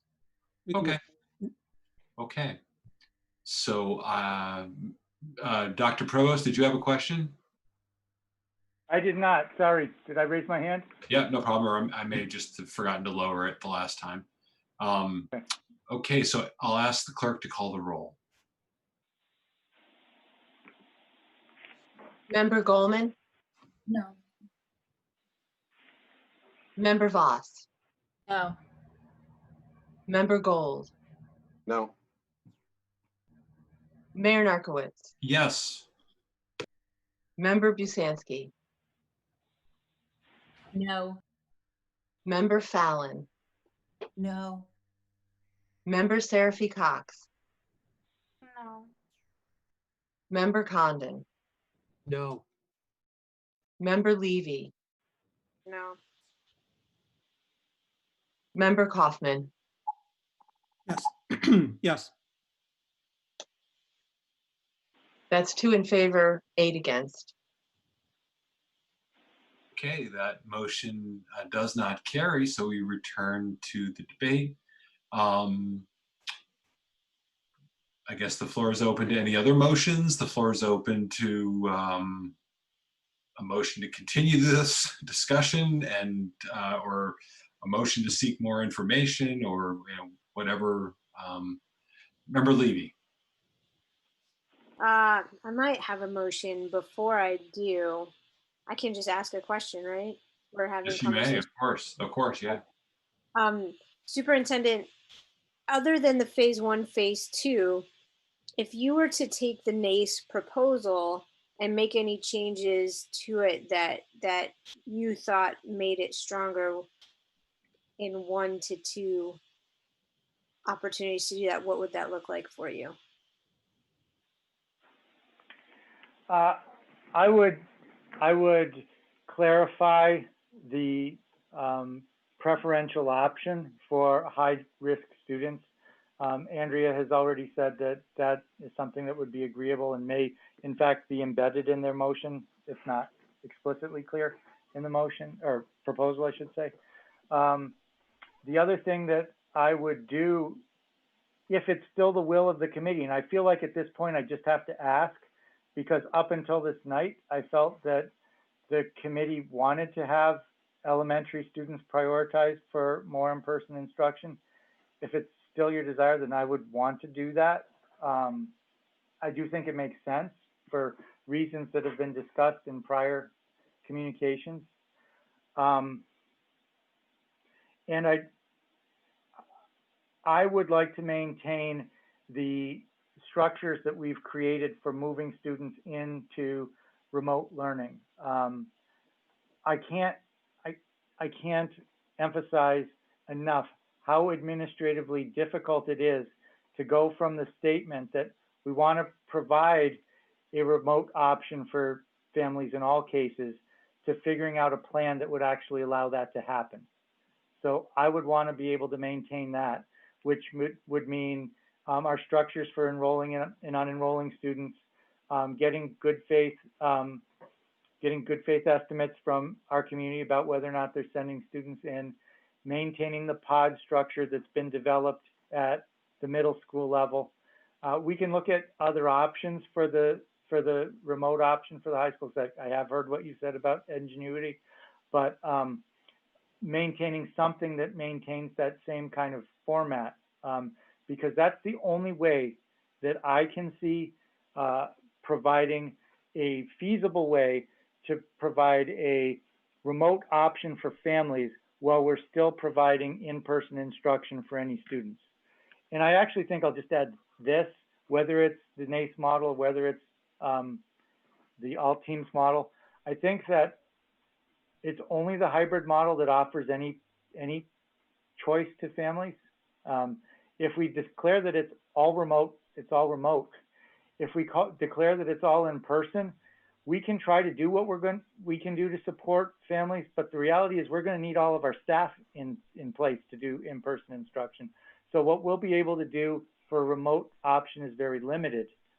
So I think that having solved that problem is such an achievement. I really don't want to lose that.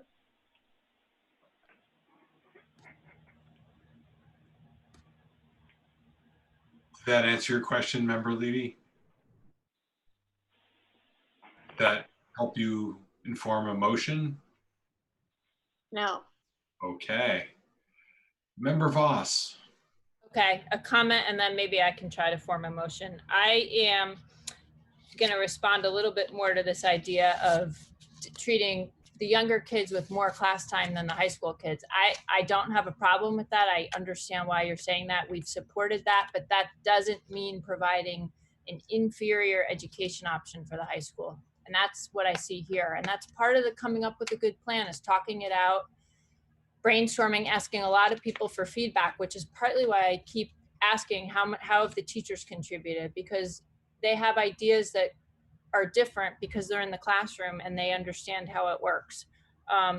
In terms of, we've heard a lot of concerns about civil liberties, and I'm just going to put it in terms of that. A high school kid who cannot go to school because of an autoimmune problem or a family member with one or whatever it is not going to get the same experience, and it's going to be quite different, it sounds like, because of the way this plan is rolled out. And I think that's a civil liberties problem right there for kids in high school. So I just can't support that right now.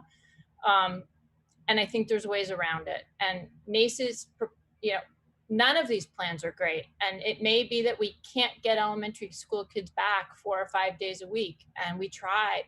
But right now, of all the plans that we've seen that have been presented, I actually think NACE's plan has the most flexibility. Some of these other ideas and concerns can be added into it. It's not all that specific. And if we're looking for a plan to vote on it, 11, whatever it is tonight, if somebody wants to make a motion regarding adding some of Dr. Provost's plan into the NACE plan, to whatever extent we feel that needs to happen tonight, I could support the AAOBB model. And what I'm hearing is we need more support in there for kids who are at learning risk. And I completely agree. So maybe we add that into the motion. That sounds to me to be the biggest concern. But I'll let other people say what they think.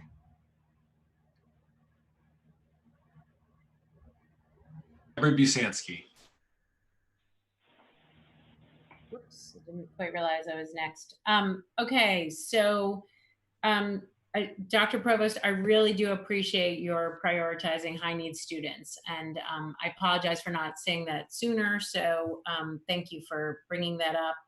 And I really think this commitment from families, a good faith commitment, is really critical to us getting back in person at all in a hybrid model, I guess, is really the most is where it really comes into play. And I think that's really doable. You're not making people sign a contract, but to be able to have some sense of who's going to go hybrid, who's going to go remote, and who's going to come in person is going to be really critical to planning.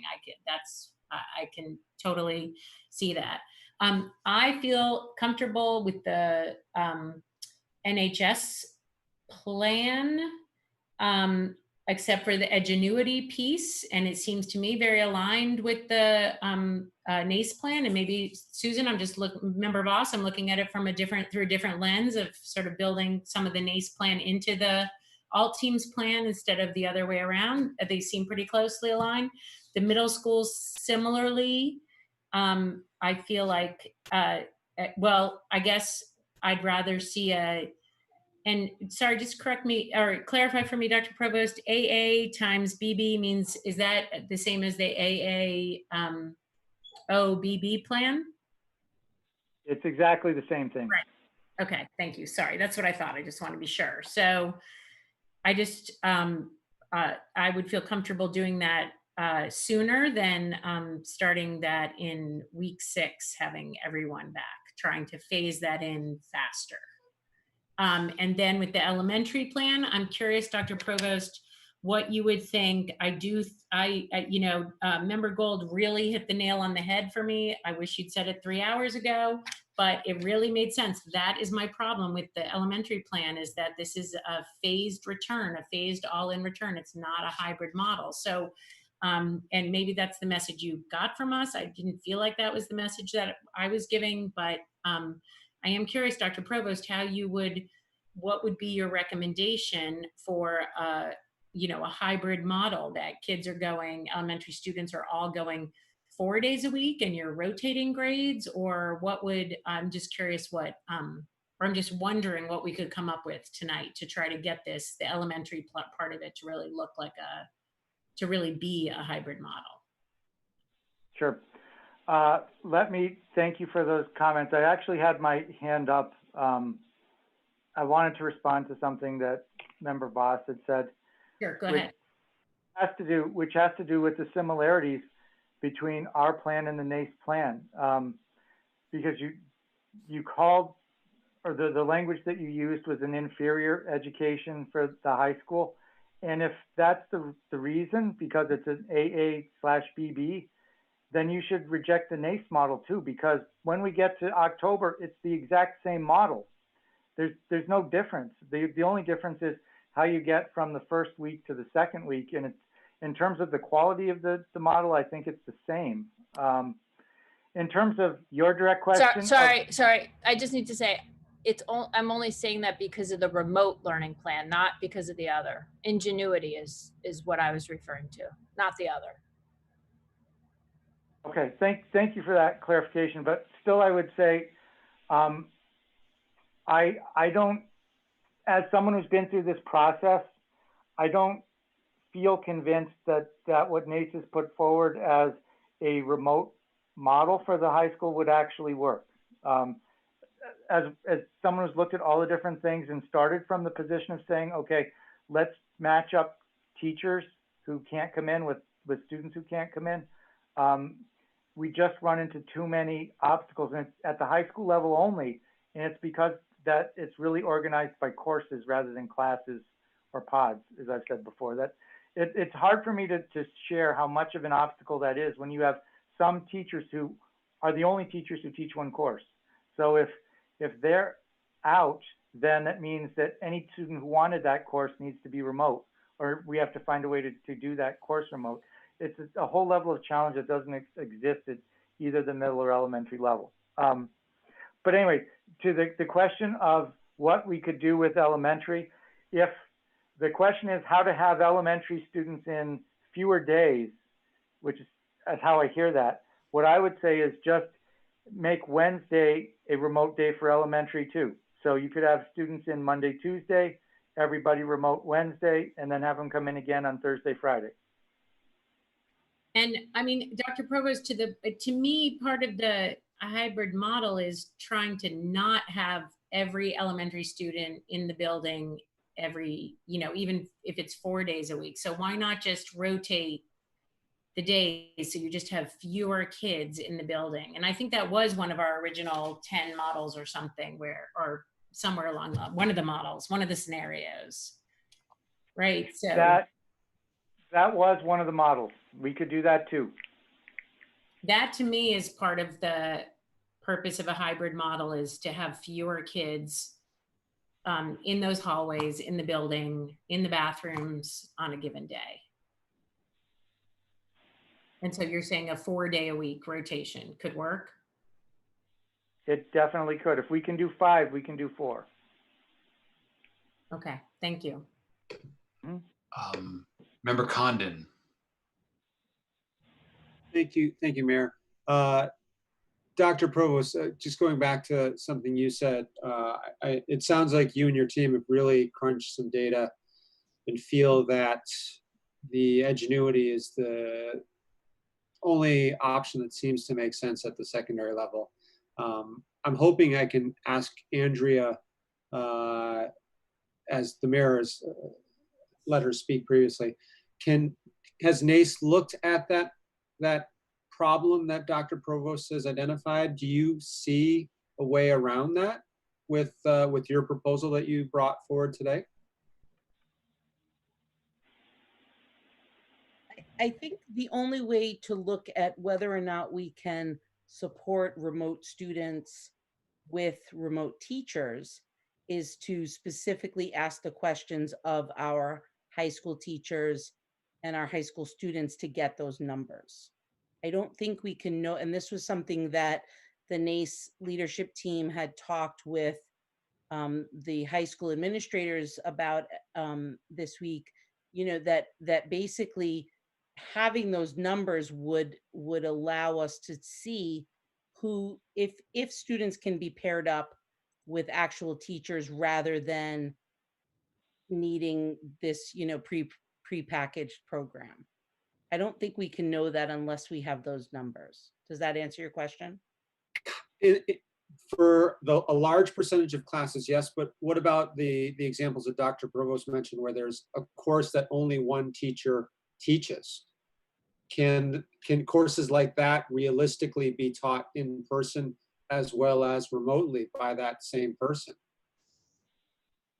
Because the whole class isn't going to all come in or all be remote, right? And the chances of that are next to zero. So there's going to be some split in those classes. Right. I mean, probably the only way that could happen would be if that teacher had a free period that they can then basically teach it a second time remotely. Okay. If they were teaching it in person and then they could teach it, in another period or at a different time remotely to the students that needed to take it remotely. Mm-hmm. But again, I think that would be, the high school administration and the guidance counselors would be better to be able to look at those class pairings when they did the schedule. But I think, I know that there are high school teachers that are going to need to be remote because of the state of the virus. I'm guessing there's going to be high school students that need to be remote. And it seems like there should be a way to pair those together in some way. A question that just popped into my head. So you have identified some staff that will need to be remote because of health issues, family issues, whatever. If those teachers are connected to those classes where they're the only teacher teaching it, and students who are coming into the building by choice want to take that class, how do they then take that class? I think that's similar to what Ms. Valancourt was saying about that teacher could then teach it remotely, but then the students taking the course. So if it's a synchronous class, some people in the building could be still taking that synchronous class with the teacher who is at home. And so likewise, that teacher could be teaching it to students that are in the building or students that are also at home. I mean, I agreed with what Dr. Provost said about we don't want to be streaming classes of teachers that are teaching to a live group of students out to a remote venue. But certainly if a teacher is planning a remote class because they have to be home for their own safety, then that remote class could be broadcast to anybody, whether they're in the high school building or somewhere else. Gotcha. Thank you. And then would you yield to Ms. Valancourt, who I think has her hand up and wanted to also chime in on this? Yes, absolutely. So, thank you so much. So one of the issues that teachers have commented on and met with me about throughout the year and even prior when we were in a pandemic is that when they are teaching students remotely, when they are teaching students remotely and they have another full class going in person, it's incredibly challenging to run both curriculums. And of course they have all of and what ends up happening is like they're sending home a packet here, or they're sending home a worksheet here, or they're just doing little pieces like read this book and answer these questions. The level of learning and the level of engagement and the level of just academic rigor is nearly impossible. So teachers have a very, very difficult time managing both the remote and in-person learning. And so if we have students who are coming in fully in person, or, you know, a third, you know, the A, B, and C model, they're seeing a third of their class at one time, having to then have just students assigned to them who are remote is going to be an extra preparation period. So if we want to have live teachers, what that means at the high school level is that we will have to hire you know, or find or assign one person to be like an integrated math 1 teacher, an integrated math 2 teacher. There's so many levels. And so if we just think about that for the core subjects, that's, you know, 4 subjects, 4 teachers for each grade level. That's 16 additional teachers we would need to support just the students who would be doing the remote learning. I'm not saying that I don't want to do that, but financially, it seems to be quite a burden.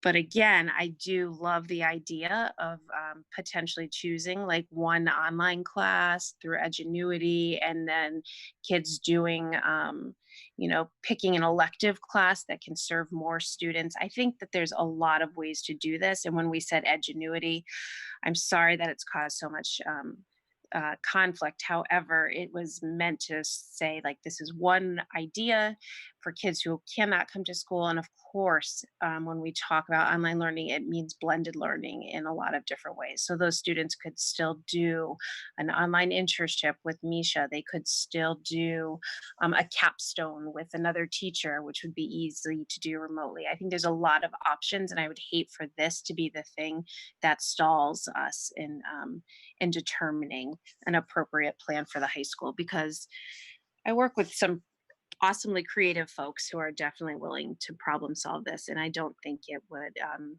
take too much attention. It could be a quick solve. Thank you. Yeah, and I think that's what many of the members wanted to hear when you presented. That was the way that remote learning would happen. What you just said, I think, addresses many concerns, mine included. Member Gold.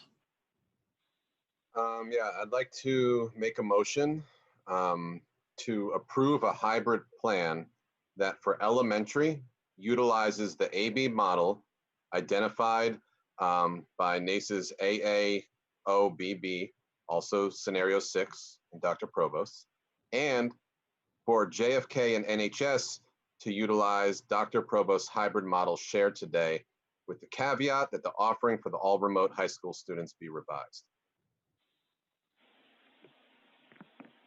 I emailed that to Annie. I don't know if it's been shared out yet,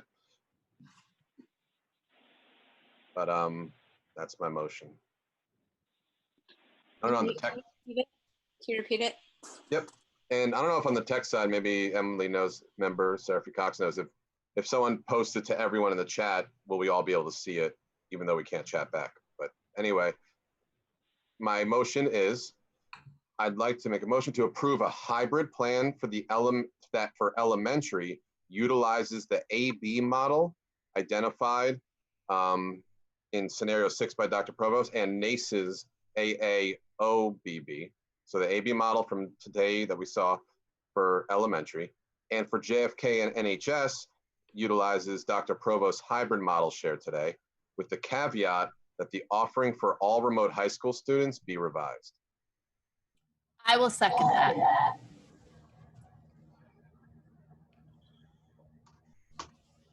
Okay, so there's been a motion made and seconded by Member Gold. Member Goldman, you have your hand up. Is that in response to the motion? It's relevant. Okay, go for it. Okay.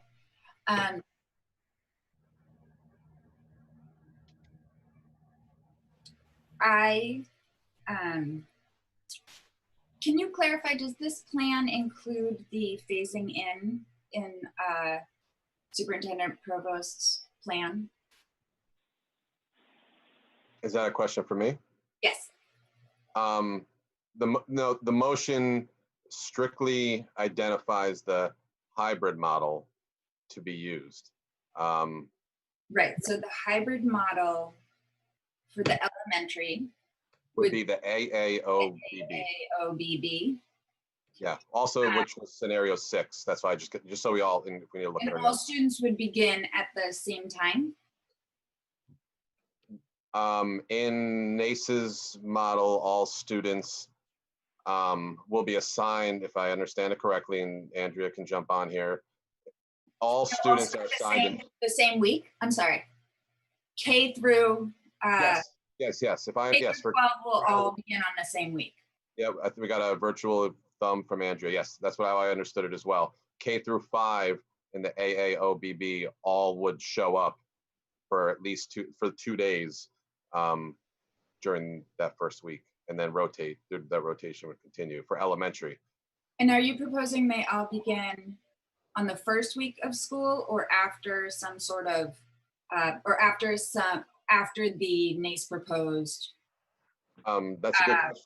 collaborative planning, PD, and orientation phases? Right. That's a good question. I mean, for me, that's a separate issue in terms of just getting this hybrid model. For looking at in the form that Dr. Provost has to submit, there's really nowhere to put phase 1 and phase 2. They don't ask about those components. So for him to get that box checked so they can move on, he doesn't have to address those. So I'm just trying to get that specific thing addressed. Okay, so your interest is to do away with the phasing in of Superintendent Provost's plan and swap it for NACE's all students begin in the same week plan. And all students have the AAOBB. Taking out, using, basically it's Dr. Provost's plan, right? In the all teams plan for middle and high, and it's NACE's plan, the AAOBB for elementary. So it totally takes out those 2 slides from elementary from Dr. Provost, puts in AAOBB from NACE's slides and in slide scenario 6, and then JFK and NHS are Dr. Provost's plans as done, if that makes sense. Okay, thank you. And if there's any other class, yeah, maybe I'm explaining. I had some other proposals for ways to meld the two, but your motion takes precedent. Member Levy, you have your hand up. I don't know. I was going to be next. I would like to offer a friendly amendment that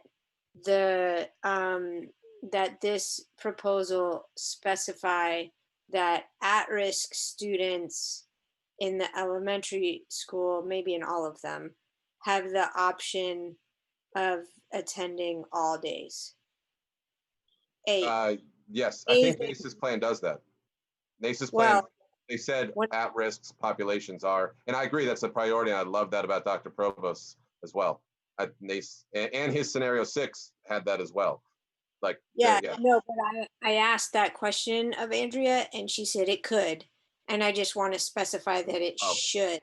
Sure, we could. I love that friendly amendment. Yes. So that for the elementary, the AAOBB with prioritizing our high need subgroups, if that's what it is, if that's the word, or however you want to. That our high needs subgroups, if that's how we're going to call them, have the option of attending all days.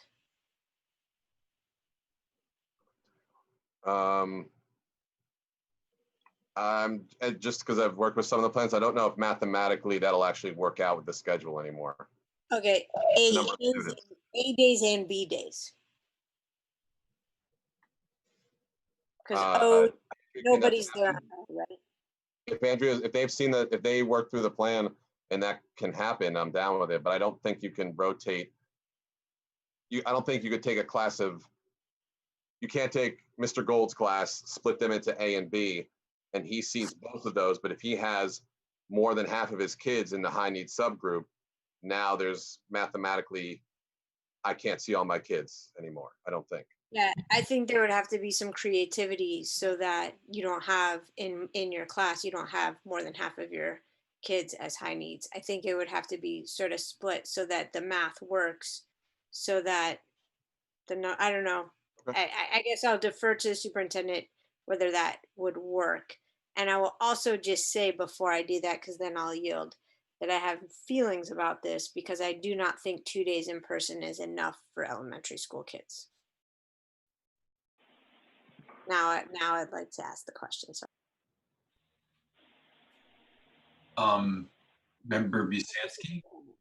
Wait, no, sorry, that was a question to the superintendent. Oh, okay, sorry. Does it work to have, could you envision splitting a class into A and B, but then having the high needs kids go for A and B?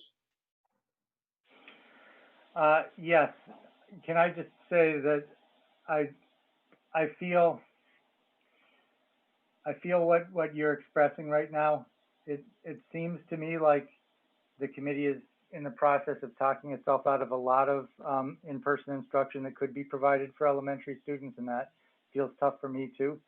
But to your question about could it be feasible? Absolutely. I think the easiest way to do it would be to schedule the pull-out services on Wednesdays. Many of these students receive some kind of pull-out instruction anyways. If we did all of those on Wednesdays, they might be shortened days, but we could start there, and I think that would allow students to also get maximum inclusion time in the other days that they are in school.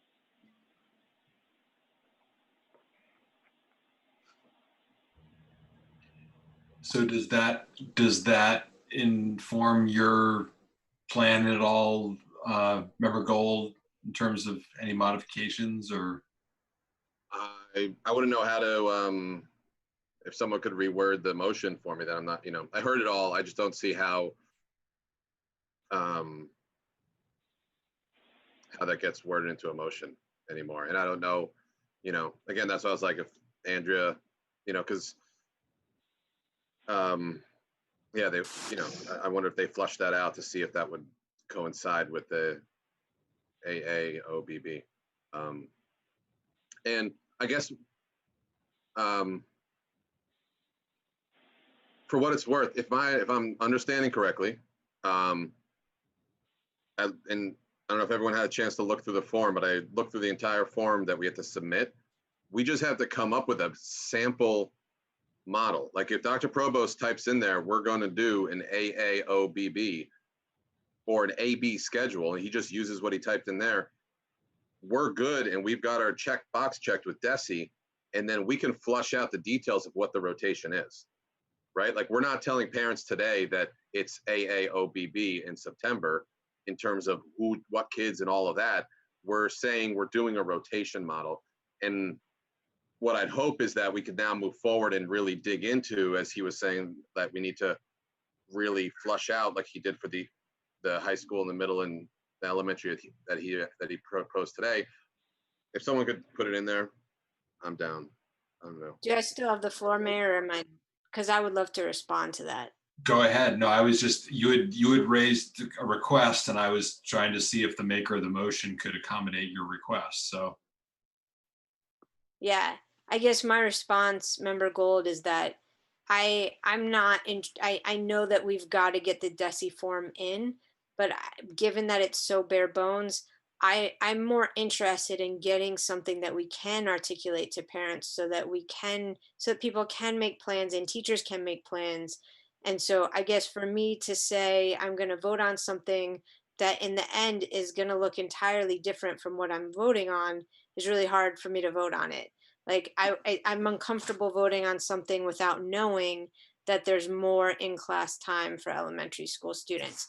But I still do have my friendly amendment just in case your motion does pass. Gotcha.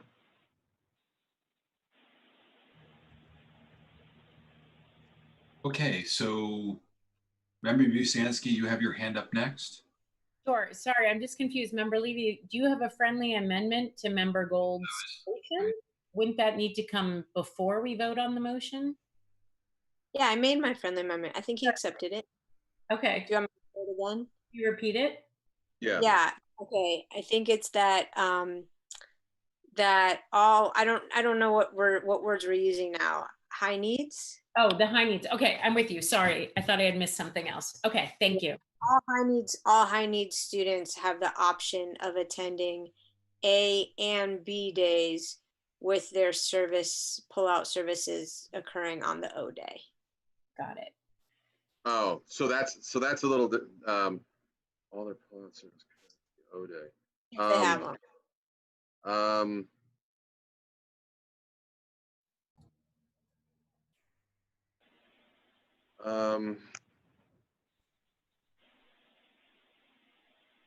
Yeah, I think that, I think I could accept it to get the motion passed. Yes. Yeah.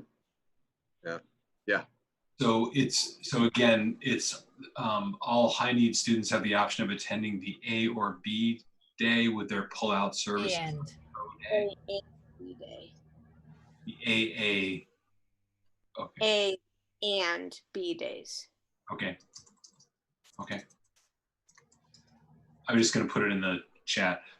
Okay. So you're accepting that friendly amendment? Member Gold.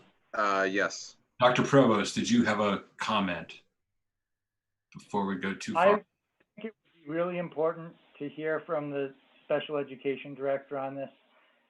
Dr. Plummer has been on a number of statewide calls that I haven't been on. What I have heard is that there's an obligation to provide FAPE, which means that it doesn't matter what model we come up with for all of the students. There are some students who, in order to receive FAPE, may need to be there every single day. But I haven't been a part of those conversations. She has. And if she's willing to speak to that, I think it would be important for the committee to hear that before they vote on this, this motion. Dr. Plummer. Sure. I'm glad I didn't go to bed. So absolutely, certainly the information that we have been getting is that if we are not providing 5 days of services to our students, then the virtual equivalent needs to be pretty darn close to what it would be if they're in person. And truthfully, most of our high need students have a very hard time accessing any sort of virtual support. And what Dr. Provost said earlier tonight is entirely true. The response from our families who wanted in-person services this summer was overwhelming. We can't possibly meet the needs of how many people wanted to. In fact, I've already gotten emails tonight based on the discussion of our summer programming asking me how their child gets to be considered high needs. And the worry about will my child be considered high needs in the fall, because so many families are having a very hard time providing their children with the support that they need going 4 months into this. So I certainly would support any model that would allow, if families are open to it and understand all of the safety components, and we have the faculty who can provide it, similar to how we have had this summer, the ability for any of our high-risk students to be able to participate in 5 days of services. And I think that's simply the way to say it, instead of A or B and C. It's just 5 days a week. They are able to come in if their families opt for it. And I think when we originally saw the list that came out from DESE, I think as an educational community, we had a hard time saying, well, your child's considered, DESE has a way of saying, based on a certain number of services or hours, that this child is typically a student with an IEP that's considered high risk. This one's moderate. This one has low needs. I don't think that there's a way that we could say to a family, if they're telling us their child with a disability is struggling at home, well, technically DESE thinks your child is low or moderate risk, so we wouldn't be able to do that. So we talked as a group about saying, just simply, families know if their child has an IEP or not. If your child has an IEP and they're struggling and you feel like it's safe to send them in, then we'll be able to provide those in-person services, similar to our homeless students, some of our EL students who can't access services remotely, some of our foster students, and any student who can't access services virtually. So that's a lot of words, but I've been thinking about it a while, so. Okay, can I reword my amendment? Sure, I was just gonna ask if you would accept that friendly amendment to your friendly amendment. Yeah, so it would say, and it sounds like, I guess my confusion is if we say any student on an IEP, does that also include English language learners, foster students, and so on? Because I think it doesn't. So it's like, how do any high need student and student on an IEP who desires to attend 5 days may do so. Can I? Please. Okay, I guess what I would say is go back to the original list that Desi provided. It lists the students who are considered high risk. It just suggested that you have to focus on students with disabilities who are in the high need category. But we're saying all students with IEPs plus homeless plus foster plus those who don't have internet or aren't able to access virtual services. We're just broadening it a little bit. And we have looked at the numbers, and Dr. Provost would be able to comment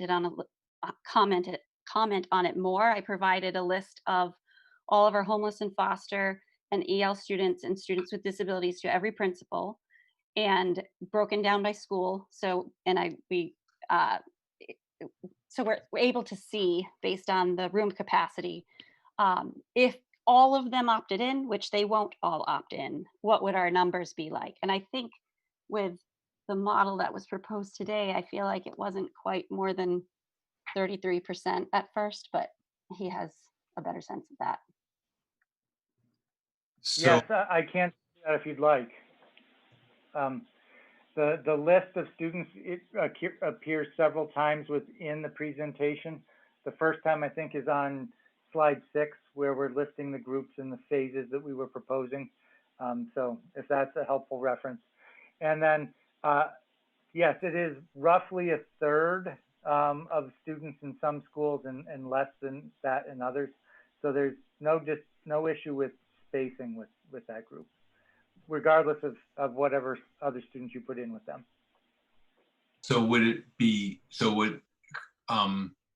so would saying all high risk students shall have access to in-person services 5 days a week, and the understanding that high risk is that full inclusive list? Is that what we're? Maybe the way to make it really clear would be the high risk students as defined in the July 9th DESI memo. Okay. Are you okay with that, Member Levy? Yes. Unless students are going to see it, or their families, and are going to take offense to the word high risk. But whatever the superintendent thinks, I will go with. Okay. So you could say the list of students recommended for prioritization in the July 9th DESI memo. Great. So I have it up here if you're seeing my screen, and all students as identified by July DESI memo, all students identified, you said for prioritization? Yes. So this is what, if I understand. You need identified. All students identified for priorities. All students, sorry, thanks. And it's July 9 if you want to put the 9 on, it doesn't matter.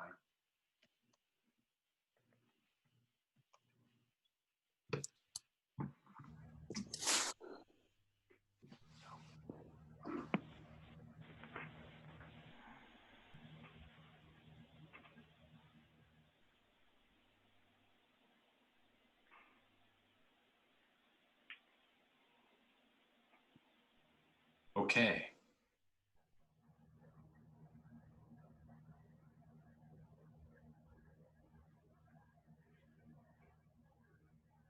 Okay, so the motion's up on the screen as amended. Member Busansky, did you have a comment? Yes, thank you. So I agree with Member Levy that I'm concerned we're not giving elementary school students enough face time given what we've seen about the research, but I think a phased in approach would be appropriate. So Member Gold, I wanted to see if you would consider as a friendly amendment the possibility of for the elementary schools starting in week 6, moving to a 4-day per week rotation.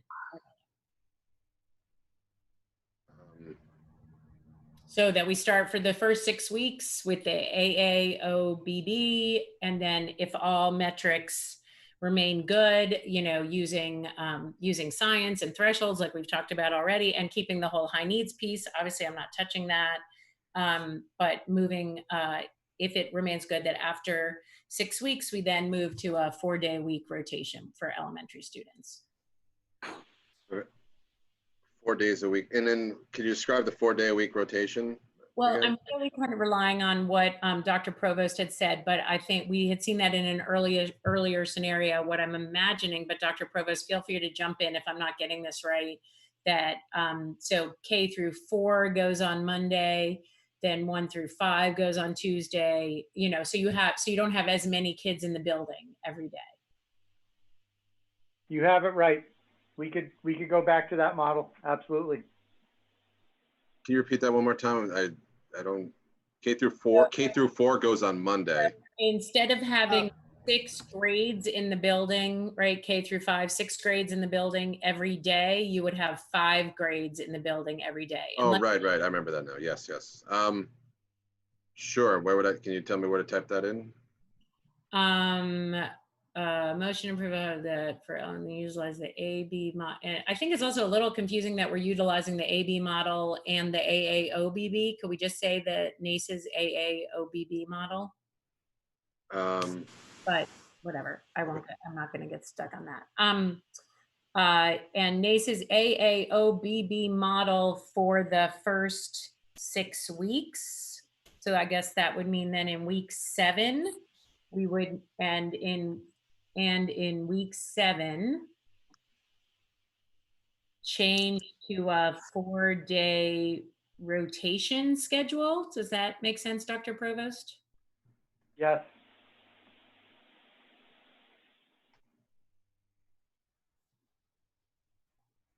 I think that's, yeah, that's out. I think that looks good.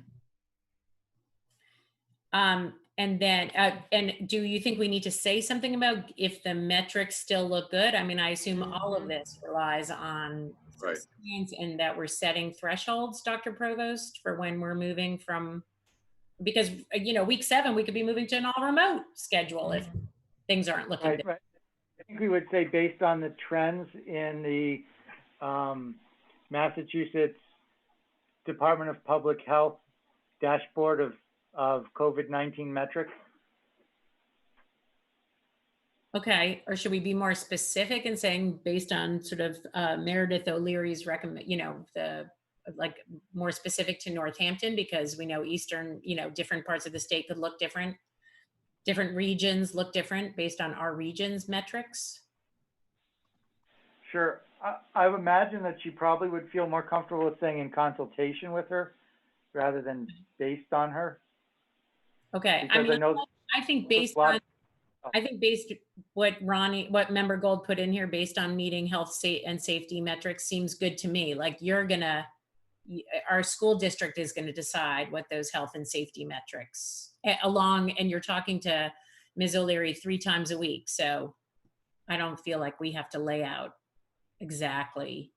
We do have to lay it out eventually. I just don't know if we need to lay it out for this motion in such great detail. Does that make sense?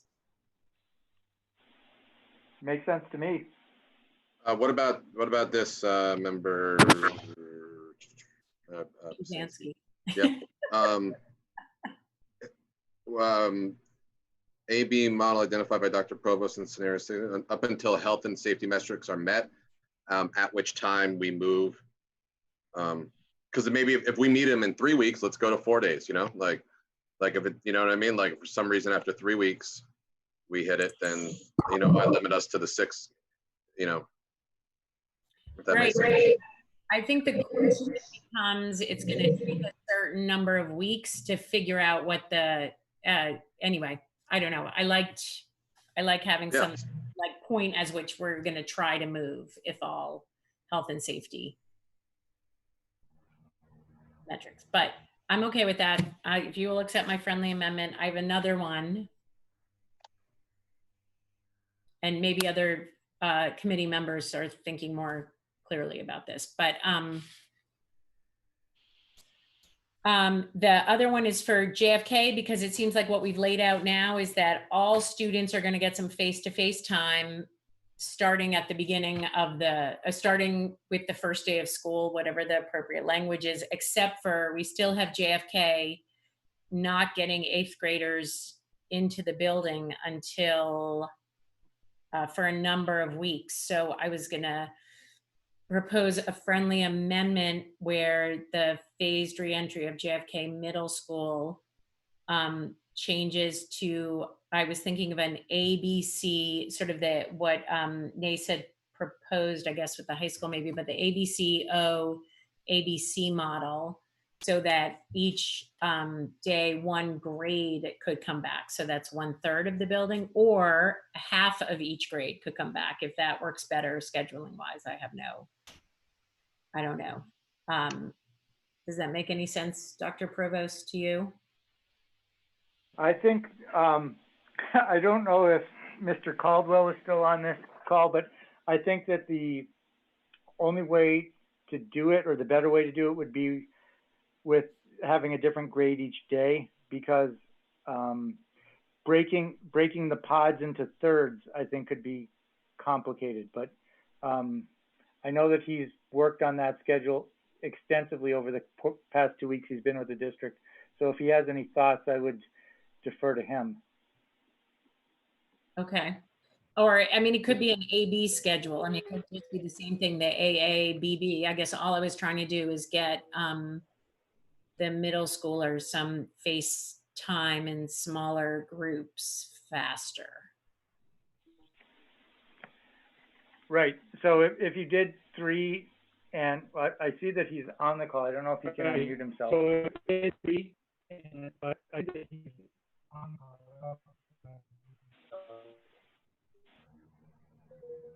I'm not sure who that was.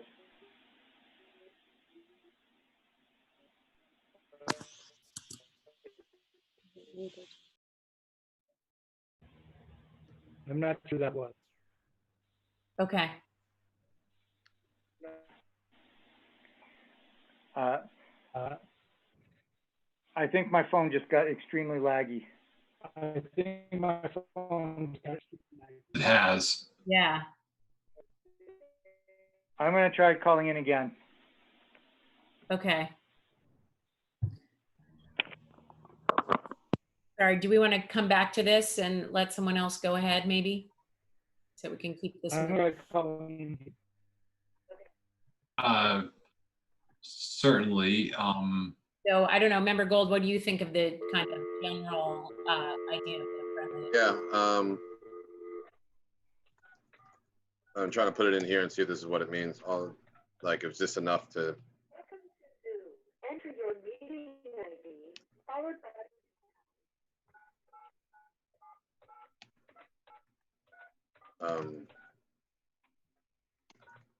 Enter your participant ID followed by pound. Otherwise, just please enter the meeting password. What about that? You are in the meeting now. There are more than 50 participants in the meeting. This meeting is being recorded. Does that do it?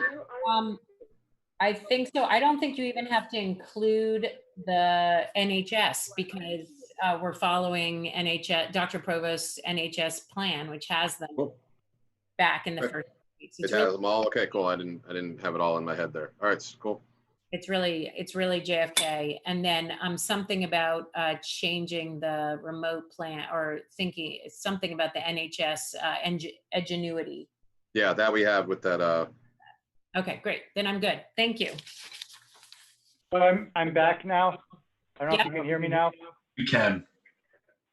All I was back to accelerating the middle school or changing middle schools. It might be good to hear from Mr. Caldwell. I would think that if you do thirds, being a 7 and 8 might be better because of the impact on the pods, but he could answer that question better than me. Hello? The impact on the pod. Principal Caldwell? Yes, Principal Answer Caldwell. that question better than me. Can you all hear me? Yes, we can. All right, so I'm sorry, I stepped away for a second, then I heard my name, so I'm assuming there's a question for me. Yes. Do you want to describe what you're proposing, Member Busansky? Sure.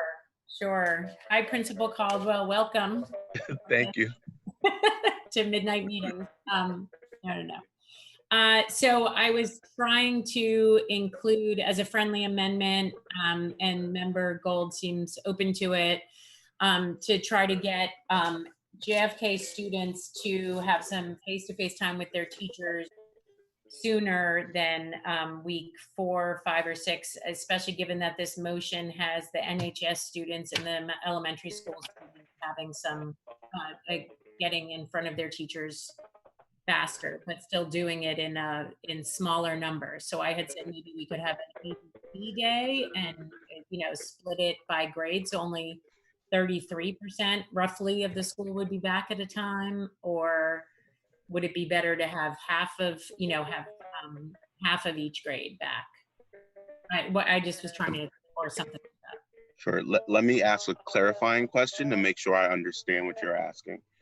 Are you proposing a scenario where 6th grade would come in week 1, A day, and then B day?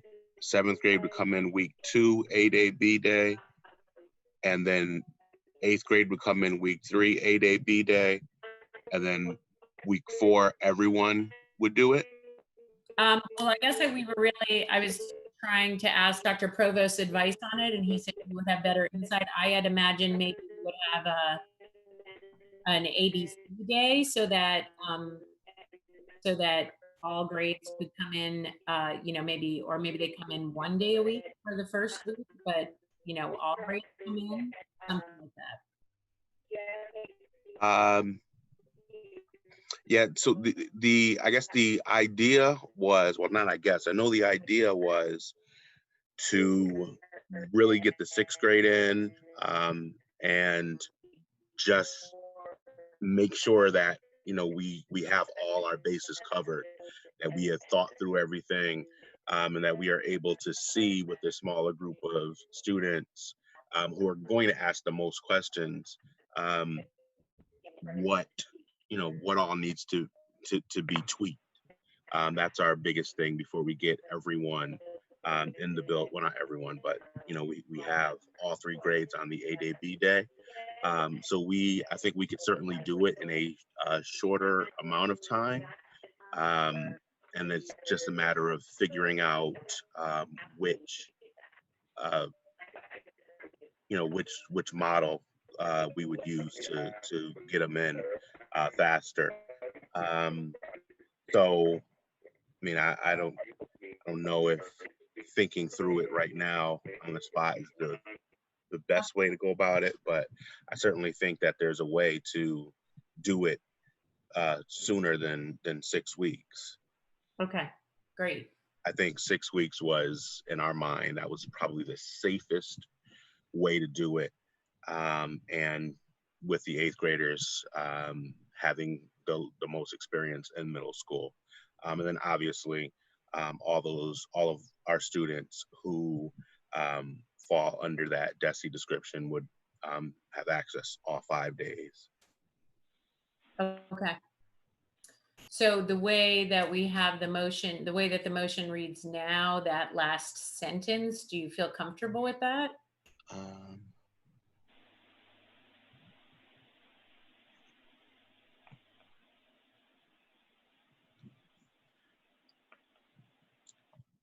It's missing the word students.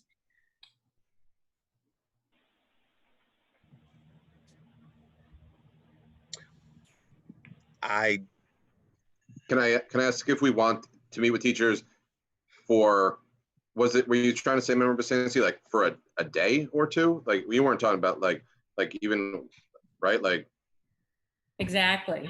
For 1 day in the first, right? So just figuring out a way to get all the JFK at least to come in the first week for at least 1 day to meet their, Yeah. Sure. So like the first, say, 6 days of school could be everybody, rotating. You're going to come in this day. 6th grade A comes in this day. 6th grade B comes in.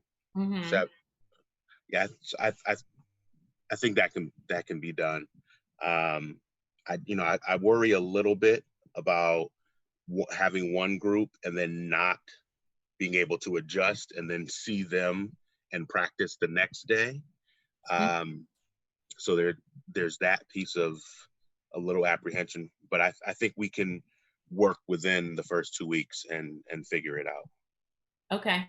And maybe we could just say for at least one day, and then that just leaves it open. If you want to work it out differently, you can.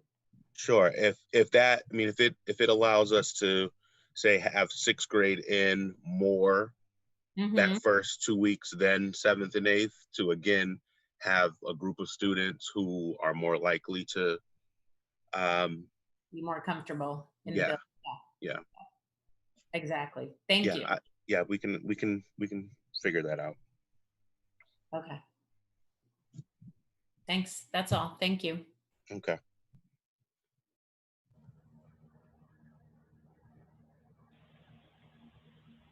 Any other friendly amendments, Member Busanski? No, I'm done. Thanks. Okay, Member Voss. Okay. Thank you. I have a few right in line with this, and I think we're making good progress. Can I suggest, because it's getting kind of long, that we simply, after the two to where it says for JFK and NIH utilizes Dr. Provost's hybrid model shared today with the caveats, and after caveats put some sort of colon, and then let's just do a few bullets because I need to deal with a few of these, but not, so that's a bullet or a one, or however you want to do it, that the offering for all remote high school students be revised. And I'd like to offer a friendly amendment after a revised, to be revised. Thanks. So after revised, if you could add to be revised to include as much direct learning from NHS teachers as possible. I'm leaving it vague on purpose. I would really like it to be all at least 75%, but I'm just gonna say I think we're all in the same spirit, and I'm leaving it as vague as possible. But I would be really disappointed if it wasn't more than half at the minimum. The other concern I had, and Member Busanski started addressing it, but I wonder if it could be addressed more broadly. I think part of the problem I'm having with Dr. Provost's proposal is the ramping up of stuff at week 6 or 7 without these metrics. So I really appreciate that word being added, but I want it added across the board. So the high school also ramps up, I think. And I wonder if we can just make that more general and not put it quite the way it was, but just across the board, something to the effect of,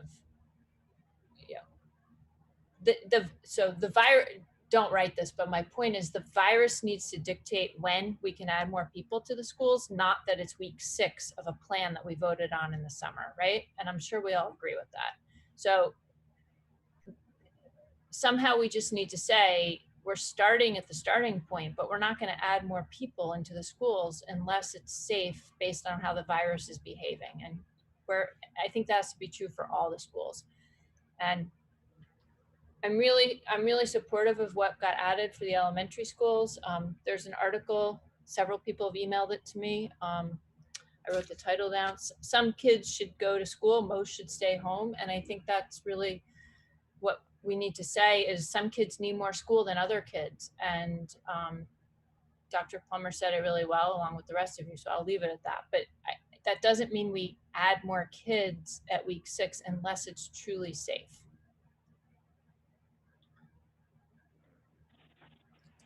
Is there, sorry. Where does it go? Yeah. With the caveats of, where's your metrics? Oh, okay.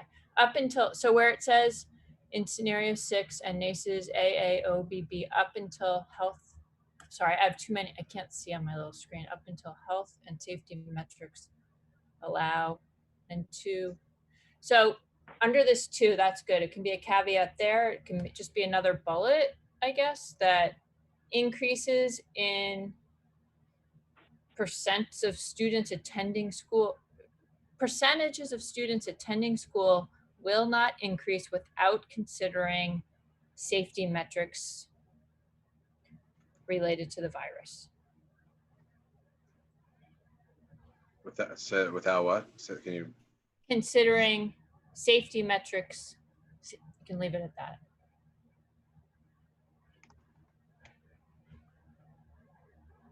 CS, good. I know, I'm doing it just for my own enjoyment. That's fine. Thanks. Sorry. I'm good. That's my friendly amendment. Thank you. Member Fallon. Thanks. Not to, we have not discussed this tonight, but I was just curious. If we are doing this schedule, one of the things that I heard from families was about, how the different schedules are going to affect their family. They could potentially have 2 or 3 kids to get to different schools at different times now on different days because of the busing issue changing. If we are going to adopt the elementary model using an A-B model and the middle school's also using an A-B model, and the high school has the A-B-C model, is there any way at all to make this either alphabetical or to group families together, Dr. Provost? We can make our best attempt to do that. I don't think that I can promise it'll work in 100% of the cases, but we certainly can make an effort. And the primary means of doing that would be by making the divisions alphabetically, which is something that we've considered. Of course, you'd have to make exceptions because that won't resolve the issue for every family, but we can try. Thank you. Do you want that as a friendly? You want me to write something in here, Member Fallon? No, it was going. No, Cool. It was just a question. Cool. Member Kaufman. Thank you. We're making good progress here. Thank you, Member Gold, for the amendment and all the friendly amendments. I just want to say one quick thing and then ask Dr. Provost a question. Way we're talking here, just for those folks in the community, just please note that this is not the model that we've decided to go with. We have heard from various educators, tons of emails from folks that just feel like we need to start the school with 100% remote and in fact stay that way for a long time. So that's still on the table. This is strictly around the hybrid model. And that conversation will occur in August, how we're actually going to reopen the schools. But Dr. Provost, I did want to ask, I just need to know how you feel about this. Like you said earlier, you and the team work group folks have spent many hours talking about this. And I want to get your sense of what do you think about some of the ideas that are floating around. And also if you could potentially just give us your opinion on how the folks that have been involved in this so far are going to take the ideas that we're now discussing, whether they would feel it's complementary or otherwise in terms of the work that they've put in so far. Personally, I'm fine with these changes. I think that most members of my team would be as well. I think that high school and middle school are the most complex pieces, and so maintaining those is a big help for me and for my team. And I think with respect to the elementary, it is simplifying the process from going to 5 days in to 2 days in or 4 days in, depending on what the metrics look like. But I would say that for all of my team, and also I think this is true for NACE as well, based on what Andrea had said, the most important thing is maintaining the ability to do 5 days a week instruction for the students who have been most disadvantaged by the shutdown. Okay, thank you very much. That's good to know.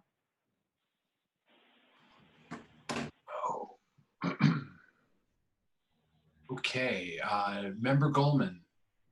Oh, I'm Thank sorry. Yeah, Member Goldman, I saw Member, I thought your hand was up next and then I see Member Gold, but go to Member Goldman. Okay, thank you. So one concern I have is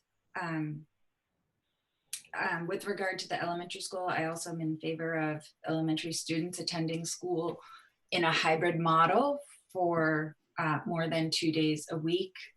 When we've considered 4-day rotating schedules for the elementary, something that was part of Superintendent Provost's last proposal, it was a 20% reduction in rotation in the kids in the school on a given day, which required the half-day kindergarten.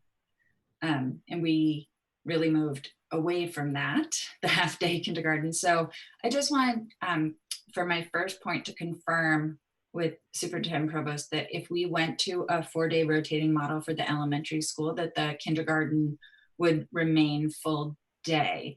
We today have a model where K through 5 are all in school all day. The last time we had a 4-day schedule, kindergartens got knocked down to half day. So could you just talk about if a 4-day model with a full day kindergarten is possible? Sure. The reason that we felt that we needed to do half-day kindergarten with a 4-day model before was that we hadn't finished measuring all the spaces. If we measure the spaces and utilize them as it's presented tonight, then we certainly can. Now, I have heard one thing mentioned, which is possibly limiting spaces and reducing them even more than the 6 feet distancing. If you do touch that at all, then the whole thing blows up. So I would say that we can't do that. If that one class at Jackson Street raises concerns, we could split that class with additional staff. But I would advocate for keeping the rest of the class sizes as they're listed, because that will allow us to have a full day kindergarten. Right, so there was an interest in adjusting elementary classes to be capped at 12, maybe 15, and it's not possible to do that with a 4-day rotation and all grades, including kindergarten and preschool, being full day. Correct. But I just want to clarify that those class sizes you saw are at 6-foot spacing, which is what the committee's last direction was. Right, okay, thank you. And so I also had the concern Dr. Member Fallon brought up about having siblings or students from the same home or students with the same caregivers having the same schedule. It sounds like right now we're considering starting with some slow schedules and then ramping them up, which makes sense to me, with the elementary being the AB, and then moving to a 4-day schedule, and then JFK switching from the AB schedule to, and the 6th grade the first week or two to being like a 6-7-8 6-7-8 schedule at the same time the high school is an ABC. Is that right? I believe that what Mr. Caldwell said was that instead of going 6-7-8 6-7-8, that his preference would be to truncate the phase-in period so that each one was shorter and we got up to full students faster, and also provided some way of having the 7th and 8th graders have some direct contact with teachers during their first weeks while they're waiting for in-person instruction, although he said he needed to work with his team on figuring out exactly how that would work. Okay.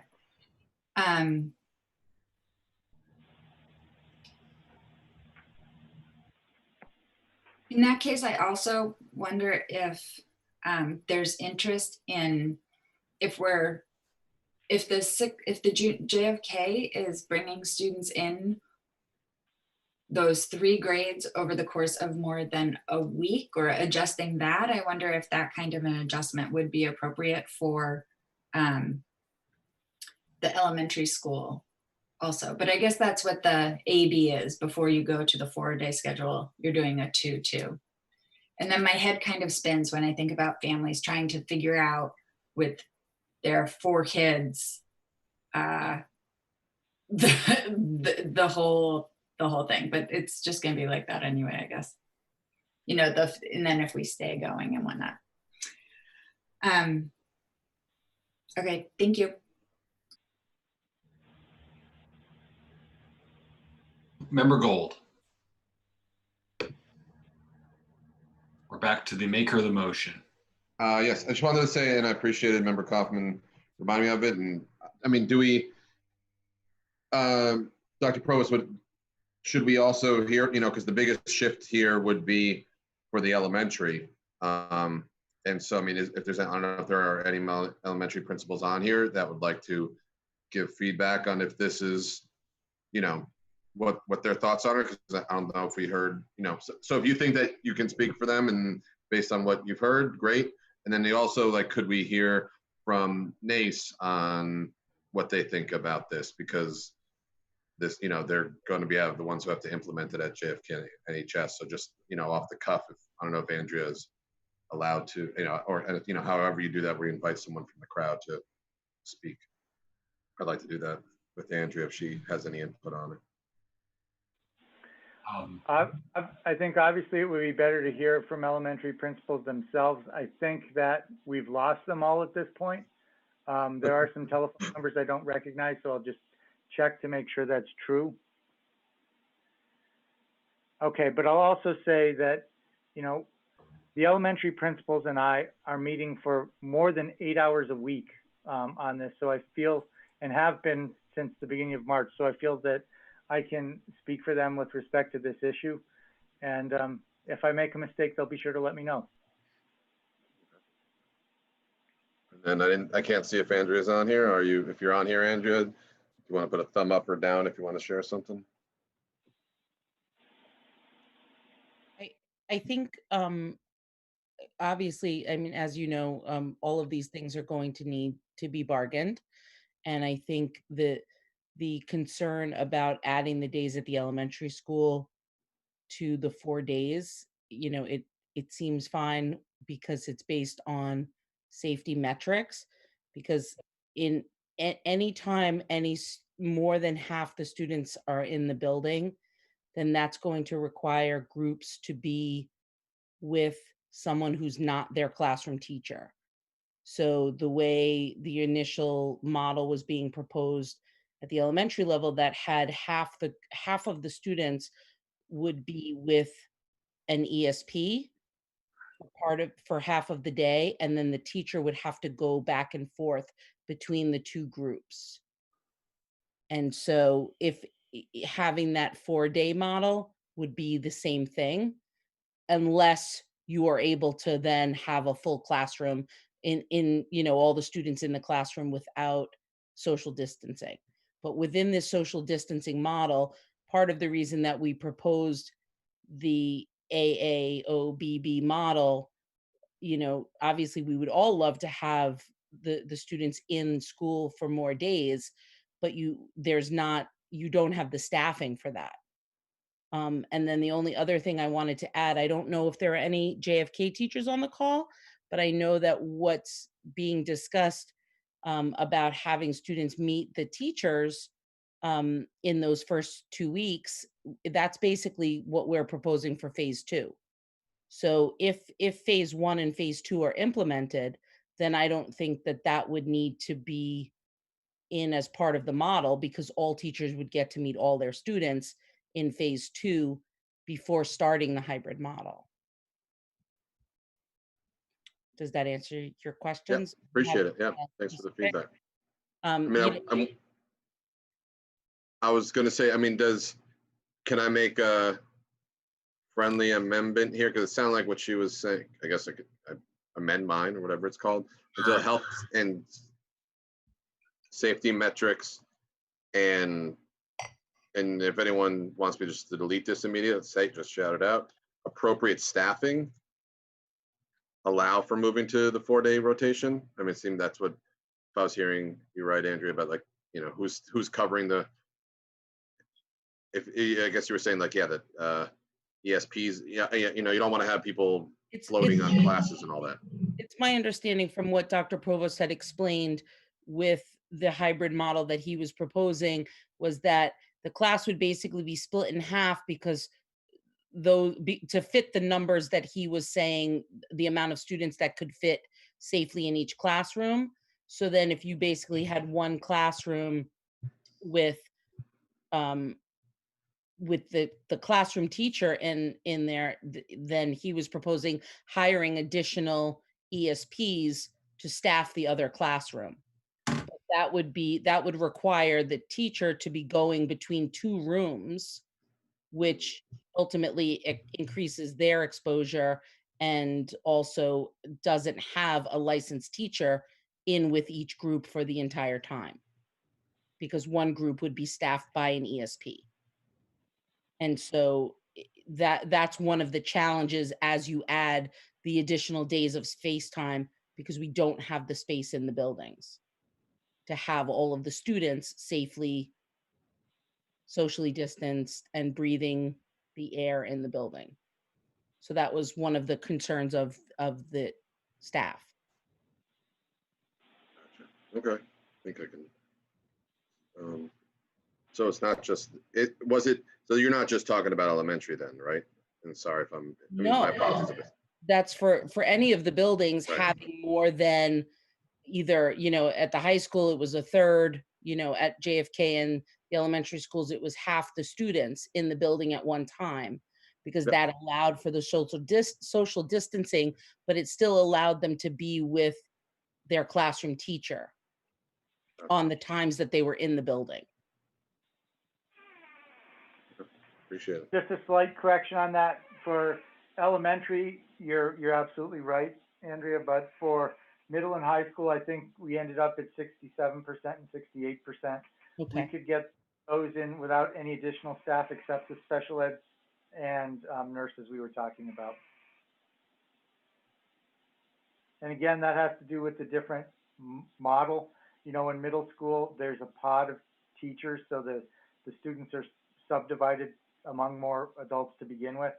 And in the high school, they're moving from course to course and class to class. Okay, Member Gold, are you done? Yep, amending your motion? Yes. Okay. Are there any other hands up? I don't see any. So we have a motion that's been made and seconded with lots of friendly amendments having been accepted. And I will ask the clerk to call the vote on this motion. Member Voss.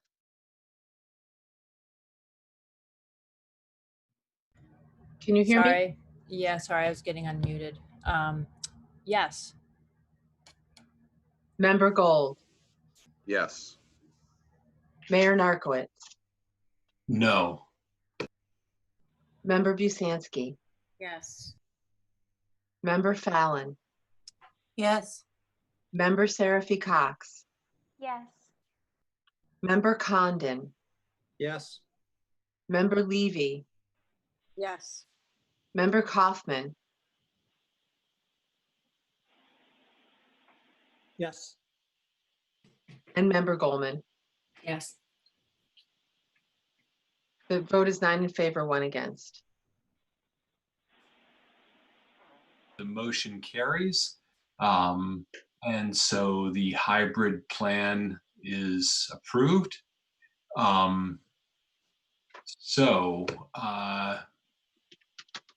Moving back to our agenda, I did skip over announcements. Is there anyone who wishes to make an announcement?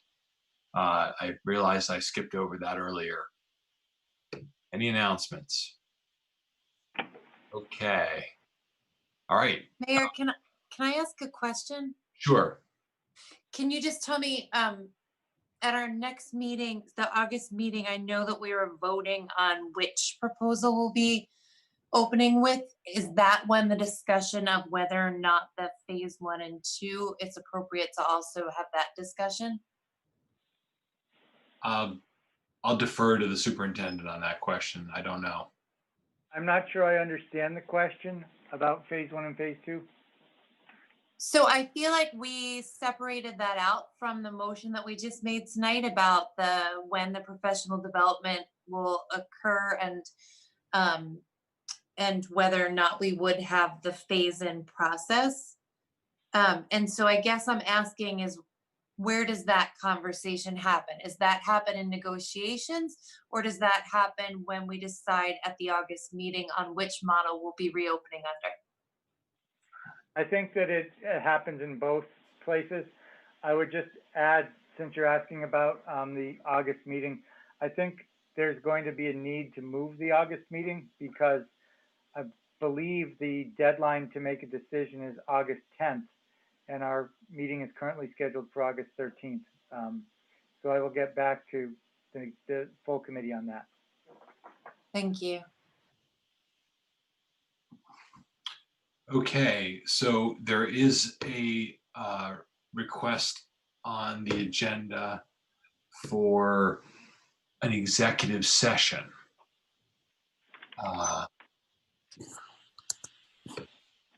So if someone wishes to make that motion, they can. I don't know if this is something that can be deferred to a future meeting or it needs to happen tonight, but if it does, it will require a motion.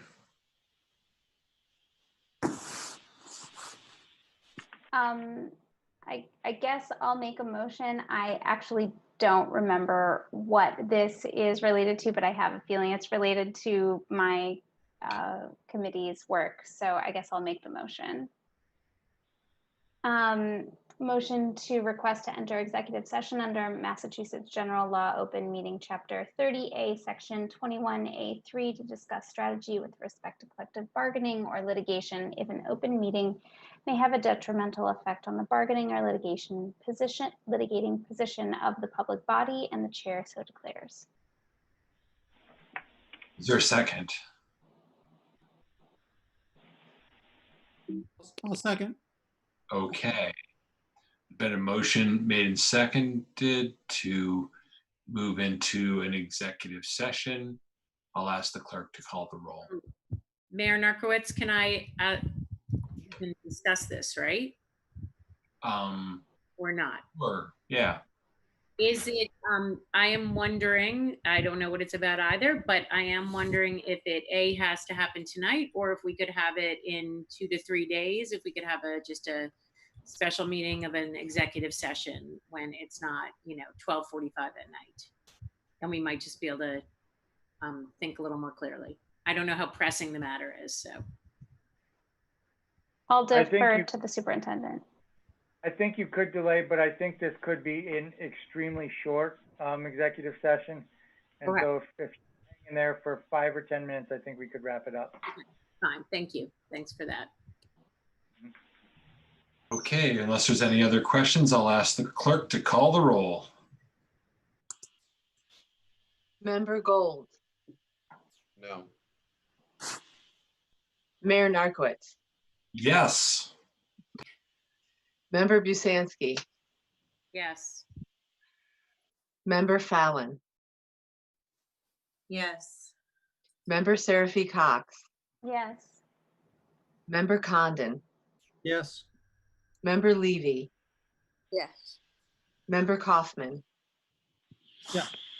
Member Goldman, Yes. and Member Voss. Yes. The vote is 9 in favor, 1 against.